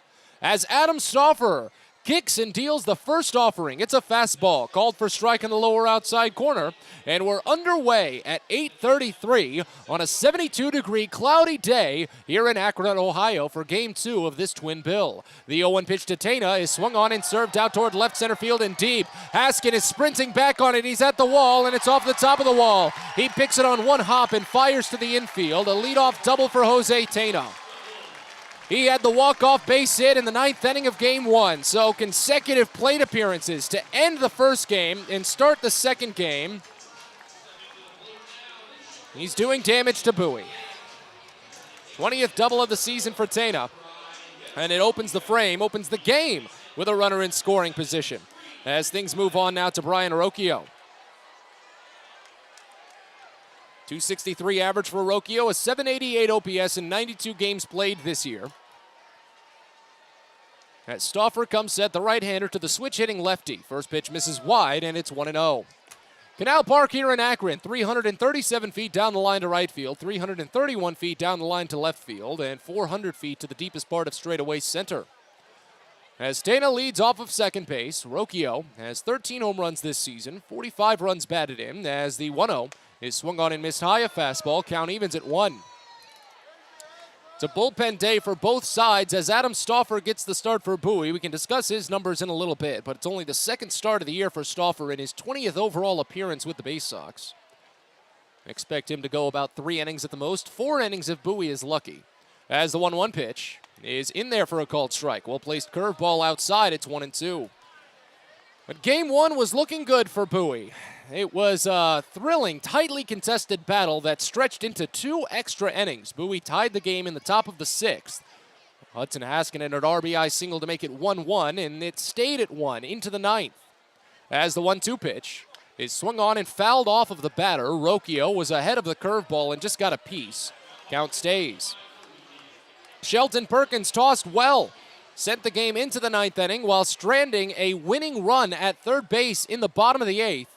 Bowie took the lead in the ninth on another RBI single by Hudson Haskin, but for the second time in just 4 days, Clayton McGinnis came in with a lead, blew a save, and served up the walk-off loss. The 1-2, line drive, right field, base hit, and this could score the run. A slow looping liner, but the stop sign is put up as it's picked in right field by Zach Watson. Rocchio collects the single. He's got hits in 5 of his last 6 games now as Tana moves to third. But Akron in business out of the gate. They've got runners at the corners with no one out.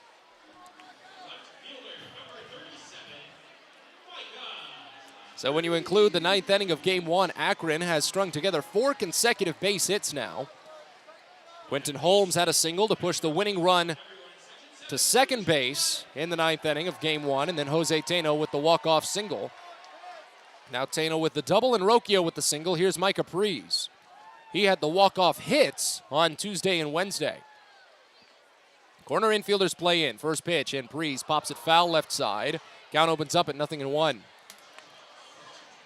Well, it's been a long day for Bowie, and the way this first inning is going just makes it seem like it will be much, much longer. As Prees is hitting .261 this season with an .841 OPS in 92 games played, 23 doubles, 4 triples, 16 homers, 59 runs batted in. First and third, still no one out in the first. Here's a pickoff throw to first, no tag. As we wait on the 0-1 offering to Prees. But the walk-off in Game 1 of this twin bill was already the third this series. All 3 losses for Bowie have been in walk-off fashion. And the 11th this season for the Baysox. Next pitch, slider misses down and inside. It's 1-1 on Prees. The 11 walk-off losses puts Bowie into a tie for the most walk-off losses in all of minor league baseball this season. Only one other team has 11, and it's the Minnesota Twins AAA affiliate. The 1-1 pitch. Not sure where that fastball missed. Maybe a little bit inside. Count runs to 2 balls and a strike.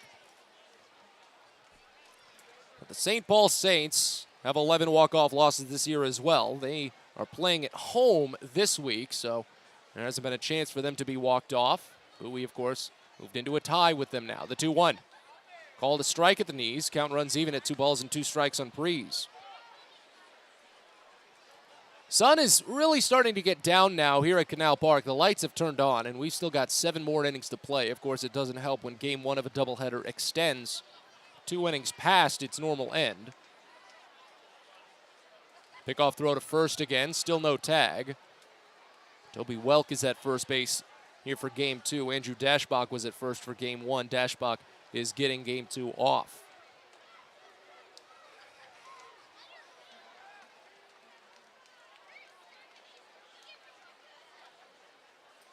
Two-two. Swing and a miss for strike 3. High fastball from Stauffer. Takes down Prees for the first out of the game. Let's tell you about the rest of the defense. From left to right in the outfield, you've got Colton Cowser, then Hudson Haskin and Zach Watson. Kobe Mayo is at third base. Cesar Pareto making just his second appearance at shortstop this season. Connor Norby at second base, Toby Welk at first, and Cody Roberts catches behind the plate for Adam Stauffer on the mound. As the right-hander John Kenzie Noel digs in. First pitch home, and Noel watches the slider miss down and away. It's 1-0 to start. 192 average for Noel this season, a 711 OPS. Get him a Slurpee. He has 34 games played. 4 doubles, a triple, 9 homers, 21 runs batted in. First and third, now with 1 out here in a scoreless top of the first. Now Stauffer sends home the next, and it's skied foul right side, 1-1. Rocchio at first base. I'm surprised he hasn't attempted the steal yet. He's tried 17 of them, only been caught 6 times. Of course, Cody Roberts does have a bit of a stronger arm behind home plate than Maverick Hanley. But Akron ran wild on Hanley in Game 1. They stole 3 bases. Make that 4 bases, actually. Tied a season's high in a single game against Bowie. Pickoff throw to first. That one bounces in, but it's kept in front by Welk. No tag applied as we wait on the 1-1 pitch to Noel. Adam Stauffer, a 6'7", 240-pound right-hander, 19th round draft selection in 2017 from Coatesville High School in Pennsylvania. Fires the 1-1. Slider misses down and away, and it's 2 balls and a strike. Bowie pitchers have gotten the memo about just feeding the constant sliders to Noel. He has a less than stellar eye at picking up on those pitches. He went down swinging on a handful of Shelton Perkins' sliders in game 1 of this tilt. Adam Stauffer this season has gone 4-1 with a 3.24 ERA in 19 games. This is his second start. 50 total innings, 57 strikeouts, 18 walks. 2-1 pitch. Fastball misses high, and it's 3 balls and a strike. First 3-ball count from Stauffer today. He's allowed 6 home runs, and opponents are hitting him for a .238 clip this year. But again, just his second start. As Bowie is going with a bullpen day, as is Akron when we get to the bottom of the first. 3-1 pitch. Inside, ball 4. John Kenzie Noel is not the walking ilk. That's only the 10th walk he's drawn in 34 games. Under 7%. And it loads the bases with only 1 out for Daniel Schneemann, who is 2 for 8 with the bases loaded this season. .211 average for Schneemann, a .583 OPS in 87 games played. 6 doubles, 2 triples, 5 homers, 34 runs batted in. 2 for 8 overall. He's drawn 3 bases loaded walks. He's got 7 runs driven in. Corner infielders play in. Double play gets Bowie out of the inning.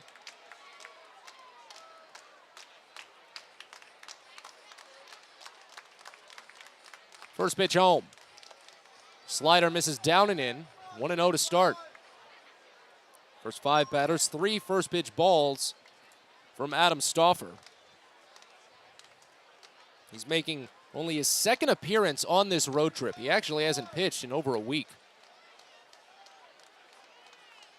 Here's the 1-0 offering. This is high. Change up runs the count to 2-0. Stauffer came in following Brennan Hanafy back in the Thursday game at Harrisburg. It was on the 5th. And he tossed well. Did allow an inherited runner to score, but nothing of his own, as the next pitch is knuckled into the air, shallow on the infield. Left side, Kobe Mayo waves the arms and makes the catch. The perfect put out to hold all of the runners in place. The second out of the inning, and a chance for Stauffer to strand the bases loaded now as left-hander Reynel Delgado steps in. Your umpiring crew for today's game, Colton Kauser, he's in left field. I was looking to the left of the umpires written down. Gabe Alfonso is at third base. Louis Krupa is the crew chief. He's over at first. And Tim Detweiler is calling the balls and strikes behind home plate. Yeah, Kauser's an umpire. He's going to help out with this one. Here's Delgado, first pitch. Half swing he went. On a high fastball, it's 0-1. 193 average for Delgado this season, a .584 OPS in 35 games played. 2 doubles, a triple, 2 home runs, 10 runs batted in.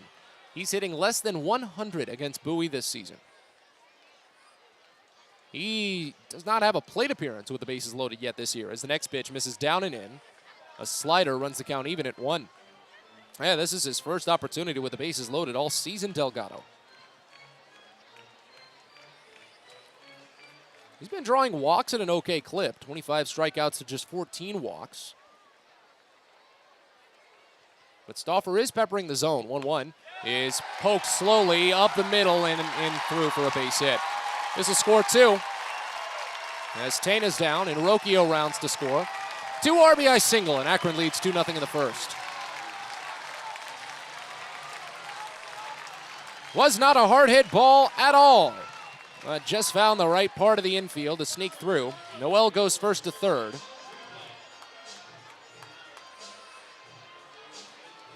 And Delgado has 12 RBI on the season now. Here's Eric Rodriguez.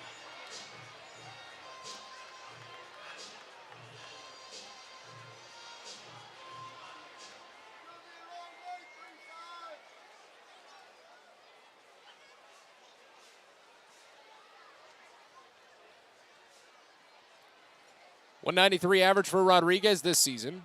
First pitch called a strike in the lower outside corner. It's 0-1.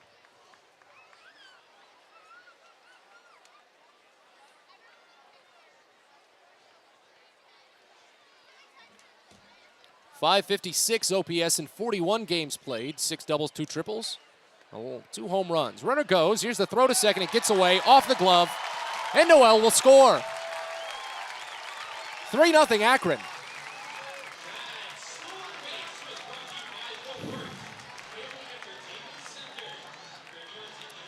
So John Kenzie Noel did not have a stolen base in his first 33 games. He has 2 steals today. Delgado picks up his 4th of the season. Runner still in scoring position, as Delgado is at second. Now this day has just not gone Bowie's way. Here's the 1-1. Fouled off, back to the screen. Count to a ball and 2 strikes. If Akron wins this game, of course it is early to discuss, but Bowie's offense has been very, very quiet. And Akron will have won the series. As the 1-2 comes in, and it misses low. Count runs even at 2 balls and 2 strikes as Stauffer is at 27 pitches here in the first inning. And again, Bowie was hoping for at least something longer out of Stauffer, something more efficient.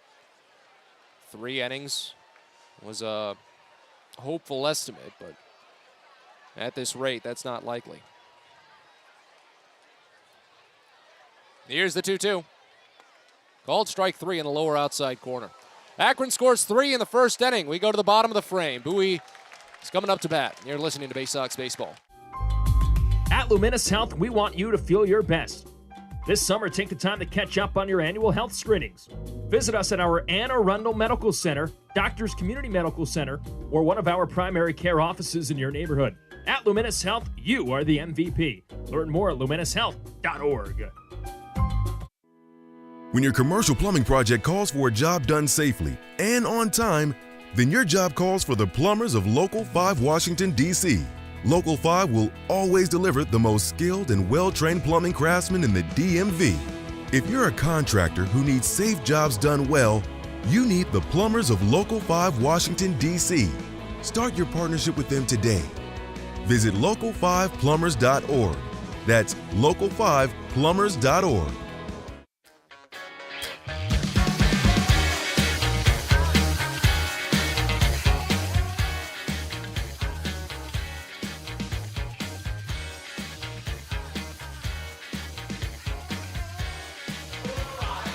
Bowie is in a big hole to start today's game. The Rubber Ducks score 3 runs in the first inning. And Bowie's not even gotten a chance to bat yet. As Eli Lingos warms on the mound for Akron, the starting lineup for the Bowie Baysox that he'll face looks like this. Leading off at second base, you've got Connor Norby, followed by Colton Cowser in left field, batting second. Cesar Prieto, the shortstop, bats third. Hudson Askin in center field, bats fourth. Greg Cullen is the DH. He bats fifth. Kobe Mayo at third base, bats sixth. Cody Roberts is the catcher, batting seventh. Toby Welk at first base, bats eighth. And Zach Watson is in right field, batting ninth. Baysox, the AA affiliate of the Baltimore Orioles. They're managed by Kyle Moore, assisted by Brandon Becker, Josh Conway, Tim DeJohn, Billy Facto, and Chandler Geller. Calvin Christensen is the video coordinator. Lindsey Birchfield and Blake Wooden are the athletic trainers. Bowie is 53-53 on the season. 26-11 in the second half, and of course already in a big hole. Again, their lineup features Norby, Cowser, Prieto, Ortiz, Cullen, Mayo, Roberts, Welk, Watson, all to face off against Eli Lingos on the mound. As Norby digs in, 274 average and a 903 OPS this season. First pitch is skied out toward deep right field. Holmes is running back, but he's got a beat. In front of the warning track, makes the catch. 1 pitch, 1 out. Tell you about the rest of the defense. From left to right in the outfield, you've got Micah Prees, Julian Escobedo, and Quentin Holmes. Reynel Delgado is at third base. Jose Tena is the shortstop. Daniel Schneeman at second. John Kenzie Noel at first. And Eric Rodriguez is catching behind the plate for Eli Lingos on the mound. As Colton Cowser steps in, 333 average and a 1068 OPS in 35 games played. First pitch home, and Cowser watches a called strike. Changeup finds the heart of the zone. It's 0-1. 8 doubles, no triples for Cowser. 8 home runs, 24 runs batted in this season. As Lingos holds set at the chin, drops to the waist. Fires the next. Cowser watches it miss down. Ball and a strike now. Eli Lingos, 5'11", 200-pound, 26-year-old left-hander from Phoenix, Arizona. 22nd round draft selection back in 2018 from Arizona State. Started the year with AAA. As the 1-1 comes in, and this one smashed out to right field. A little bit deeper. Holmes is running back to the warning track, but he's got another beat. Deep in the gap, he makes the catch. Back-to-back flyouts to right field, and suddenly 2 gone. Baysox are in their all-gray road uniforms, a rare sight. The orange block letter Bowie on the front side, and the black cap. Akron in their alternate yellows today. White pants with the script Akron on the front side and a baby blue cap. First pitch to Cesar Prieto, misses down. Breaking ball starts the count out at 1-0. 281 average for Prieto this season, a 701 OPS in 63 games. 17 doubles, no triples, 3 homers, 28 runs batted in, the 1-0. Prieto watches a called strike, upper outside corner, it's 1-1. Lingos is 1-1 on the season, 2.84 ERA in 13 games, but this is his first start with the Ducks. He does have starting experience with them, however, as the next pitch misses down and away. Count goes to 2-0. Only 19 innings for Lingos this year, 16 strikeouts, 5 walks. He's allowed 3 home runs. Opponents are hitting him for a 194 clip. But he was a starter last year for Akron as the 2-1 is bounced slowly foul, first base side. When the count even at 2. He was actually the opening day starter for Akron back in 2021. He made 6 starts with the Rubber Ducks, but then had to miss the remainder of the season after just 6 weeks. There was an incident when Akron was playing Erie, as the 2-2 is skied foul left side out of play. Lingos was struck in the head by a line drive from Erie's Drew Ward.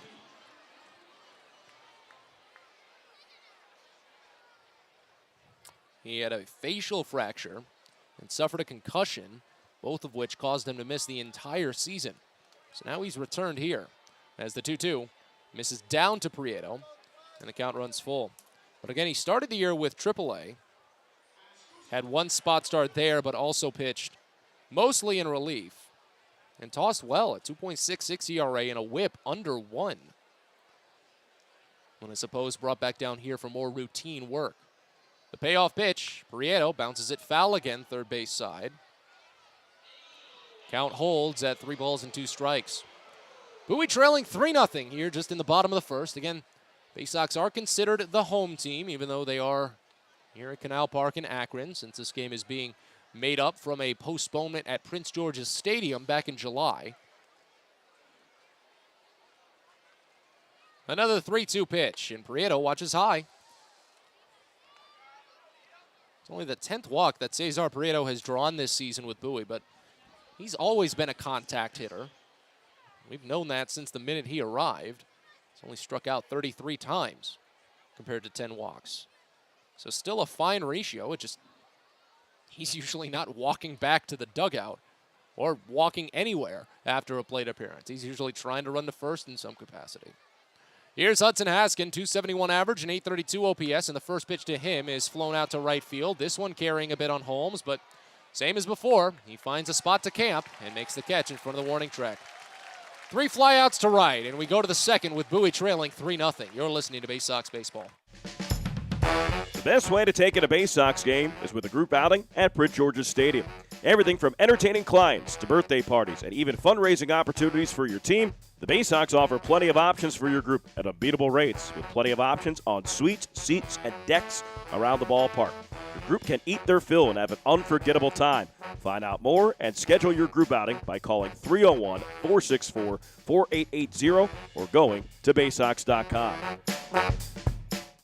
Baseball is a game of specialists. Base stealers, closers, cleanup hitters. Together, they help their team stand out from the rest. Specialists also help set Chesapeake Employers Insurance apart from other workers' compensation insurance companies. Our health services team includes orthopedic surgeons, nurse case managers, a physical therapist, and more, all to get your employee back to work, contain costs, and keep premiums down. That's teamwork. To learn more, connect with your agent or visit Chesapeake Employers at CEIWC.com.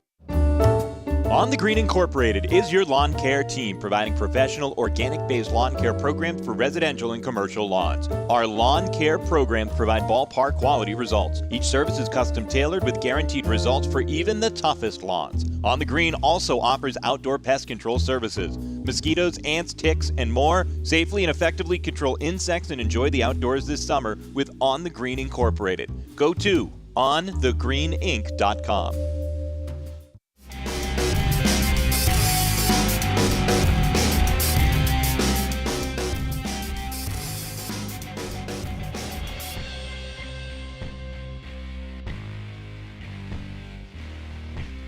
On to the second inning here in Akron as Bowie still in a big hole to start, 3-0. Baysox got one base runner on a 2-out walk in the first and couldn't advance him. It'll be 8-9-1 for the Rubber Ducks here in this second inning as Adam Stauffer looks for a cleaner frame. First pitch. Julian Escobedo watches a called strike in the lower inside corner. It's 0-1 to start. 214 average for Escobedo this season, 615 OPS in 90 games, 12 doubles and a triple, 4 homers. 29 runs batted in. Here's the 0-1 pitch. Half swing, he went around. Couldn't really pull back on a high fastball. It's 0-2. After Escobedo, it'll be Quentin Holmes, and then back to the top of the lineup for Jose Tena. As the 0-2 pitch comes in, and it's fouled off behind home plate. Count stays.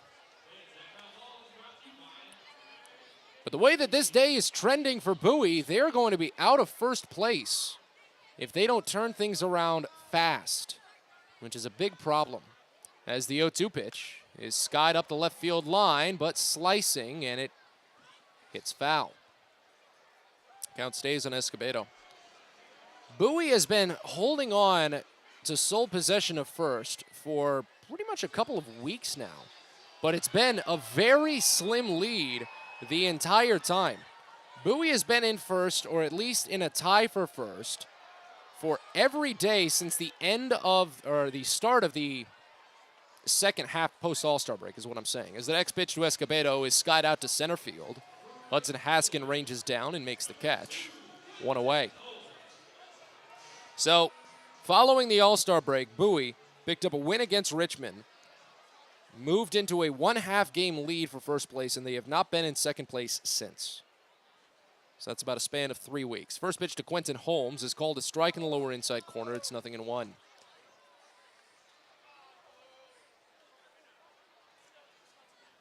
Bowie trails 3-0. Holmes hitting .250 with a .500 OPS in just 9 games. Next offering is a slider, misses down and away. 1 ball and a strike. No extra base hits for Holmes. He does have an RBI and 3 stolen bases. He struck out 9 times, has not walked yet. Here's the next. Swing and a miss. High fastball runs the count to a ball and 2 strikes. But again, unless Bowie can come from behind now, which they desperately need to, and if Erie and New Hampshire goes final at its current score, Bowie would be in second place. The 1-2 misses high, and the count goes even at 2. Erie leads New Hampshire 2-1 in the top of the 7th inning. Out at Delta Dental Stadium, Erie is trying to take the first 5 in that series and extend their win streak to 6 consecutive games. Next offering is a curveball, misses inside. Count runs full. First full count from Stauffer. Opponents are only hitting 100 against him on full counts. 15 strikeouts, 11 walks. Next pitch. Check swing, down and away. Second walk given up by Stauffer today. And it goes back to the top of the lineup for Jose Tena.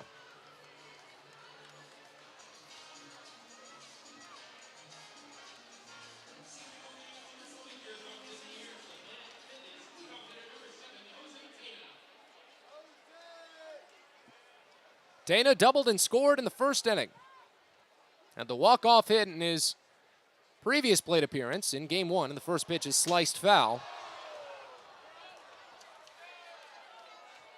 0-1 to start. Again, Bowie really needs to shore themselves up against Akron, because after tonight's game is done, the Baysox still have 7 games at this ballpark, including tomorrow. Here's the 0-1, runner takes off. It's a half swing, down and inside throw to second is in time. A perfectly placed seed by Cody Roberts. Connor Norby just put the glove out on top of Holmes, and the ball found him. Caught stealing, goes 2-4. It's the second out of the inning, while Tano runs the count even at 1.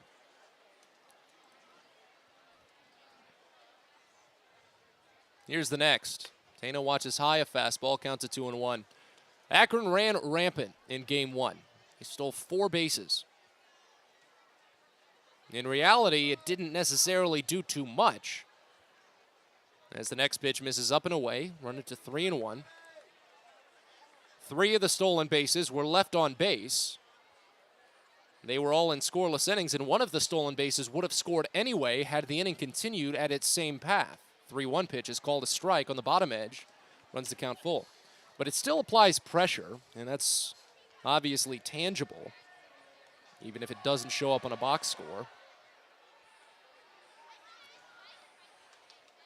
So to start out with a caught stealing here does help big. The 3-2 is poked over to third, backhanded on a low knee by Kobe Mayo. He uprights, fires low to first, and it's picked by Toby Welk. He had to spin out to make sure he didn't fall over. 5-3 put out ends the inning as Stauffer faces the minimum around the walk. Bottom of the second coming up. Bowie trails 3-0. You're listening to Baysox Baseball. Sky Shooter Displays by ZY Pyrotechnics will be lighting up the sky with top-of-the-line fireworks shows following Baysox games all season long. We will give you the best bang for your buck. Sky Shooter Displays include traditional shows, true pyro musicals, custom choreographed plays, and much more. The night sky is truly limitless, so don't be shy. Give ZY a try. Find out more by calling us at 570-328-1361 or visit us online, zypyrotechnics.com. Celebrate your Chesapeake pride on Friday, August 19th as the Baysox host Maryland's Baytoberfest at Prince George's Stadium. All things Maryland presented by Royal Farms with an upcoming special Baytoberfest beer stein and ticket package available. And with a big chance to celebrate all things Maryland, it wouldn't be complete without your very own Maryland flag designed Baysox hat with Adley Rutschman and his number 35 patched on the side. It's the Maryland Baytoberfest and the Adley Rutschman hat giveaway Friday, August 19th at Prince George's Stadium. So get your tickets at baysox.com.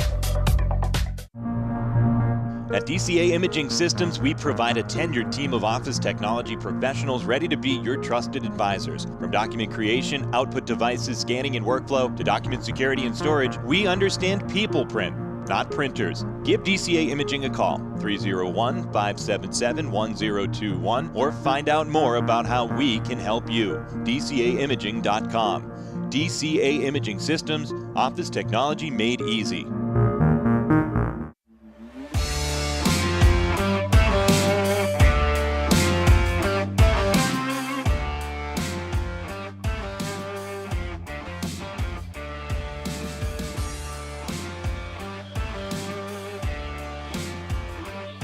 On to the bottom of the second inning here in Akron as Bowie needs to get the offense going. They trail 3-0. Baysox have not driven in an earned run against the Rubber Ducks all day. As Greg Cullen will lead off here in the second. First pitch home, misses down and away. Count starts out at 1-0. It'll be 5, 6, and 7 in the Bowie lineup, starting with Cullen, who's hitting .238 this season, 814 OPS in 35 games. Lingos fires the next, and Cullen watches it down and away, 2-0. 5 doubles, no triples, 5 homers, 15 runs batted in. Lingos walked a batter with 2 outs in the first and gave up 3 flyouts to right field. Here's the 2-0. Called a strike, fastball at the letters, it's 2-1. So Cullen, Mayo, Roberts, if any of them reach, Toby Welk will bat, as they have a light enough shift on for the left-hander Cullen. But we're using 3 lefties today. Next pitch high. 3 balls and a strike now. Again, Lingos does have starting experience, but his numbers suggest he probably won't go more than 3 innings today. As the 3-1 pitch. This is high again. And Cullen draws the leadoff walk. Second of the day from Lingos. As Kobe Mayo will step up. This is Lingos' second appearance of this series. He came in a part of a string of 3 strong relievers on Wednesday. After Bowie had taken a 2-1 lead in the 3rd inning on Wednesday, Lingos, Kyle Marmon, and Carlos Vargas combined for 6 perfect innings. The first pitch to Kobe Mayo was called a strike on the bottom edge. It's 0-1. Lingos was the first pitcher to start. He retired the side in the 4th and the 5th with 2 ground outs, a pop out, a fly out, and 2 strikeouts. Here's a pickoff throw to first, but no tag. We wait on the 0-1 to Mayo, who's hitting 167 this season with a 523 OPS, still in just 6 games. No doubles or triples, a homer. 3 runs batted in. The 0-1, swing and a miss. Misses down and away, and Mayo loses his helmet. Well, Mayo has really been bringing more torque than just about anyone, it feels, in his plate appearances lately. He's just not been able to get the contact. The 0-2, swing and a miss for strike 3. Breaking ball down as Lingos uses just 3 pitches to retire Mayo for his first strikeout. And now on to the catcher, Cody Roberts.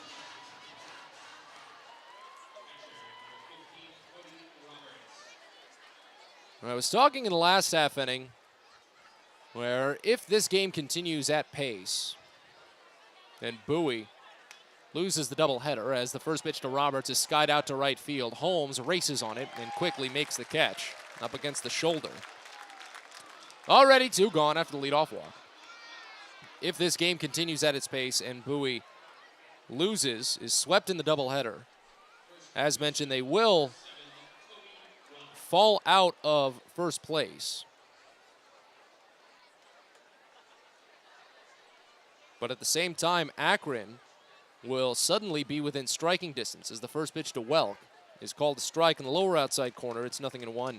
Toby Welk hitting 200, 658 OPS in 16 games. 2 doubles, no triples, 3 homers, 10 runs batted in. Next pitch, swing and a miss, breaking ball down, it's 0-2. Because if Erie holds on, as they still lead 2-1, they would take a half-game lead over Bowie in the division. Akron would be 6.5 games out with still 6 games left to play against Bowie. Plenty of opportunity to cover that ground. 0-2 pitch, and Welk gets a piece. Now he struck out swinging. Looked like he did it first, realized he didn't. And after the leadoff walk, Lingo strikes out 2 and strains the runner at first. 3rd inning coming up. Bowie trails 3-0. You're listening to Baysox Baseball. Hey, coffee lovers. Know where you'll find the world's freshest cup of coffee? Right here at Royal Farms. Because with our new brewing system, it takes less than a minute to go from selecting the kind of coffee you want to this. The freshest, most flavorful cup of coffee you can buy is at Royal Farms. So try one. It'll be love at first sip. Because it's the freshest coffee in the world. Real fresh, real fast, Royal Farms. Hey kids, the Baysox Futures Club is the best way to be a fan of the Baysox, and it's completely free for kids ages 3 through 12. Futures Club members get access to special members-only events, discount ticket offers, and free gifts for just signing up. Parents, head over to Baysox.com to sign up your kids, so don't miss out on all the promotions and giveaways at Prince George's Stadium this season and next. The Baysox Futures Club. Sign up now at Baysox.com. If you're working in the Washington, D.C. metropolitan area as a pipe fitter, pipe welder, or HVAC service technician, and you're interested in a better life, a better means to provide for yourself and your family, a way to make sure that you're earning the highest wages and the best benefits in our industry, visit our website at steamfitters-602.org. That's steamfitters-602.org. And let's talk about what we can do to help change your life.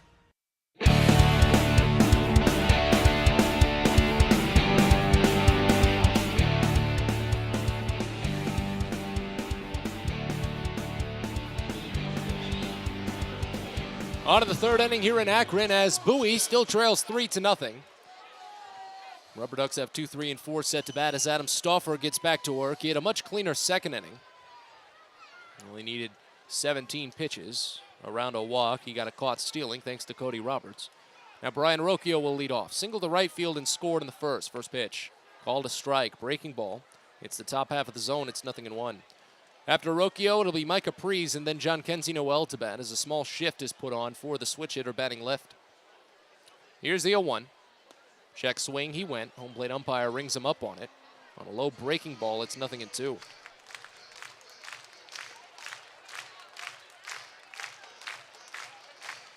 Stauffer consistently out of the stretch.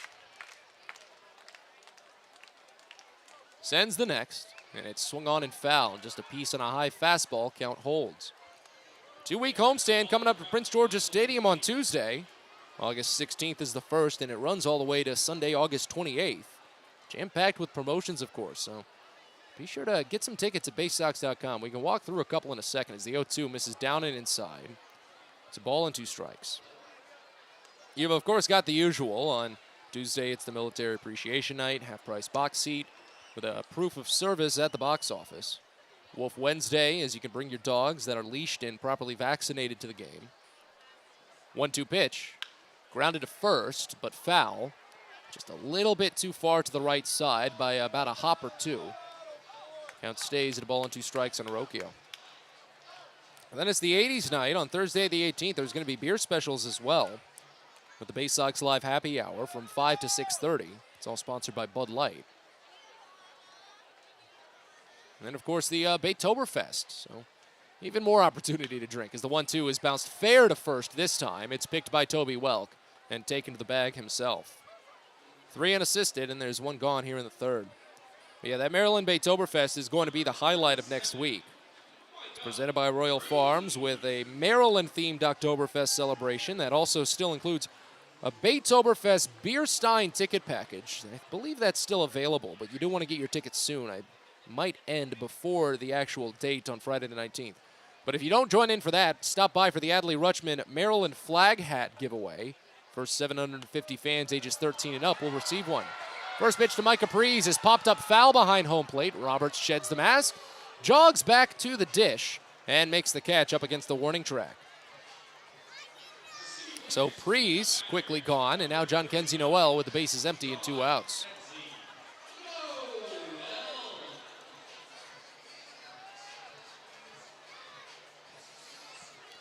Noel walked in the first inning and scored on an error.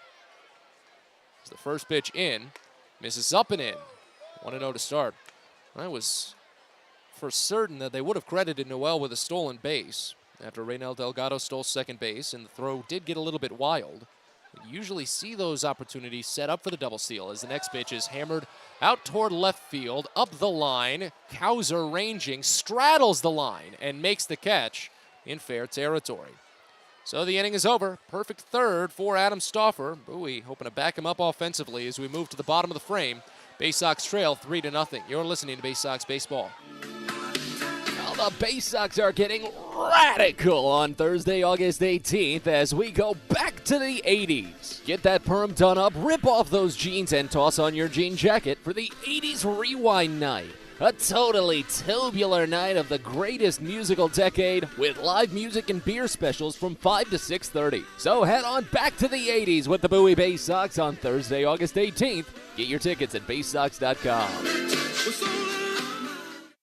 Everyone deserves a great smile, and Rad Orthodontics is here to help you, Bowie Baysox fans. Rad Orthodontics accepts most insurance, and whether it's braces or Invisalign aligners, anyone can get the smile they've always wanted with our flexible payment options. With 2 of the country's leading orthodontists right here in the D.C. area, we love to see Baysox fans smile with confidence. So get that amazing smile you deserve. Visit radsmile.com today and book your free consult. That's radsmile.com for Rad Orthodontics, official smile provider of the Bowie Baysox.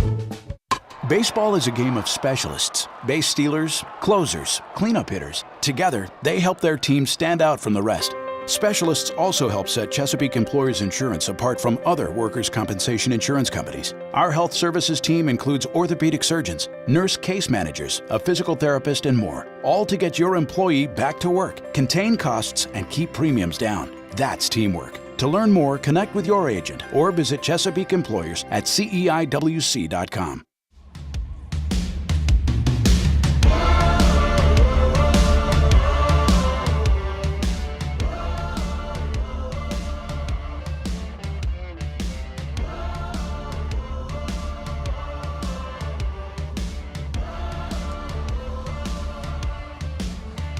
Bottom of the third here in Akron as Bowie needs to get the offense going. Remember, just a 7-inning game. as they trail 3-0. Zach Watson will lead off, the number 9 batter, then back to the top of the lineup with Connor Norby and Colton Cowser. Eli Lingos continues to pitch, and the first pitch is hammered out to left field.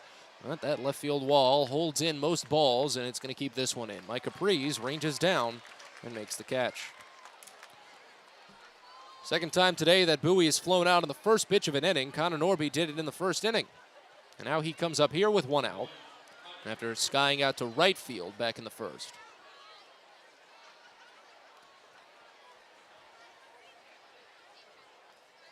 First pitch in from Lingos. Norby watches it down and away for a ball. It's 1-0 to start.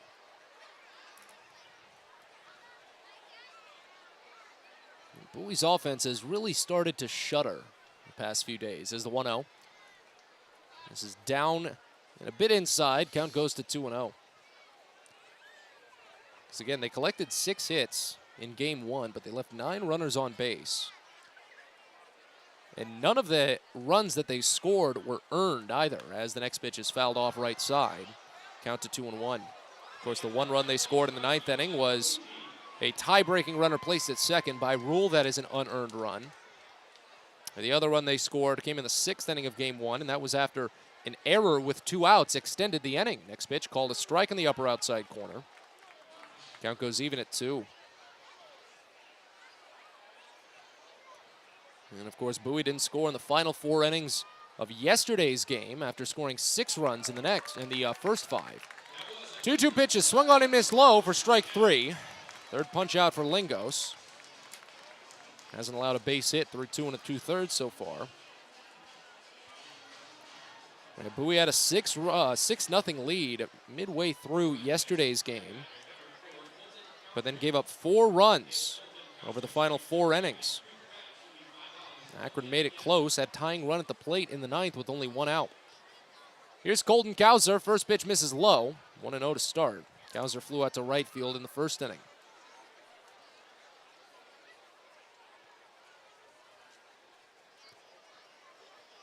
Here's the next. Breaking ball called for strike. Finds its way pretty much right down the middle. Count evens at 1. So what is that? That's 15 consecutive innings that Bowie has not been able to drive in an earned run. The 0-1. Smacked out toward right center field. Hanging up just enough for the center fielder Escobedo. He closes the gap, and the inning is over. Bowie goes down in order. On to the 4th. They trail 3-0. You're listening to Baysox Baseball.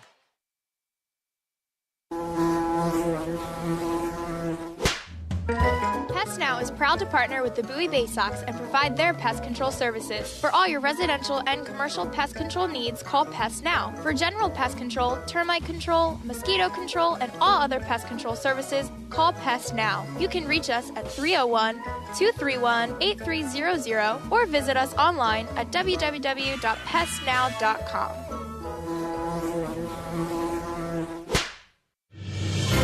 It's not baseball season without fireworks, and you can always count on the biggest and best at Prince George's Stadium. There's no better way to cap off a fun evening at the ballpark than a spectacular fireworks show. And the Baysox have got you covered this season with 16 different shows to choose from. So get your tickets now at Baysox.com. Still 3 more fireworks shows in the month of July on Saturday the 16th, Friday the 29th, and Saturday the 30th. Hope to see you there. Sky Shooter Displays by ZY Pyrotechnics will be lighting up the sky with top-of-the-line fireworks shows following Baysox games all season long. We will give you the best bang for your buck. Sky Shooter Displays include traditional shows, true pyro musicals, custom choreographed lays, and much more. The night sky is truly limitless, so don't be shy. Give ZY a try. Find out more by calling us at 570-328-1361 or visit us online, zypyrotechnics.com.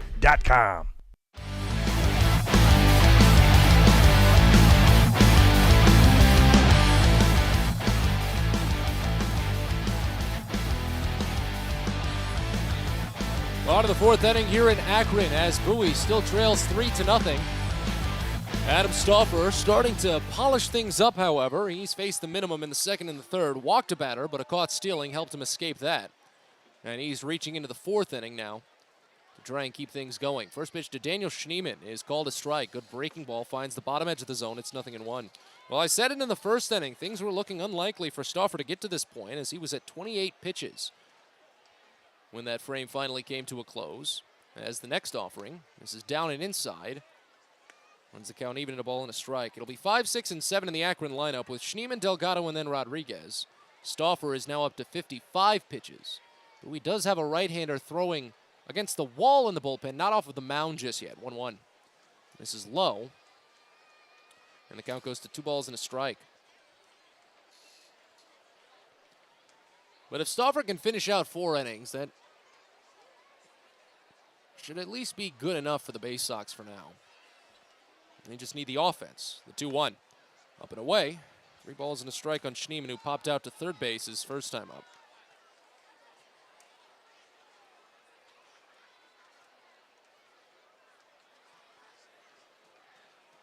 Looks to be Hector Perez warming in the bullpen for Bowie. Next pitch. Outside, ball 4. Third walk given up by Stauffer today. Second time today that Akron has led off the inning with a base runner.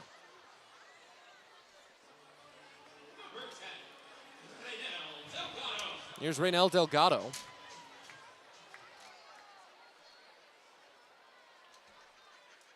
Left-hander had the 2 RBI single in the first inning that got this whole thing started. Bowie still trails 3-0. They don't have a hit through 3 innings. First pitch. Down and inside a ball, it's 1-0. Schneemann has attempted 17 steals this season, only caught 3 times.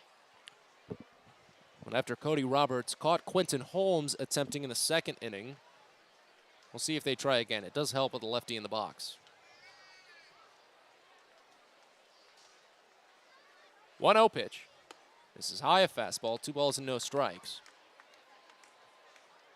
At this rate, in terms of strikes thrown, I imagine this is going to be the last batter that Stauffer faces. Again, Bowie was just trying to get as much out of him as they could, and the first inning did not help. He's only thrown 55% of his pitches for strikes. Runner goes as the pitch is flared into right center field for a base hit. Hit and run pays off to put them at first and third. Still no one out here in the 4th inning as Delgado has a 2-hit day. 193 average, a 2-hit day.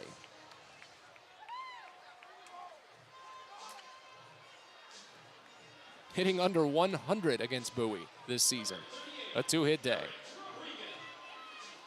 He can't predict baseball. That's one of the problems. As Eric Rodriguez steps in, third base will play out on the baseline. Middle infield will play back. Willing to trade a double play for a run. Rodriguez has hit into 3 double plays this season. First pitch. This is high. And it's 1-0 to start. Only 2 pitches in the zone this inning for Stauffer. And one of them was Delgado's single. Here's the next.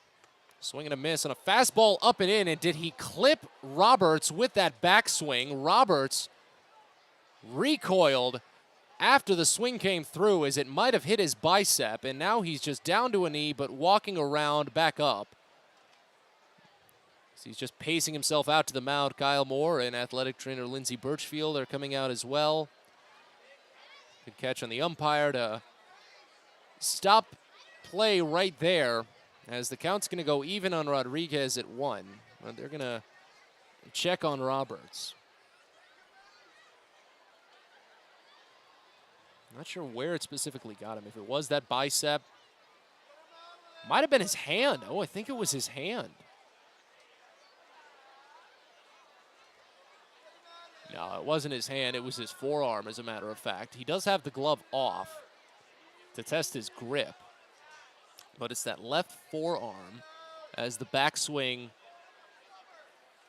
came around to get him, because it was a fastball up and in. Roberts was having to get up and closer to the batter to actually receive the pitch. And the backswing just really must have come through and nicked his forearm pretty hard. So it runs the count even at 1, and they're going to give Roberts a couple of tosses. Let Stauffer throw a warm-up pitch in essence to just make sure that Roberts can still grip the baseball, catch the baseball.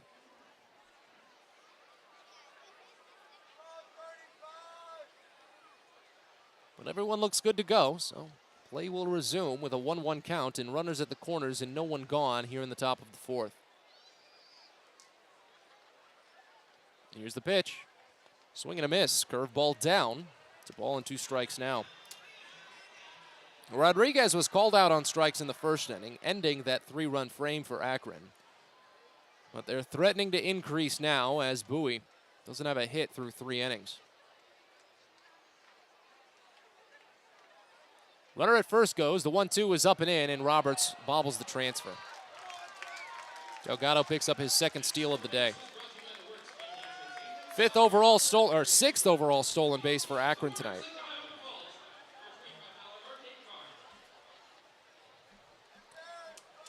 Double play is off the table. So now the rest of the infield will play in. Middle infielders were a little bit late to sprint up. 2-2. Lifted out to deep left center field. This will score at least 1. Might get out as Askins running back. He reaches up over the warning track and makes the catch. But Schneemann will tag and score. It's 4-0. Good play by Haskin. Sacrifice fly by Rodriguez is his 12th RBI this season. And an additional run. Still in scoring position.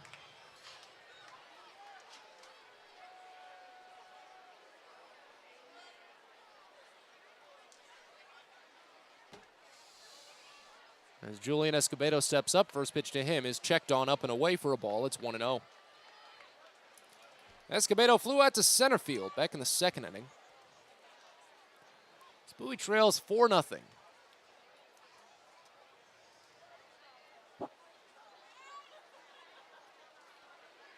Here's the 1-0.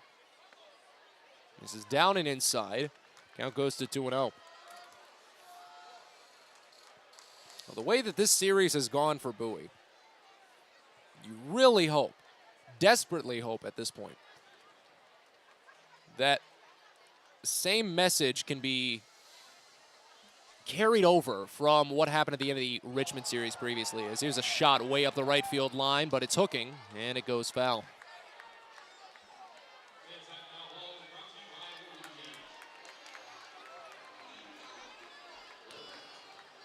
Because the end of that Richmond series, following the All-Star break, Bowie was in prime position to pick up their first series sweep of the season.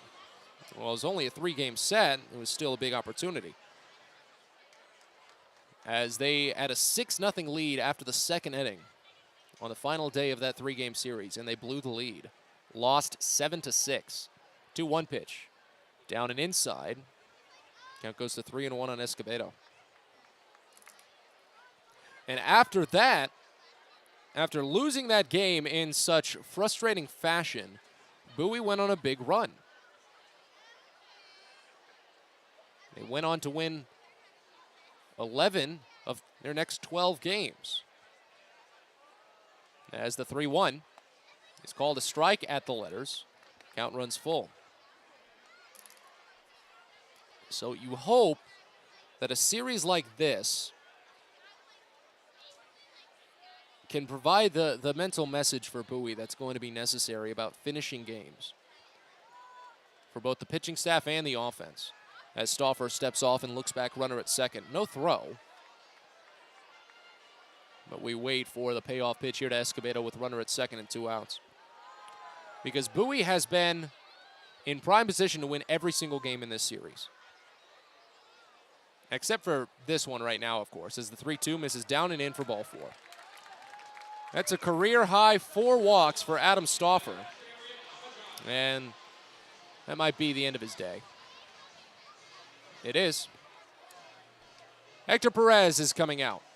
Stauffer is done after trying to extend into the 4th inning. Bowie trails 4-0. You're listening to Baysox Baseball. A birthday bash with the Baysox is the best time at the ballpark. Bring your friends and family out to celebrate and be the star of the show. Dance on the dugout with Louie, play games in the stadium, introduce a batter in the game, and you'll even get to have the stadium sing for you. Baysox birthday parties, an unforgettable, one-of-a-kind experience at Prince George's Stadium. Book yours by calling 301-464-4880 or at baysox.com. From sprains to stitches, sore throats to stomach aches, and pulled muscles to poison ivy, care is around the corner at Patient First. Walk in to see a doctor from 8 a.m. to 10 p.m. every day of the year. X-rays, lab tests, and prescription drugs are on site, and most major insurance plans are accepted. For routine illnesses and injuries, Patient First is here for you. Patient First, the name fits. Patient First, proud partner of the Bowie Baysox, open 8 a.m. to 10 p.m. every day.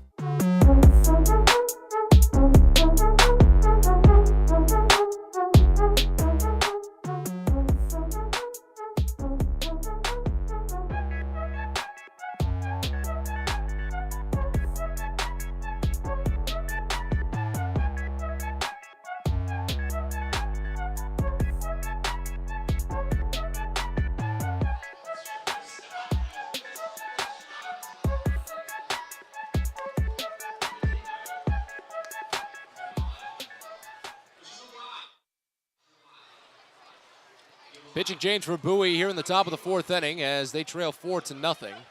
Hector Perez takes over for Adam Stauffer after Stauffer walks a career-high 4 batters. Spot start for Bowie just didn't go their way as Stauffer finishes with 3 2/3 innings, gave up 4 hits. Currently 4 runs.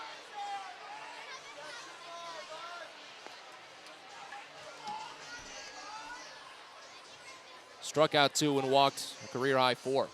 Runners at first and second belong to him, so he could be charged with more. As Perez comes in for his second appearance of this series, his first appearance did not go well.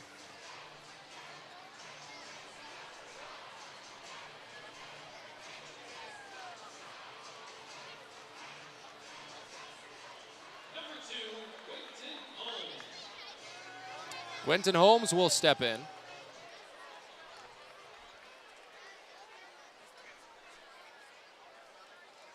Perez fires the first. It's a fastball called for strike at the top half, 0-1. First and second with 2 away here in the top of the fourth. Perez, a 6'3", 223-pound right-hander. Minor league free agent signed earlier this season as the 0-1 is fouled off back to the screen. It's 0-2. His fourth appearance with Bowie, he's tossed 3 innings. Allowed 3 runs. Struck out 6, walked 1. He's allowed a home run. He was the losing pitcher in the second of what's now been 3 walk-off losses in this series. As the 0-2 pitch is swung on and missed for strike 3. So the inning is over. No, that's just the second out. Never mind. It's 3 1/3 innings for Stauffer. I got caught up after the sacrifice fly. So now 2 outs. Back to the top of the lineup for Jose Tena. But Perez came on for the 9th inning on Wednesday and did not record an out. Walked the first batter on 5 pitches, hit 2 batters, and gave up a game-winning 2 RBI single. As Tena digs in, first pitch, popped him up, left center field. Shallow, though. Cowser running down. He makes the call. And the catch. The inning is over. Another run comes across, but Perez comes in to strand a pair. Bottom of the fourth coming up. Bowie trails 4-0. You're listening to Baysox Baseball. It takes time to get rich, flavorful coffee beans from the lush mountain regions of Colombia and Brazil to Royal Farms. But less than a minute to get yourself a delicious hot cup of the finest and freshest coffee in the world. Because Royal Farms' new Swiss-made coffee machines grind those rich, flavorful coffee beans and brew them one magnificent cup at a time. It's why Royal Farms makes the freshest and best coffee in the world. Real fresh, real fast. Royal Farms. A birthday bash with the Baysox is the best time at the ballpark. Bring your friends and family out to celebrate and be the star of the show. Dance on the dugout with Louie, play games in the stadium, introduce a batter in the game, and you'll even get to have the stadium sing for you. Baysox birthday parties, an unforgettable, one-of-a-kind experience at Prince George's Stadium. Book yours by calling 301-464-4880 or at baysox.com. Are you interested in beginning or expanding on a career in the pipe fitting, pipe welding, or HVAC service industry? Are you interested in a career path that will set you up for life without experiencing any college debt? If you are interested in these things and you live in the DC area, the Steamfitters UA Local 602 Apprenticeship Program is the best choice for you. For more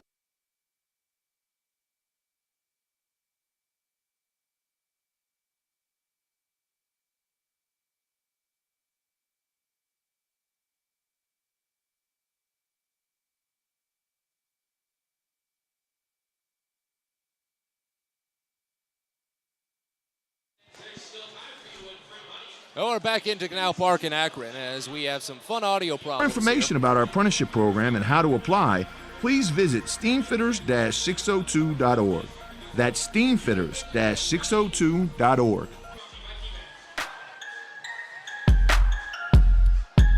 Well, we're back into Canal Park as we deal with fun audio problems this evening on what's already been a great day for Baysox baseball. They trail 4-0 here into the bottom of the fourth inning as the first pitch to Cesar Prieto is checked on down and away as he tried to bunt. Pulled back as he hoped to run it up the line, but the pitch misses down and away, and it's 1-0 to start. Bowie suffered their 11th walk-off loss of the season in Game 1 of the doubleheader. Here's the 1-0 pitch. This is down and away. Count goes to 2-0.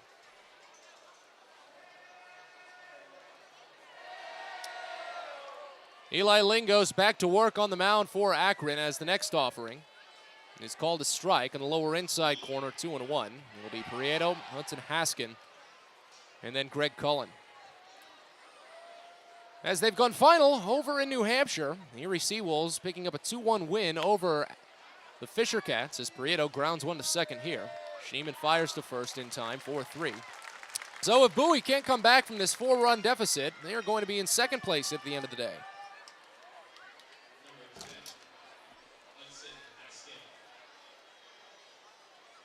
Here's Hudson Haskin. Well, just as I was kind of discussing back in the top of the fourth inning before the pitching change was made, is that you hope that this is going to be a series that really hammers home the message for Bowie of what needs to be done into the remainder of the season. As the first pitch to Haskin misses away for a ball, it's 1-0. Here's the next. Swing and a miss. Runs the count even at a ball and a strike. Because again, after Bowie took that 6-0 lead over Richmond 3 Sundays ago, but lost 7-6, they turned things around and really turned up the heat on their offense as the 1-1 is swung on and missed. Haskin much too far ahead of the curveball on back-to-back pitches. It's 1-2. This series has to relay a message of closing out games. Because while they're mostly out of this game, Bowie trails 4-0, and they've been held without a hit into the bottom of the fourth.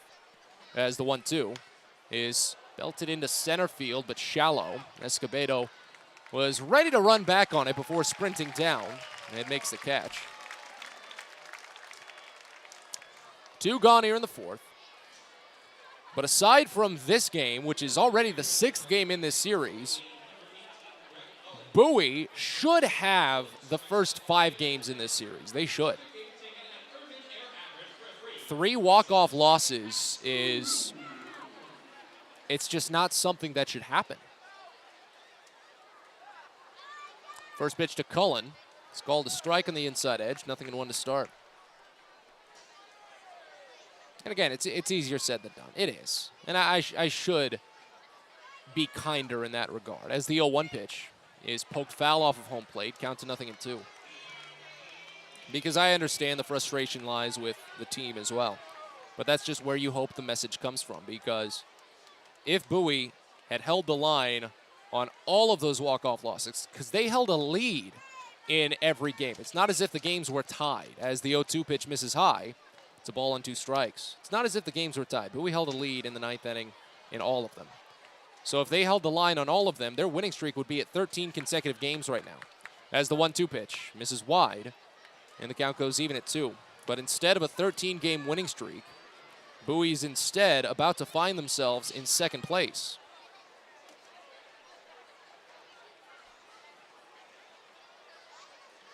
Two-two to Cullen, called strike 3. Bowie has gone without a hit in 4 innings. Akron just needs 3 more for a no-hitter.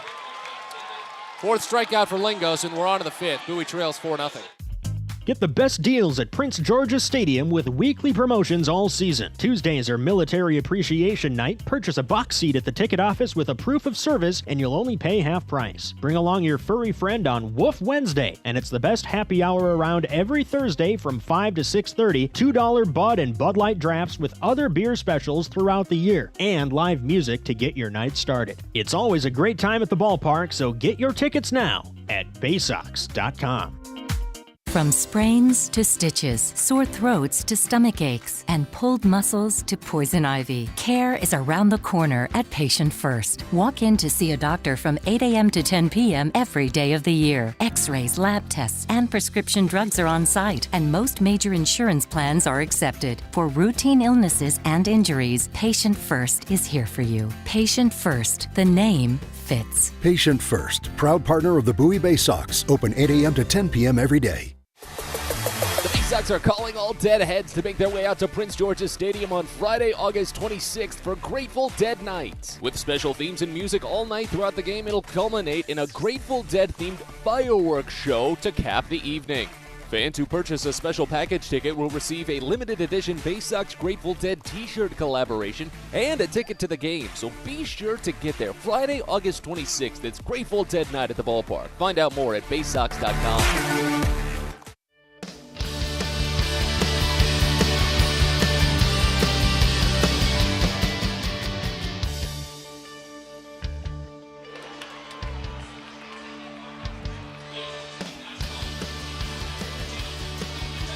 We're on to the 5th inning here in Akron as Bowie trails 4-0. Things not going the Baysox way today. Except for their 11th walk-off loss of the season in Game 1. There being no hit currently here in Game 2 of this twin bill. Hector Perez will continue on the mound against 2, 3, and 4 in the Akron lineup. It's his first full inning of relief. First pitch to Brian Rocchio is fouled off left side. Count opens up at 0-1.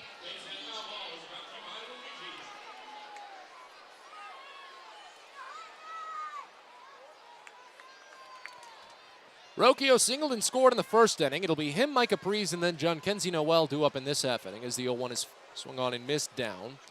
Count goes to 0-2.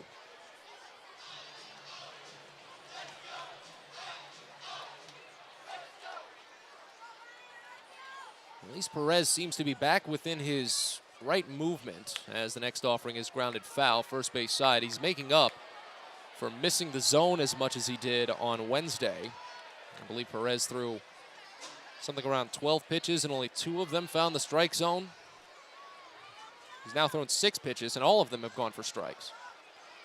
Here's the 0-2. Check swing high. On appeal, he didn't go. That's the right call. Count goes to a ball and 2 strikes on Rocchio. But again, unless Bowie can break this no-hitter, this shutout, and this 4-run deficit, they're going to lose this series with Akron. They've still won the road trip overall thanks to the 6-game sweep over Harrisburg as the 1-2 misses up and away. Count evens at 2 balls and 2 strikes on Rocchio.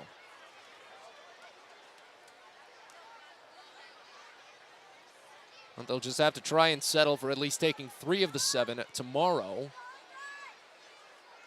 As the 2-2 comes in and it misses up and away. Perez started out ahead 0-2. He's run it full. It'll be a 2:05 first pitch tomorrow as Jaime Arias will get the start for Akron. Bowie was able to knock him around a little bit on Tuesday, so hopefully they can do it again tomorrow. 3-2. Called strike 3 on the outside edge, and Rocchio didn't believe it. He was ready to toss the bat, but started to hop up and down when the call came through. I'm not sure I disagree with him. Second strikeout for Quentin Holmes. A pretty generous outside fastball. And now here's Micah Prees. Another lefty. First pitch in, and Prees watches fastball miss well wide. 1-0 to start. It's an 0-for-2 day for Prees. Struck out swinging in the first inning. Popped out to the catcher in foul territory in the third. Here's the 1-0. Swing and a miss. Breaking ball down and inside as the count runs even at a ball and a strike. So Akron has a right-hander, it seems, throwing in their bullpen. As the 1-1 misses inside, nearly clips the batter. Goes back to the screen to run the count to 2-1. Eli Lingo's getting 4 innings. It is, of course, commendable. Don't think he'd thrown that many at all at any point this season. Base is empty, 1 out here in the top of the 5th as Bowie trails 4-0. Next pitch, fouled off with the catcher's mask. Count runs even at 2 balls and 2 strikes. Hit off the umpire, too, I think. The home plate umpire just takes a leisurely walk out toward the Baysox dugout. Sheds the mask, and now the third base umpire is going to come down as well, and he's going to ask for Akron's athletic trainer to come take a quick look.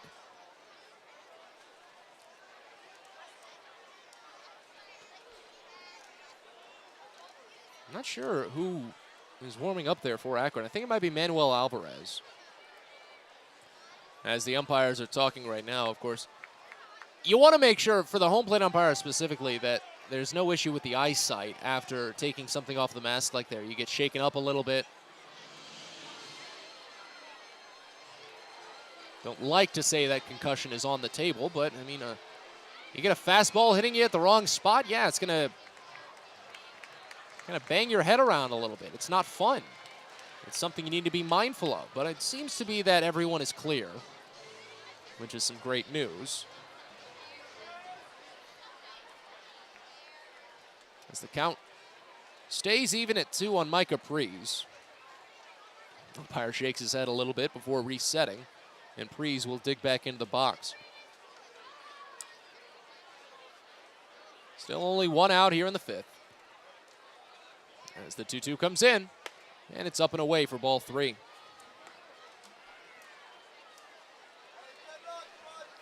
Back-to-back full counts for Hector Perez. And got a shift on for Prees here. And the payoff. Pop foul, left side out of play. Count stays full. Akron put on 3 runs in the first inning. A 2-out, 2 RBI single up the middle by Reynel Delgado with the bases loaded. And after a stolen base error, sailed into center field. Runner at third was able to come home to score. 3-2. Poked foul again.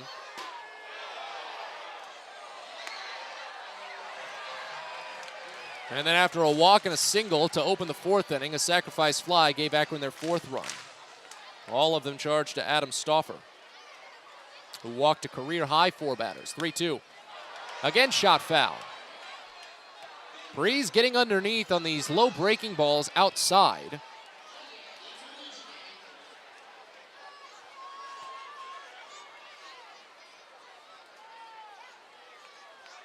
As Perez sets, trying again for the strikeout. Another payoff. Swing and a miss, he got him. Curveball down and in. Prees couldn't get a nick on it. It's the 3rd strikeout for Perez. He's retired all 4 batters. This is what I'm talking about, too, unfortunately. If Hector Perez had come in and done this on Wednesday, Bowie would have had an easy win.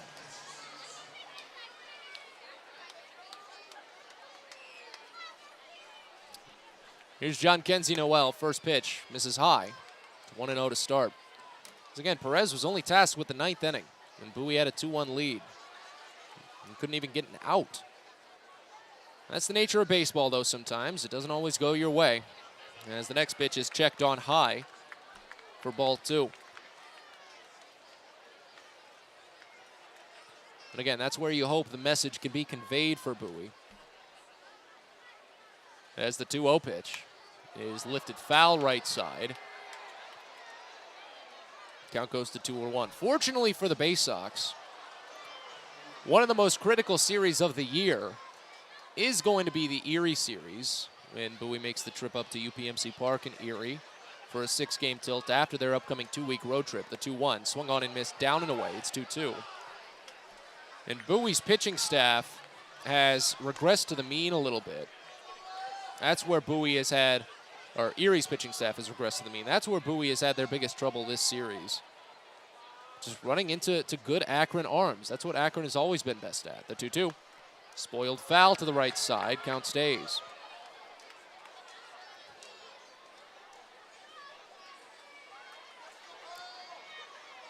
So Bowie can at least make something out of that and leave fewer runners on base. Then they'll be able to do well. 2-2. Slider down and away. 3 full counts in this inning. But Perez can still strike out the side. Payoff pitch. Fouled off, back behind home plate.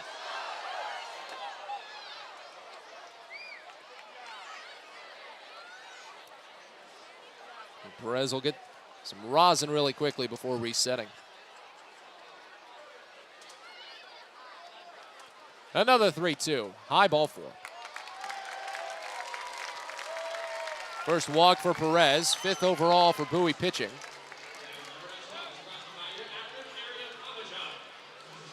Now here's Daniel Schneemann.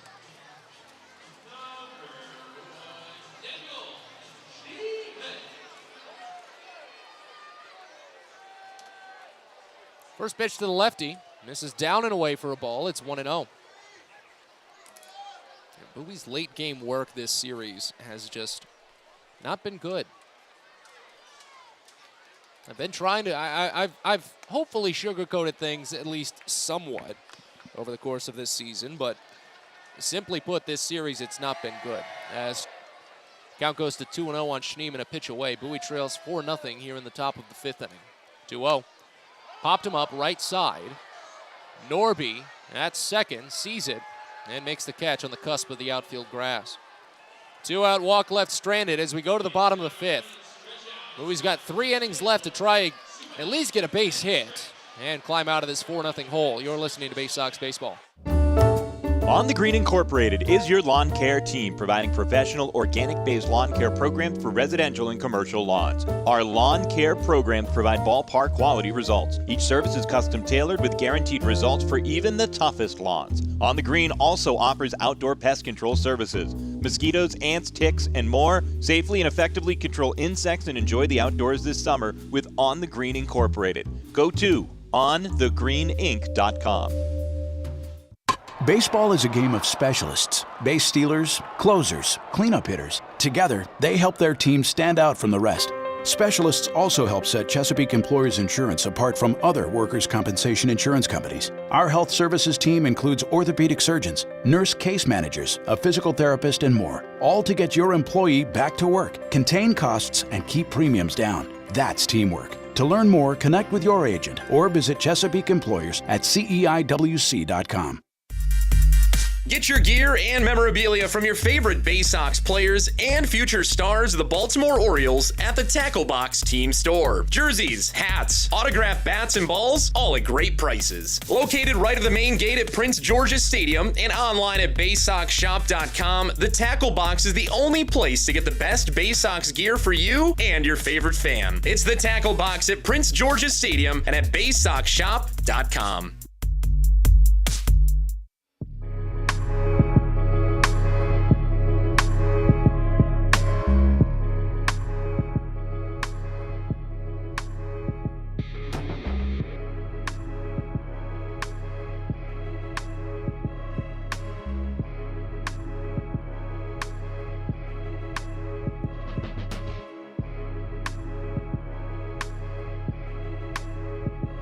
Bottom of the 5th inning here in Akron as Bowie trails 4-0. A lot of ground to cover for the Baysox here in Game 2 of this doubleheader as they still don't have a hit. 6, 7, and 8 in the Bowie lineup will bat with a new pitcher on the mound for the Rubber Ducks. Jordan Jones takes over for Akron. He'll face off against Kobe Mayo, Cody Roberts, and Toby Welk. First pitch misses down.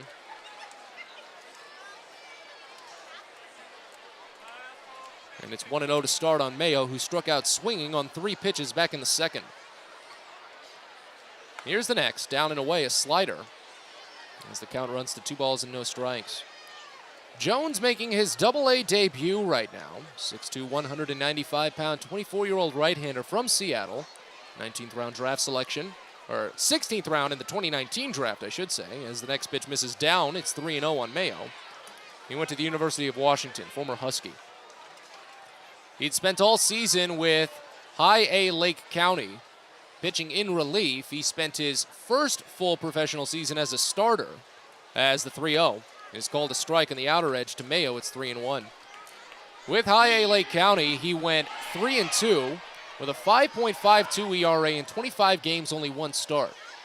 44 innings of work. He allowed 27 earned runs, struck out 43, walked 25, allowed 9 home runs, and he might have given up 1 to Mayo right here. A smash out to deep center field. Escobedo's running back, but to the deepest part of center, he makes the catch. That little crook back into center field. It's just a little over 400 feet. And Mayo flies out 0 for 2 today. And now Cody Roberts. Roberts flew out to right field his first time up.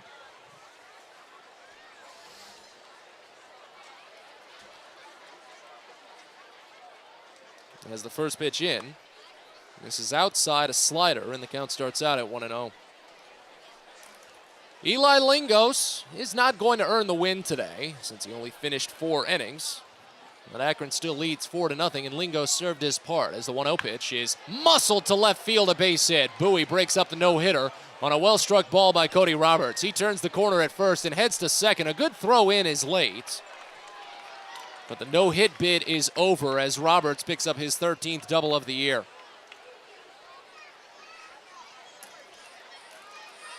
Well, that's 1 hurdle cleared, but Bowie still has that whole 4-run lead hurdle that they need to clear.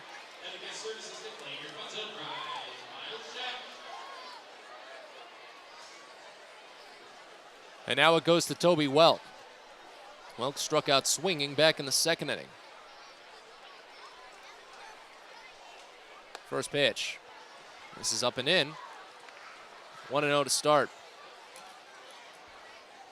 So Lingos tossed 4 innings in his start. Again, it's a no decision since he only tossed 4. No hits, no runs, 4 strikeouts, 2 walks. Pickoff throw back to second, skips away into center field. Roberts is trying to advance. The throw to third is high. Fortunately, the pitcher was backing it up at the last second. It nearly got by Jones and could have sailed into the dugout, but Roberts slides into third safely on the E1. First base runner in scoring position for Bowie, and he finds his way to third base.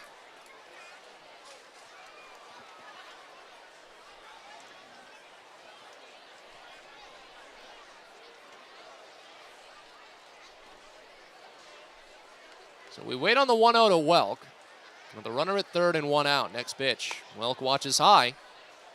Fastball runs the count to 2-0. This might be the best opportunity that Bowie gets today. We need to make the most of it with Welk and then Zach Watson on deck. Here's the next. Cracked bat, floated to short and picked in the air. Right at Jose Tena, nowhere else it could have gone. And there's 2 outs. Yeah, there were a few splinters off of that one, found their way in front of home plate. Collected by the catcher and handed to the bat boy. As Zach Watson digs in.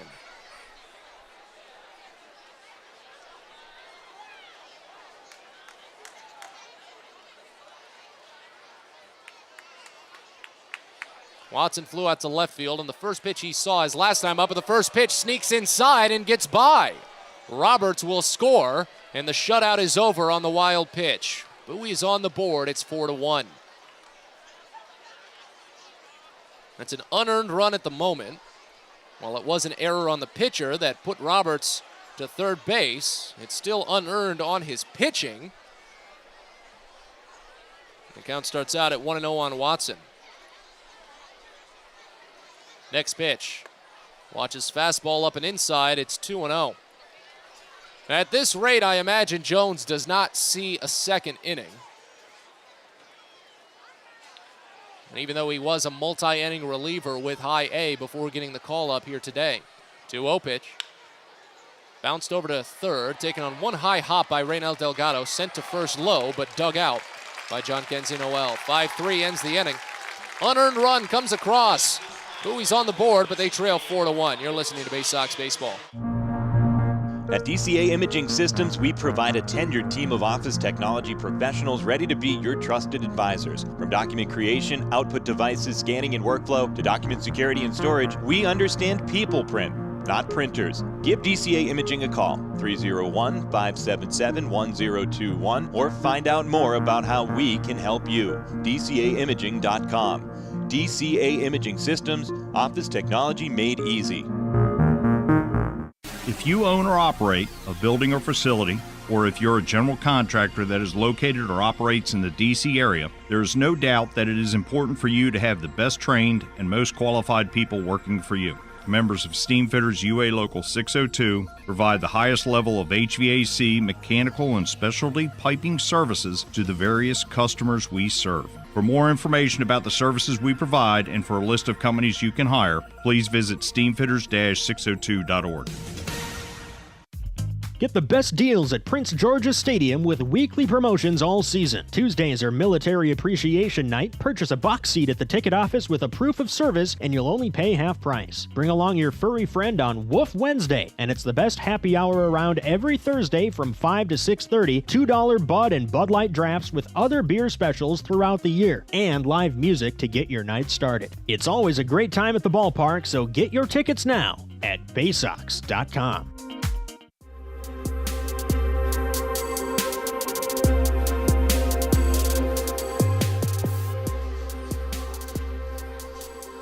On to the sixth inning here in Akron as Bowie trails 4-1. Only 2 innings left for the Baysox to try and climb out of this hole. They were able to break up the no-hit bid, but they still trail by 3. As we move to the sixth, new pitcher will take over for the Baysox. Jake Prezina comes out. Left-hander will face off against 6, 7, and 8 in the Akron lineup. As Reynel Delgado will lead it off. Hector Perez is done. Good relief outing for him. An inning and 2/3 of scoreless ball. Did not allow a hit. Walked 1 and struck out 3. Adam Stauffer still the pitcher of record. 3 1/3 innings with 4 earned runs on 4 hits. 2 strikeouts and a career high 4 walks.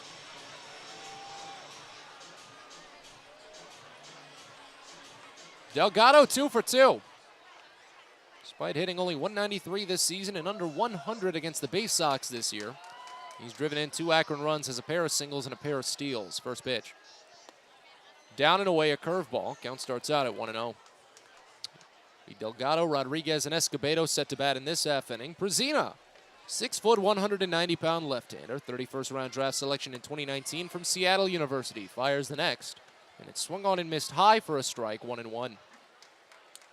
Second appearance this series for Prezina. He earned a hold in Bowie's 4-2 win on Thursday as the 1-1 pitch is flown out to left field shallow. Out in the deep hole is Prieto, but it's over his head. A 3-hit day for Reynel Delgado.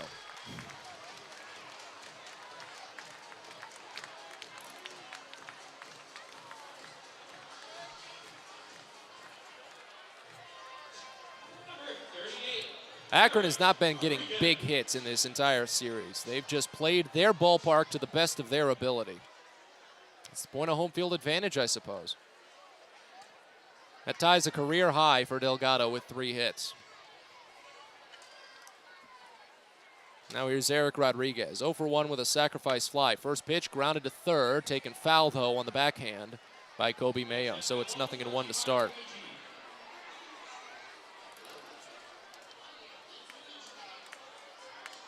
Third time today that Akron has led off with a runner on base.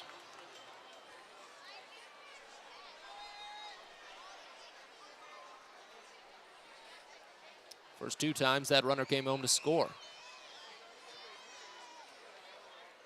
The 0-1 pitch is flown out toward right center field and shallow. This one will get down. Delgado goes first to third. Back-to-back singles for Akron.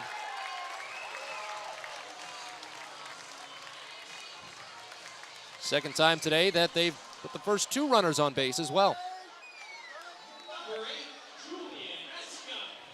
Happened in the first inning, happened in the fourth. As Akron is quickly vying to get that lone run for Bowie back after the Baysox broke up the no-hit bid in the bottom of the 5th.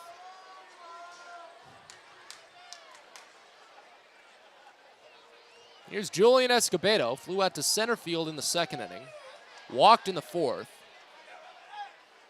and the first pitch home.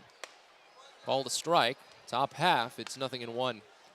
It does help out for Bowie at least now that Brazina is on the mound, a left-hander.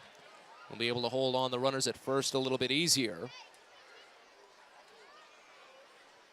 As the 0-1 pitch is swung on and missed, down and away, a slider. Runs the count to 0-2. Because Akron has not been shy about taking off today. They've attempted 3 steals in this game alone, successful twice. They stole 4 bags in game 1. The 0-2 pitch, grounded foul, first base side, a hot shot. Will ricochet its way into right field as the count stays. Bowie trails 4-1 here in the top of the 6th inning. They've only got 6 more outs to try and overcome. But the lead could be much, much bigger, depending on how things go here with runners at the corners and no one out. 0-2. Slider misses down and away. Tried to get him to chase after the previous foul. Count to a ball and 2 strikes on Escobedo.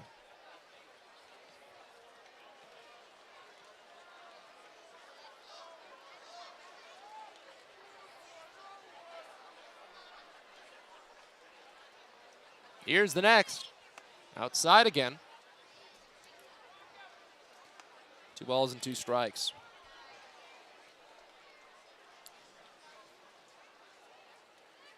Brazina did allow a run back when he came in on Thursday. He wasn't the pitcher that allowed the run, but the run belonged to him as the next pitch is popped out toward right field. Should be deep enough to score the run. Watson backs up, sprints in to make the catch. Runner tags, throws up the line. 5-1 Akron.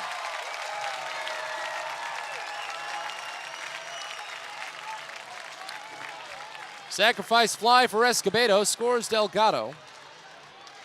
And just when Bowie had cut into the 4-run deficit, it's back to 4. 30th RBI for Escobedo this season. Here's Quentin Holmes.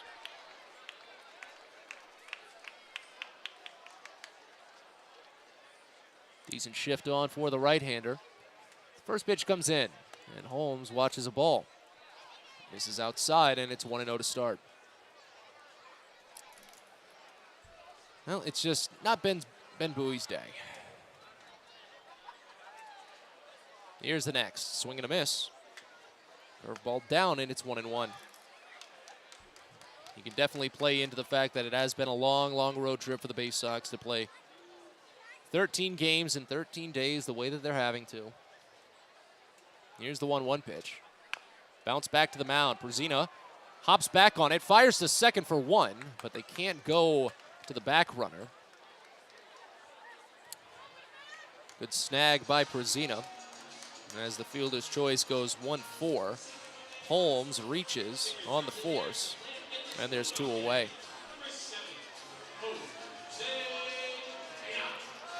Hopefully Bowie will be able to make a big run of things late over their next 2-week homestand, but the first week isn't going to be easy either. The first pitch to Jose Tena is instead a pickoff throw that's late. It's 1-0 to start. Because Bowie has to play the first 6 games of the week against Somerset. Team that is 21-15 here in the second half, and they won the first half. One of the best teams in the league. First pitch to Tena, swing and a miss. Curveball down, it's 0-1. And then Bowie will have an opportunity against Altoona, a team that they just took 5 of 6 from at Prince George's Stadium 2 weeks ago. They'll play them again in 2 weeks. The tail end of the 2-week homestand. Here's the 0-1. Poked over to the left side. Tough play deep in the hole. Backhanded by Prieto. Thrown off balance to first, but it's wild. Throw goes back to third, and it gets away. Sneaks into left field, and a run's going to score.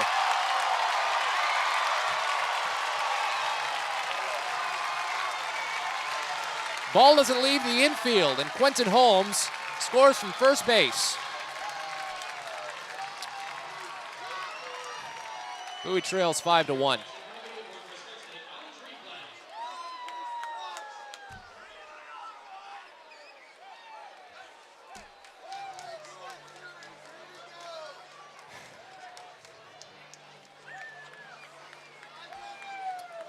That's going to be an infield single for Tana, of course. And an E3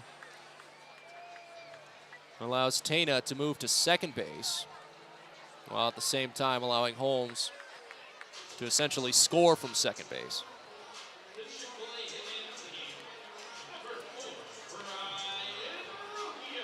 It's the first error for Welk this season. Brian Rocchio steps in, sixth batter of the inning. First pitch. Outside for a ball. 1-0 to start.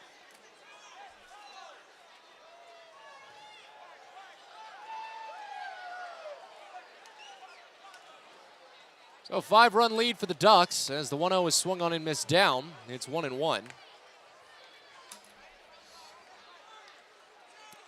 Again, the frustrating part of all of this, and it is going to carry for the rest of the night, hopefully not too far into tomorrow, but the frustrating part of all of this is that Bowie should have won the first 5 games of this series. The 1-1.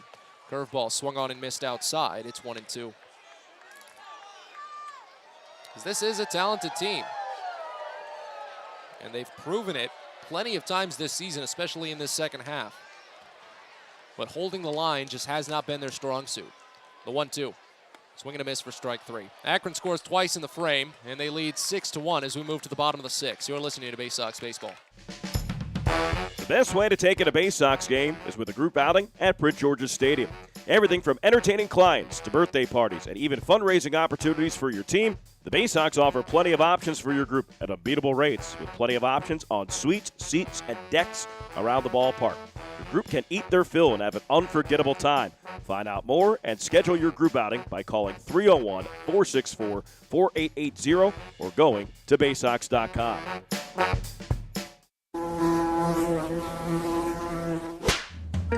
Pest Now is proud to partner with the Bowie Baysox and provide their pest control services. For all your residential and commercial pest control needs, call Pest Now. For general pest control, termite control, mosquito control, and all other pest control services, call Pest Now. You can reach us at 301-231-8300 or visit us online at www.pestnow.com.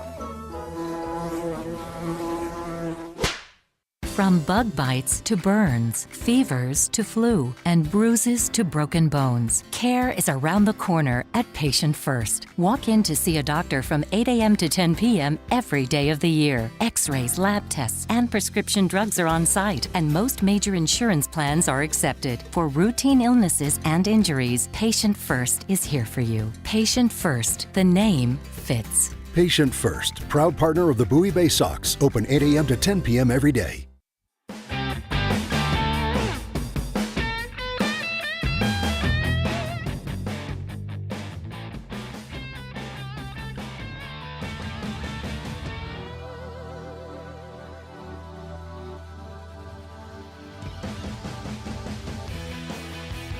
Well, fans, cares around the corner at Patient First. Urgent care that's open 8 a.m. to 10 p.m. every day of the year. No appointment needed. Learn more at patientfirst.com. Bottom of the 6th inning in Akron as Bowie trails by 5. The Sox only have 1 hit. Cody Roberts with a double. With 1 out in the 5th inning. He scored after an error and a wild pitch. First pitch into Connor Norby is swung on and fouled off of home plate. It's 0-1. Well, after struggling to find the strike zone in his first inning relief, I was interested to see if Jordan Jones would come out for a second inning. Of course, this is still his Double-A debut, but the cushion that Akron has given him now made it an easy decision as the 0-1 is flown foul right side out of play. Count to 0-2 on Norby. Top of the lineup here with Norby, Cowser, and Prieto set to bat.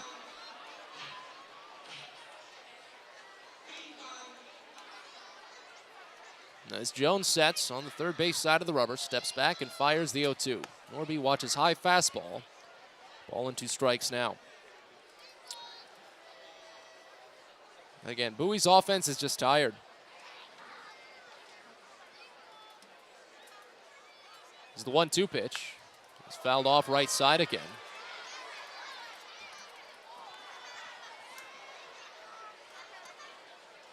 Baysox have not driven in an earned run, completed any sort of earned run against an opposing pitcher in 18 innings.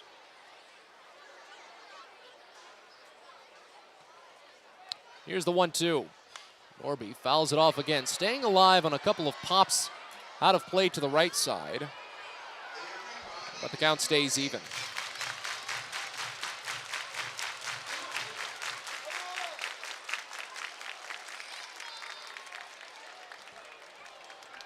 Jones sends the next, and Norby watches high fastball. That runs the count even at 2, rather.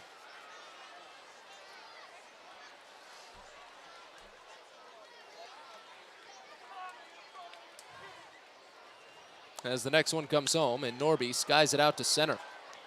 Escobedo shifts to his left, makes the catch.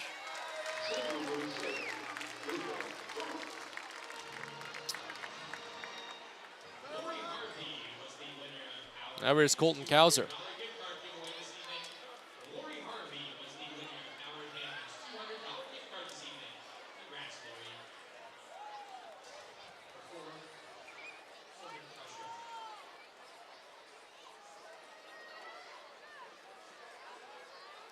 First pitch in. Cowser swings through a low breaking ball. It's 0-1.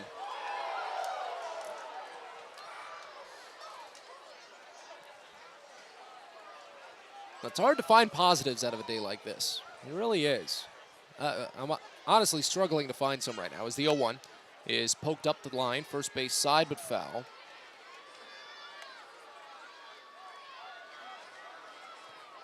Count to 0-2. Because again, Bowie only has 1 hit here in this game. They suffered their 11th walk-off loss of the season just about 2 hours ago. Just about 2 hours ago. And are about to fall back under 500 and out of first place as the 0-2 pitch misses wide to Cowser. Count goes to a ball and 2 strikes. So how do you take positives from a day like this? That's what can be so frustrating at this time of year. I remember watching a video essay about Bob Gibson in his miraculous 1969 as there's a cracked bat foul. Cowser rather, saws off a good handle of it on a low changeup. Split it into 3 pieces, a small sliver up the third baseline. He still held on to the majority of the lumber, and then another piece found its way over into foul ground right side as the count stays at a ball and 2 strikes. Drew a couple of oohs and ahs from the fans paying attention. But I was watching a video essay about Bob Gibson in his astonishing 1969 season when he had that 1.18 ERA, still a modern record in Major League Baseball. And they were discussing what the last few starts were kind of like as the 1-2 pitch is called strike 3. Lower outside corner. Cowser not necessarily the happiest about it, but isn't going to raise too much of an alarm as Jones picks up his first AA strikeout. And in this essay about Bob Gibson, they were talking about how just each individual outing, each start was as if he was turning the dial on a safe like a safe cracker. As the first pitch to Cesar Prieto was swung on and missed down, 0-1. And every individual inning just slowly moved his ERA up and down, tick by tick by tick. And that's what it feels like this late in the season with Bowie hovering on this playoff spot as the 0-1 pitch misses down. Count evens at 1. At least that's how it feels from a tension perspective, is that every inning that passes just adds to that stress and tension as the 1-1 is fouled off behind home plate. It's 1-2. And each time Bowie was picking up a win over the past 2+ weeks. Even when they won that stretch of 11 games in 12 games, they barely gained any ground against Erie. At best, they were 3 games up. And of course, things have gone south now as the next pitch is fouled off of home plate. Count stays even on Prieto. And it reminds me of that piece on Gibson, is that just each individual game feels like one small notch while turning the dial on a safe. And Bowie's just kept turning to the wrong ones. As the 1-2 pitch is skied out to left field, but foul. So it will get out of play.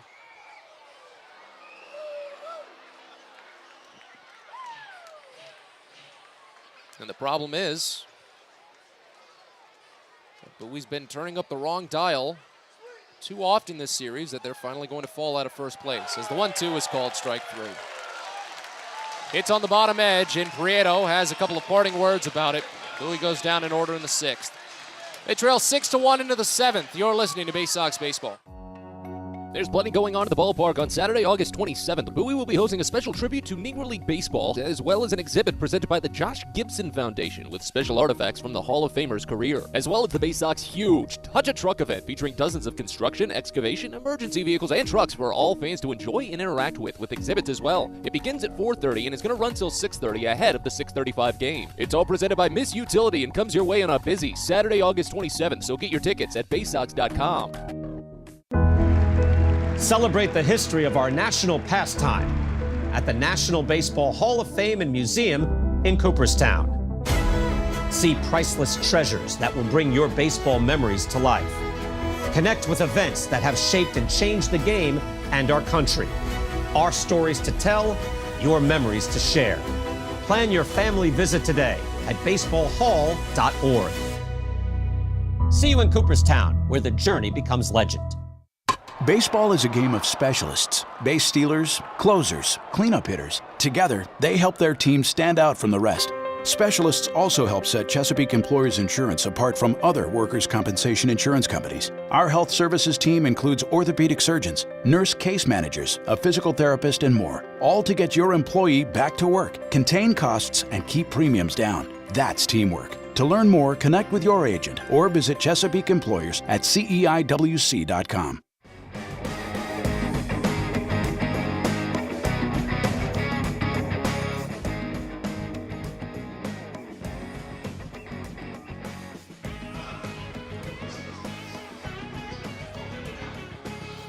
We're on to the 7th inning here in Akron,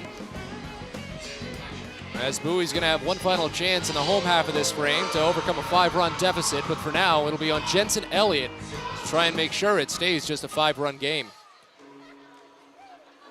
As Elliott steps on, in relief for Bowie, Jake Przina is done. 1 inning for Przina. He allowed 3 hits, 2 runs, only one of them was earned. Struck out a batter, didn't walk anyone. Faced 6 overall. As Elliott takes over to face off against the 3, 4, and 5 batters, starting with Mike Capri's. First pitch is swung on and fouled. Hits off of home plate. It's 0-1. It'll be Prees, Noel, and then Schneemann set to bat. Elliott, a 6'6", 231-pound right-hander, 19th round selection in the 2019 draft from Oklahoma State. The 0-1 pitch.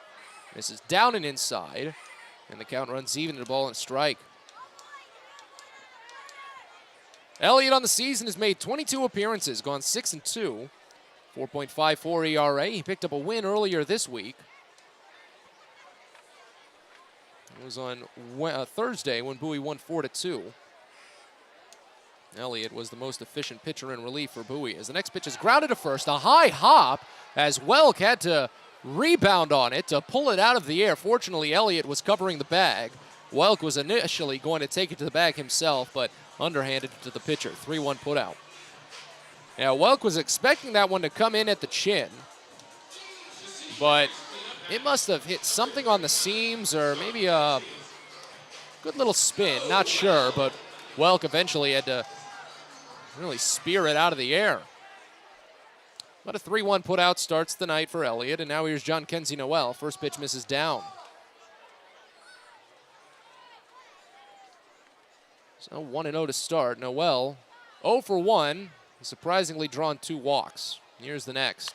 Grounded foul, third base side. Count evens at a ball and a strike. You can see it going both ways. Bowie is just trying to feed the sliders to Noel because he's been chasing after so many of them this season. Or maybe he's finally starting to get wise.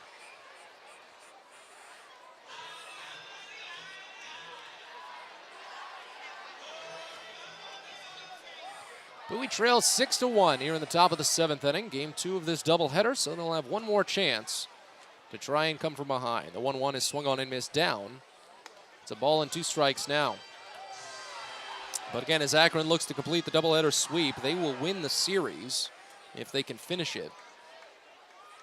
And they'll knock Bowie out of first place at the same time. Of course, Akron will still be well out of first place as the 1-2 is grounded to short. Deep in the hole, though, and Prieto gloves it with an outstretched arm, throws to first, but it's late. An infield single for Jhonkensy Noel breaks him out of a 2-game hitless skid.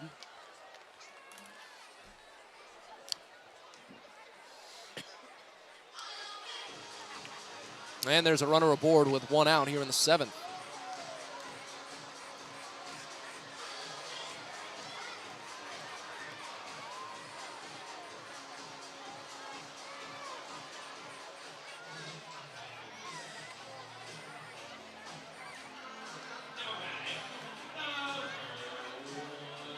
And now here's Daniel Schneemann.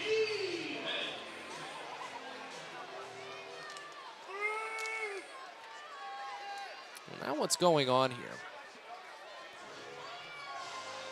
Cody Roberts was up at first base for a brief moment, chatting with Toby Welk. And now Kobe Mayo is over talking to Jensen Elliott on the mound, while Kyle Moore is talking with the first base umpire, Louis Krupa. Are they saying that Jhonkensy Noel made an attempt to second base and was maybe tagged out? I wasn't watching the replay, or wasn't watching the after the play, I should say. Let's see if they put on any sort of replay for that. I don't think they have a replay at this ballpark, though, as a matter of fact. And it seems to be that was the argument. Whatever it was, the conversation didn't amount to much. As Daniel Schneemann digs in, the first pitch misses wide. It's a 1-0 to start.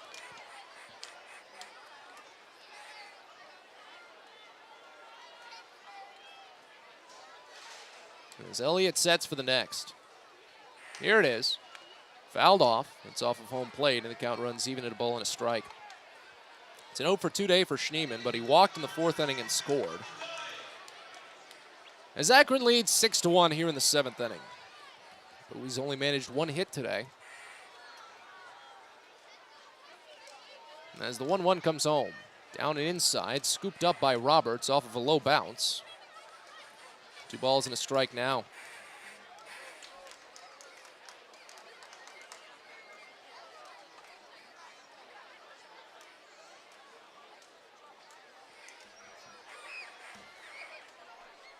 Here's the next. This is under the knees. Now it goes to 3-1. Again, Elliott picked up the win a couple of nights ago.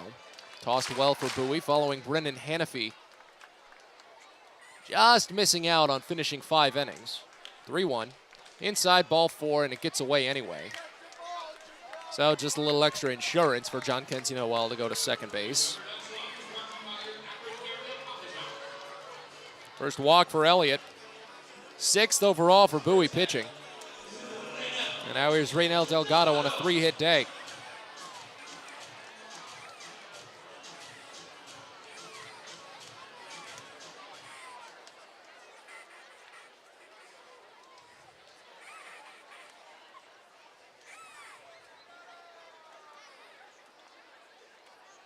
First pitch. This is down. It's 1-0 to start.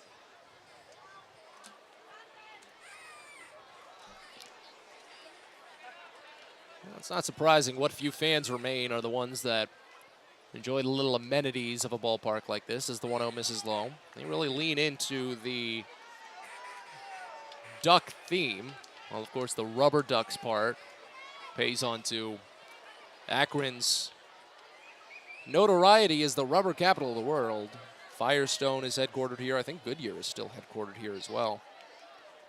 As the 2-0 pitch, it's called a strike on the outside edge. Count to 2-1, but they've, of course, still embraced the duck part and the rubber duck part. One of their alternate logos is a little bath time rubber duck. And they've got those, oh, so pleasant to listen to, duck call toys. It's not like a real duck call that you take out when you're hunting in the fields, but just one of those fun little yellow plastic bills that you blow into it and make a little quacking sound. Delgado runs the count to 3-1. Next pitch from Elliott. He's down and in, all 4. Bases are loaded on an infield single and 2 walks, as Eric Rodriguez will dig in.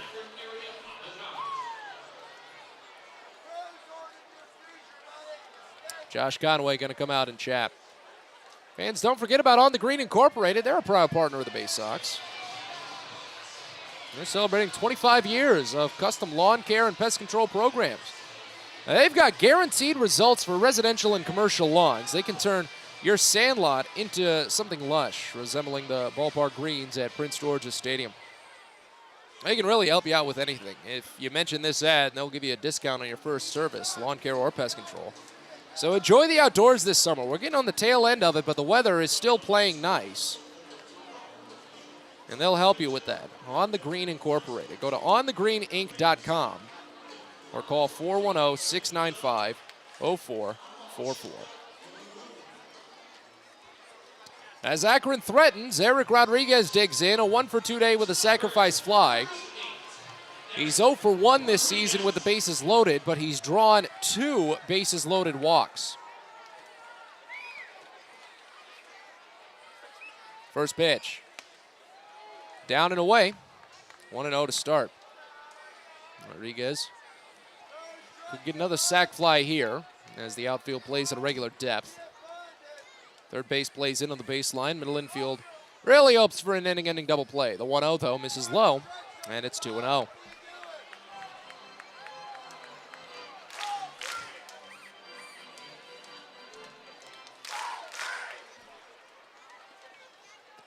Elliott sets behind that right ear. Works tall out of the stretch right side as the 2-0 is swung on and missed down. It's 2-1. Fact of the matter is, I've already been saying it a bunch today, but it carries over onto this production as well. It's a long road trip, having to sit through all of this as the 2-1 is swung on and missed down. It's 2-2. It can be difficult to discuss at this point what's been 15 consecutive innings of ball on what was only supposed to be 14 innings. Here's the 2-2. Swinging a poke over toward third and scooped foul by Kobe Mayo. Mayo really wanted to pick that up in fair territory because the runner at third was holding tight. Mayo could have sprinted down and just touched home plate himself. Recorded a force out, but instead it's a foul, so the count stays even at 2. Rodriguez has hit into 3 double plays this season, but time is called by the batter.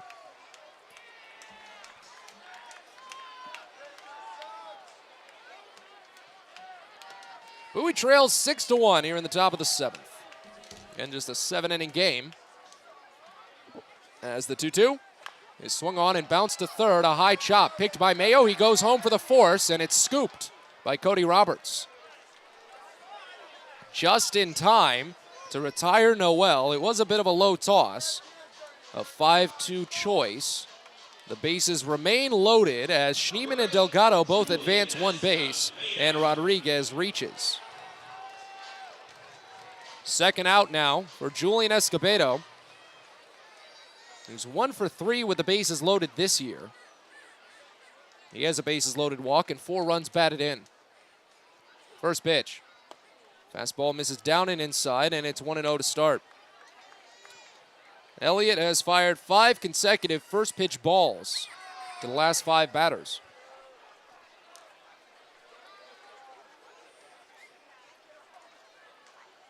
1-0. Grounded high over towards second. Deep in the hole, scooped by Norby. A spin and a fire to first is in time. Athletic play by Connor Norby to keep the damage from coming home. Scoreless frame. Good work from Elliott, but Bowie's got a lot of work to do. We go to the bottom of the 7th. Bowie needs 5 to tie, 6 to win. You're listening to Baysox Baseball. Sky Shooter Displays by ZY Pyrotechnics will be lighting up the sky with top-of-the-line fireworks shows following Baysox games all season long. We will give you the best bang for your buck. Sky Shooter Displays include traditional shows, true pyro musicals, custom choreographed plays, and much more. The night sky is truly limitless, so don't be shy. Give ZY a try. Find out more by calling us at 570-328-1361 or visit us online, zypyrotechnics.com.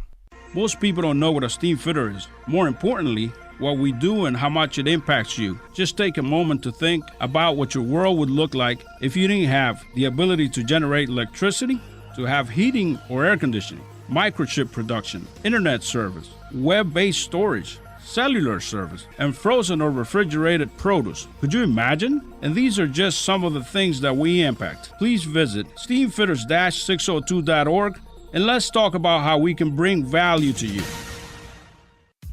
Get the best deals at Prince George's Stadium with weekly promotions all season. Tuesdays are Military Appreciation Night. Purchase a box seat at the ticket office with a proof of service and you'll only pay half price. Bring along your furry friend on Woof Wednesday, and it's the best happy hour around every Thursday from 5 to 6:30. $2 Bud and Bud Light drafts with other beer specials throughout the year, and live music to get your night started. It's always a great time at the ballpark, so get your tickets now at Baysox.com.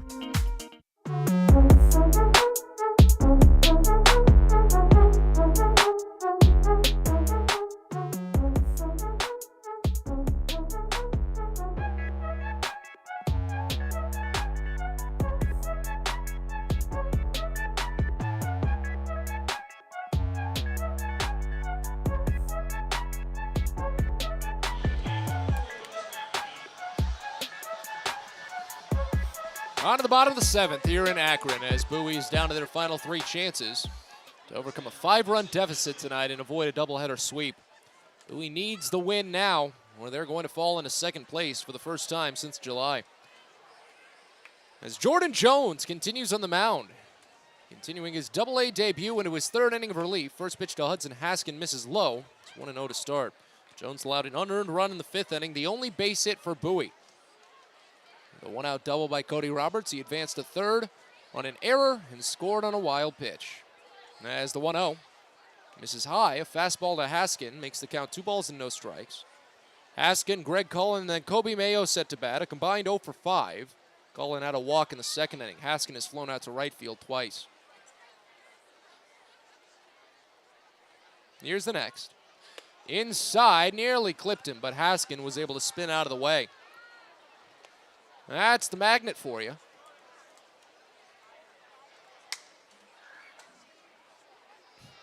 Leads the team with 14 hit by pitches this season. No, I'm incorrect there, 16. 3-0. High, a 4-pitch walk. First walk given up by Jones after striking out back-to-back batters, ending the 6th inning. 3rd walk drawn by Baysox batters today.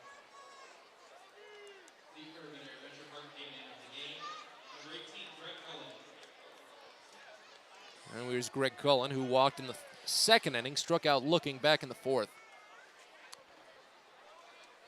Again, Bowie needs to mount a big comeback now. Not really any other way to slice that, or they're going to fall into second place as the first pitch to Cullen misses wide. Count one's to 1-0, 5 straight out of the zone to start Jones here off in the 7th inning. But again, maybe that's going to be the wake-up that Bowie needs. I discussed it a little bit when the game really started to get out of hand following the 4th as the next offering is up and away. 6 straight out of the zone for Jones. And that's going to lead to a battery visit. Rodriguez is going to set something up now. But maybe that's going to be the kick in the pants that Bowie needs. They're not going to get the help from Erie. Erie is playing too good right now. The Seawolves will welcome in Akron next week. So maybe the Baysox can get a good run from the Rubber Ducks against the Seawolves, but Bowie still won't get a lot of help in their own right because they have to play Somerset. This is going to be the day where Bowie is going to learn a big lesson that they need to be in control of their own destiny. The 2-0. High for ball 3. 7 in a row out of the zone. And again, you can feel the frustration from the fact that Bowie won 11 of 12 through this road trip as the 3-0 is finally called a strike and elicits the Bronx cheer. Took 8 pitches before he finally got a strike in this inning. Hitters count for Cullen. Pitch home. Called a strike on the outside edge. Cullen thought that one was a little further outside. Count fills, and he'll call for time. But yeah, just the way that the schedule lines up for the next 2 weeks, Bowie doesn't have an easy route. They do not. And they need to do their part. They need to hold on to these late leads as the 3-2 is away for ball 4. So back-to-back walks to open the inning for Jordan Jones. Akron has a right-hander starting to toss in the bullpen if Jones really starts to deteriorate in this frame. And it's going to lead to a mound visit from the pitching coach this time. Owen Dew is coming out for a chat. But again, just the way that the schedule lines up isn't going to help Bowie too much because Akron and Erie can go on a big scuffle next week, sure. They could split it. That would help out Bowie a ton. Akron could sweep. That would help out Bowie a lot. Akron's definitely not going to sweep Erie at home. Erie's been a pretty decent team at home this season. But Bowie is going to need to carry their load, their share, against Somerset. And the hope is, at least right now, is that the road trip has just been taxing. Late enough in the season that to be on the road for 2 weeks, confined to the hotel rooms, not having your cars and your ability to just do your own thing and be on your own schedule a little bit more so when you're at home, does throw things off. It does. So hopefully the 2-week homestand will turn the tides back into Bowie's favor. As the first pitch to Kobe Mayo is popped up. On the infield, left side, the shortstop throws out the hand and makes the catch. 1 away.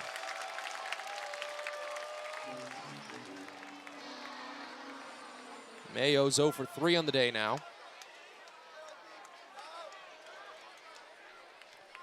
And now here's Cody Roberts, who has Bowie's only base hit.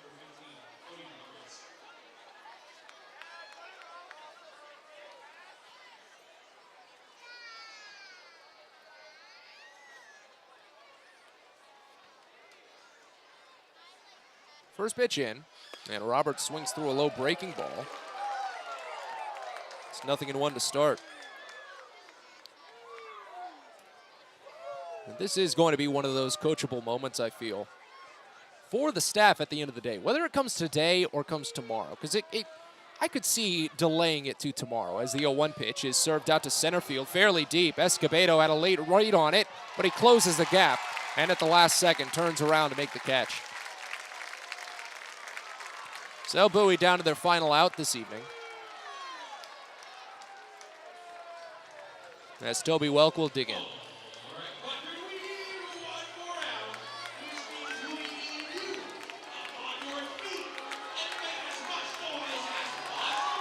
Welk is 0 for 2.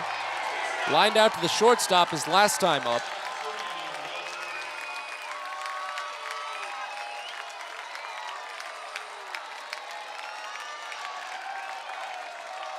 As the first pitch in is called a strike. Inside edge, and the count opens up at 0-1. But that will have to be the message for Bowie following today's pair of losses, because they have not been pretty. The 0-1. Welk swings and misses down and inside. It's 0-2. First and second with 2 away here in the bottom of the 7th as Bowie trails 6-1. They've only collected 1 hit today. As Jones vies for a win in his Double-A debut, he sets. Here's the 0-2 pitch. Welk bounces it foul, third base side. Count stays at 0-2.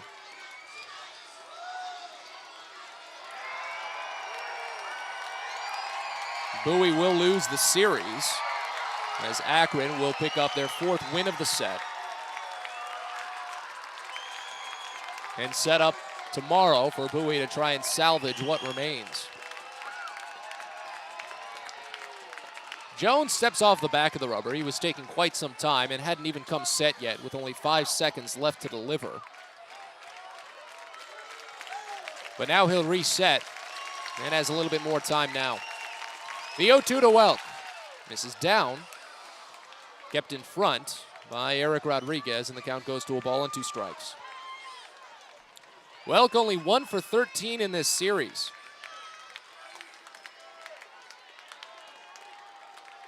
Check that, 1 for 17.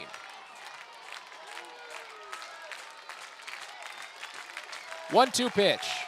Fouled off back to the screen, and Welk stays alive for the next. Again, Bowie's got a lot of work to do. We couldn't even talk about tying run until you get to Connor Norby, who's in the hole right now. And at least Welk isn't going down. Bowie's been able to at least say that plenty of times this season. They won't go down too quickly. 1-2 pitch. Flown out to shallow right. This should do it. Holmes stops, makes one last jog down, and makes the catch. The Bowie Baysox are swept in today's doubleheader. A walk-off loss in Game 1 for their 11th of the season, and a 6-1 loss in Game 2. Bowie has fallen out of first place. We've got a lot to discuss with Baysox postgame coming up as we get rolling in just a little bit. You're listening to Baysox Baseball. Fielder's Choice Flex Packs with the Bowie Baysox. The best value to see the best games at Prince George's Stadium. You could save up to 30% on your selected seat from day one and enjoy a number of exclusive member benefits, including flexible exchange options, discounts on suite rentals, special access to the Diamond View restaurant, and a free members collectible at your first home game of the year. Get your pack now by calling 301-464-4865 or heading online to baysox.com. At DCA Imaging Systems, we provide a tenured team of office technology professionals ready to be your trusted advisors. From document creation, output devices, scanning and workflow, to document security and storage, we understand people print, not printers. Give DCA Imaging a call, 301-577-1021, or find out more about how we can help you. DCAimaging.com. DCA Imaging Systems, office technology made easy. It takes time to get rich, flavorful coffee beans from the lush mountain regions of Colombia and Brazil to Royal Farms. But less than a minute to get yourself a delicious hot cup of the finest and freshest coffee in the world. Because Royal Farms' new Swiss-made coffee machines grind those rich, flavorful coffee beans and brew them one magnificent cup at a time. It's why Royal Farms makes the freshest and best coffee in the world. Real fresh, real fast. Royal Farms. At Luminous Health, we want you to feel your best. This summer, take the time to catch up on your annual health screenings. Visit us at our Anne Arundel Medical Center, Doctors Community Medical Center, or one of our primary care offices in your neighborhood. At Luminous Health, you are the MVP. Learn more at luminoushealth.org. It's now time for the Bowie Baysox post-game show. Let's head back to the ballpark with Matt Sabatis. Well, today was deflating. There's not any other way to put it, in all honesty, for Bowie, as they are swept in a doubleheader by the Akron Rubber Ducks. 3-2 in 9 innings in Game 1, the 11th walk-off loss of the season for Bowie, and 6-1 in Game 2.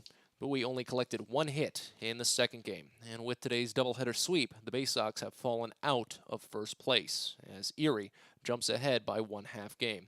We get rolling with Baysox postgame here from Canal Park in Akron. Matt Sabatis with you as we'll recap these 2 games in full and look around the Eastern League, get you some of the other finals in the Southwest and Northeast Division, see how other teams are doing. But, of course, we have already spoiled with Erie's win. Bowie has fallen out of the playoffs for now. Still a chance perhaps tomorrow with the series finale.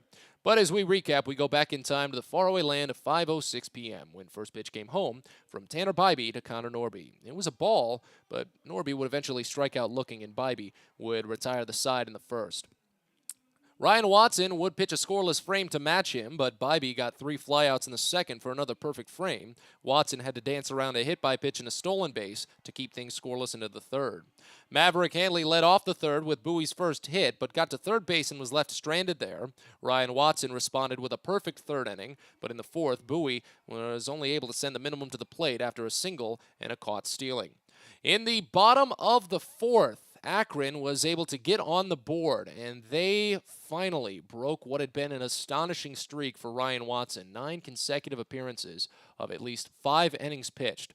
Watson was not able to continue, as he got 2 quick outs but gave up a walk to John Kenzie Noel, a stolen base, and Daniel Schneemann was able to give Akron the lead. Fires the payoff. Swinging a punch shot to left field, a base hit through the gap, and this could score Noel. It's scooped and left by Watson, and he can't make the transfer. An RBI single, and Akron takes the lead 1-0. So 1-0, and Watson had to leave after walking a batter and hitting another batter to load the bases. Easton Lucas came on and pitched perfect to save his bacon. It was 2 1/3 perfect innings for Lucas.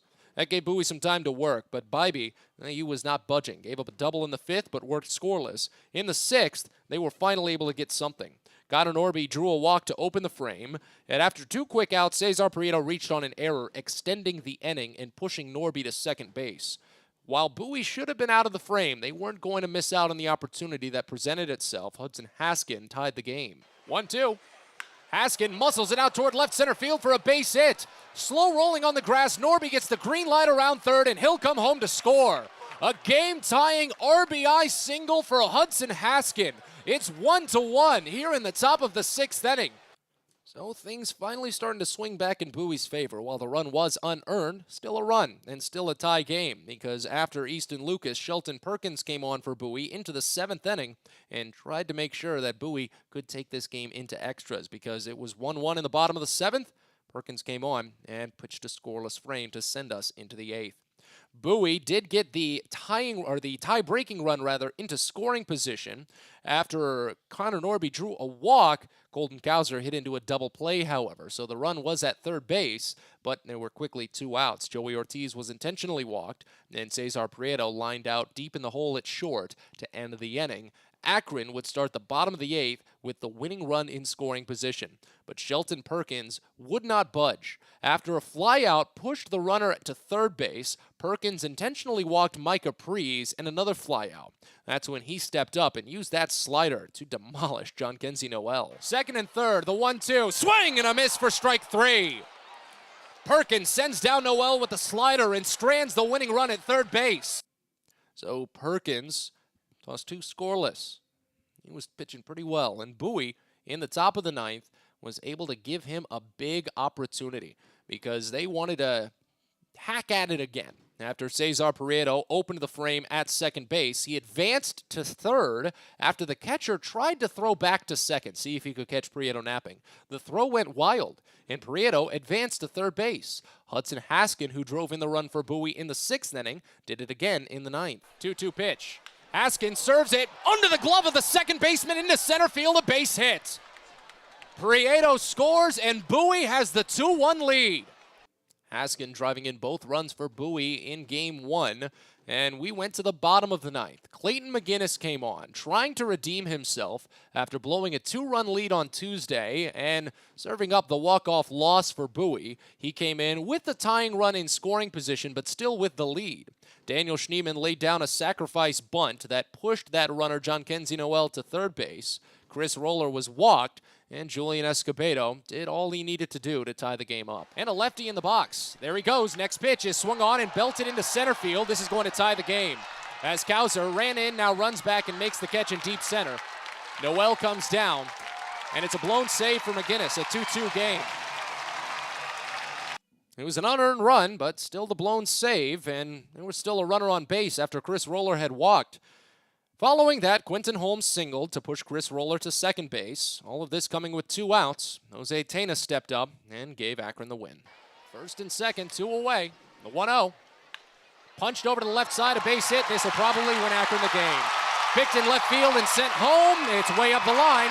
And Bowie suffers their 11th walk-off loss of the season, the most in minor league baseball. 3-2 the final in 9 innings. Final box score, Bowie scores 2 runs on 6 hits with 1 error. They left on 9. Akron scores 3 runs on 4 hits with 2 errors. They left on 10. Randy LeBout picked up the win in Game 1. He went to 3-1 on the season as Clayton McGinnis took the loss. He fell to 1-2. No saves. The game was played in 2 hours and 42 minutes. And no paid attendance for Game 1 of a doubleheader, of course. So that brings us on to Game 2. After a brief 30-minute layoff, they got back to action with first pitch coming home at 8:33. It was a strike from Adam Stauffer to Jose Tena, as Bowie was the home team for Game 2. Tena, though, on the second pitch, doubled to left field. Brian Rocchio singled to right field immediately after that to push Tena to third. After Mike Capri struck out swinging, John Kenzie Noel walked, and the bases were all of a sudden loaded. Daniel Schneemann, with only 1 out, popped out to third base, and it looked like Bowie might have been able to get out of the frame because now there were 2 outs. But Reynel Delgado came into today's game hitting just .193 and less than 100 against the Baysox. He still got it done. But Stauffer is peppering the zone. 1-1 is poked slowly up the middle and through for a base hit. This will score 2. As Tena's down and Rocchio rounds to score. 2 RBI single, and Akron leads 2-0 in the first. That would not be it for Akron in the frame, however, as Eric Rodriguez stepped up, and while he did strike out looking, there was a little bit of intrigue on the base paths during his plate appearance. 556 OPS in 41 games played, 6 doubles, 2 triples, 2 home runs. Runner goes, here's the throw to second, it gets away, off the glove, and Noel will score. 3-0 Akron. Double steal there, set up the 3-run lead for the Rubber Ducks, and it was already the end of the day for Bowie, as Eli Lingos tossed 4 no-hit innings against the Baysox, walked a couple of batters but struck out 4, and Bowie did not get a runner in a scoring position against the left-hander. As Stauffer continued to deal, he settled after the first inning, tossed a scoreless second, faced the minimum, in a perfect third inning, but walked a batter and gave up a single to open the fourth. That was enough for Eric Rodriguez to give Akron another run. 2-2. Lifted out to deep left center field. This will score at least 1. Might get out. As Askins running back, he reaches up over the warning track and makes the catch. But Schneemann will tag and score. It's 4-0. So Bowie trailing by 4 at that point. And as the game moved into the bottom of the 5th, new pitcher came on, Jordan Jones, for his Double-A debut. Bowie was able to finally get a base hit. Turned out to be the only base hit as Cody Roberts doubled to left field. He moved to third on an error by the pitcher, an attempted pickoff, and broke the shutout thanks to another miscue. Watson flew out to left field, and the first pitch he saw his last time up, and the first pitch sneaks inside and gets by. Roberts will score, and the shutout is over on the wild pitch. Bowie is on the board. It's 4-1. It's an unearned run, of course, following the error on the pitcher, so Bowie goes the entire 16 innings today without plating an earned run. When you include the final 4 innings of yesterday, that's 20 consecutive innings that Akron pitching has tossed without allowing an earned run. And the Rubber Ducks still weren't done there, because as the game moved into the top of the 6th against Jake Prezina, they were able to get a couple of quick batters on base with a pair of singles, and Julian Escobedo got that run back. The next pitch is popped out toward right field. Should be deep enough to score the run. Watson backs up, sprints in to make the catch. Runner tags, throws up the line. 5-1 Akron. So Akron leads by 4 again at this point, and they still weren't done in that frame because a little bit of a funky play on an infield ground ball brought home 1 more. Here's the 0-1. Poked over to the left side. Tough play deep in the hole. Backhanded by Prieto. Thrown off balance to first, but it's wild. Throw goes back to third, and it gets away. Sneaks into left field, and a run's going to score. Ball doesn't leave the infield, and Quentin Holmes scores from first base. So Bowie trailed 6-1 at that point, and again, they still weren't able to get any base hits as Jordan Jones retired the side in order in the 6th, walked the first 2 batters of the 7th inning while struggling to find the strike zone. But after a mound meeting, he found it again and was able to finish Bowie off. Plenty of times this season. They won't go down too quickly. 1-2 pitch. Flown out to shallow right. This should do it. Holmes stops, makes one last jog down, and makes the catch. The Bowie Baysox are swept in today's doubleheader. A walk-off loss in Game 1 for their 11th of the season, and a 6-1 loss in Game 2. Bowie has fallen out of first place. So your final box score here in Game 2, Akron scores 6 runs on 8 hits with 1 error. They left on 8. Bowie scores 1 run on 1 hit with 2 errors. They left on 4. Jordan Jones is the winning pitcher in Game 2. He moves to 1-0 on the season. His Double-A debut starts with a win. Adam Stauffer is the losing pitcher. He falls to 4-2. Game was played in 2 hours and 13 minutes in front of a paid attendance at Canal Park here in Akron of 5,907. With the win, Akron moves up to 59-47 on the season, a 2-game winning streak, as they're now technically 27-23 on the road, while this was technically a road game for the Ducks, as Bowie falls to 53-54 on the season, back under 500. 2-game losing streak for Bowie, and they are technically 28-23 when playing at home.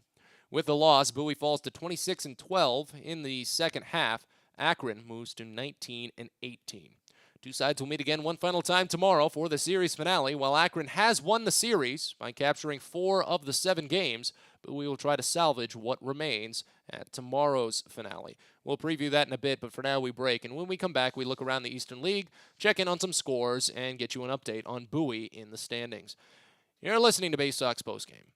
Everyone deserves a great smile, and Rad Orthodontics is here to help you, Bowie Baysox fans. Rad Orthodontics accepts most insurance, and whether it's braces or Invisalign aligners, anyone can get the smile they've always wanted with our flexible payment options. With 2 of the country's leading orthodontists right here in the D.C. area, we love to see Baysox fans smile with confidence. So get that amazing smile you deserve. Visit radsmile.com today and book your free consult. That's radsmile.com for Rad Orthodontics, official smile provider of the Bowie Baysox. Well, as the baseball season winds down, that means we've got to get ready for football. Friday, September 9th, it's the Baysox football kickoff night at Prince George's Stadium. Getting ready for the college season and the pro season, the Baysox will be giving away a special Adley Rutschman bobblehead. Remember, Adley played college football before he joined the Orioles. It's a free bobblehead for the first 750 fans ages 13 and up. So be sure to join the Baysox football kickoff night on Friday, September 9th. Get your tickets at baysox.com. From sprains to stitches, sore throats to stomach aches, and pulled muscles to poison ivy, care is around the corner at Patient First. Walk in to see a doctor from 8 a.m. to 10 p.m. every day of the year. X-rays, lab tests, and prescription drugs are on site, and most major insurance plans are accepted. For routine illnesses and injuries, Patient First is here for you. Patient First, the name fits. Patient First, proud partner of the Bowie Baysox, open 8 a.m. to 10 p.m. every day.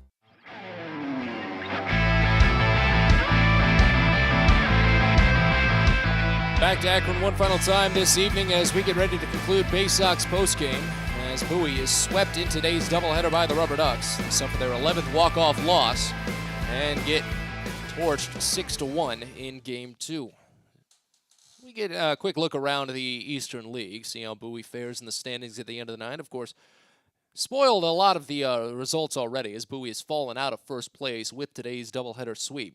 Erie picked up a 2-1 win over New Hampshire earlier today. It was an early contest that really wrapped up soon. 2 runs early, 1 in the second, 1 in the third. New Hampshire got their run in the third as well, and then that was it for the rest of the day. So Erie will move into first place as they're now 26-11 in the second half, and Bowie is 26-12. Baysox are in second and 1 half game out of first. Altoona picked up a win against Binghamton 3-2. So with Altoona's win, Akron picking up 2 wins, and Bowie taking the loss, everything went away from the Baysox today, as Altoona will now be 7 games out of first place. Akron is 6.5 games out of first place, and Erie is in first place. The Baysox are 1 half game out of first place overall. It's going to be a very interesting day tomorrow to see if Bowie can maybe jump back into first. We'll just have to see. As the rest of the league had another extra inning game over in Portland, Richmond put on 2 runs in the 11th to come back and win. 8-6 the final there, as Harrisburg blanked Reading to get back into the winning column. Just their second win in that series, 2-0. And then Hartford over Somerset today, 9-2. Orioles organization did not fare too well this evening. It was an 0-for-5 day, 0-for-6 rather, considering the doubleheader sweep. When you include the O's loss 8-2 against Tampa Bay down at the Trop earlier today. Aberdeen only put up one run against Hudson Valley despite out-hitting them 5-4. The Hudson Valley Renegades picked up the 3-1 victory over the Ironbirds. Rochester took down Norfolk 5-1. Norfolk scored in the first inning and then had nothing after that. And Delmarva was served a 2-hit shutout from the Carolina Mudcats, 6-0, the final there. So not a good day in Birdland. Not really good at all. The score we care about most on this production is that of Bowie's, but it really wasn't the best one either. As Bowie suffers a doubleheader sweep today, 3-2 walk-off loss in Game 1, their 11th walk-off loss of the season, the most in minor league baseball, and a 6-1 loss in Game 2.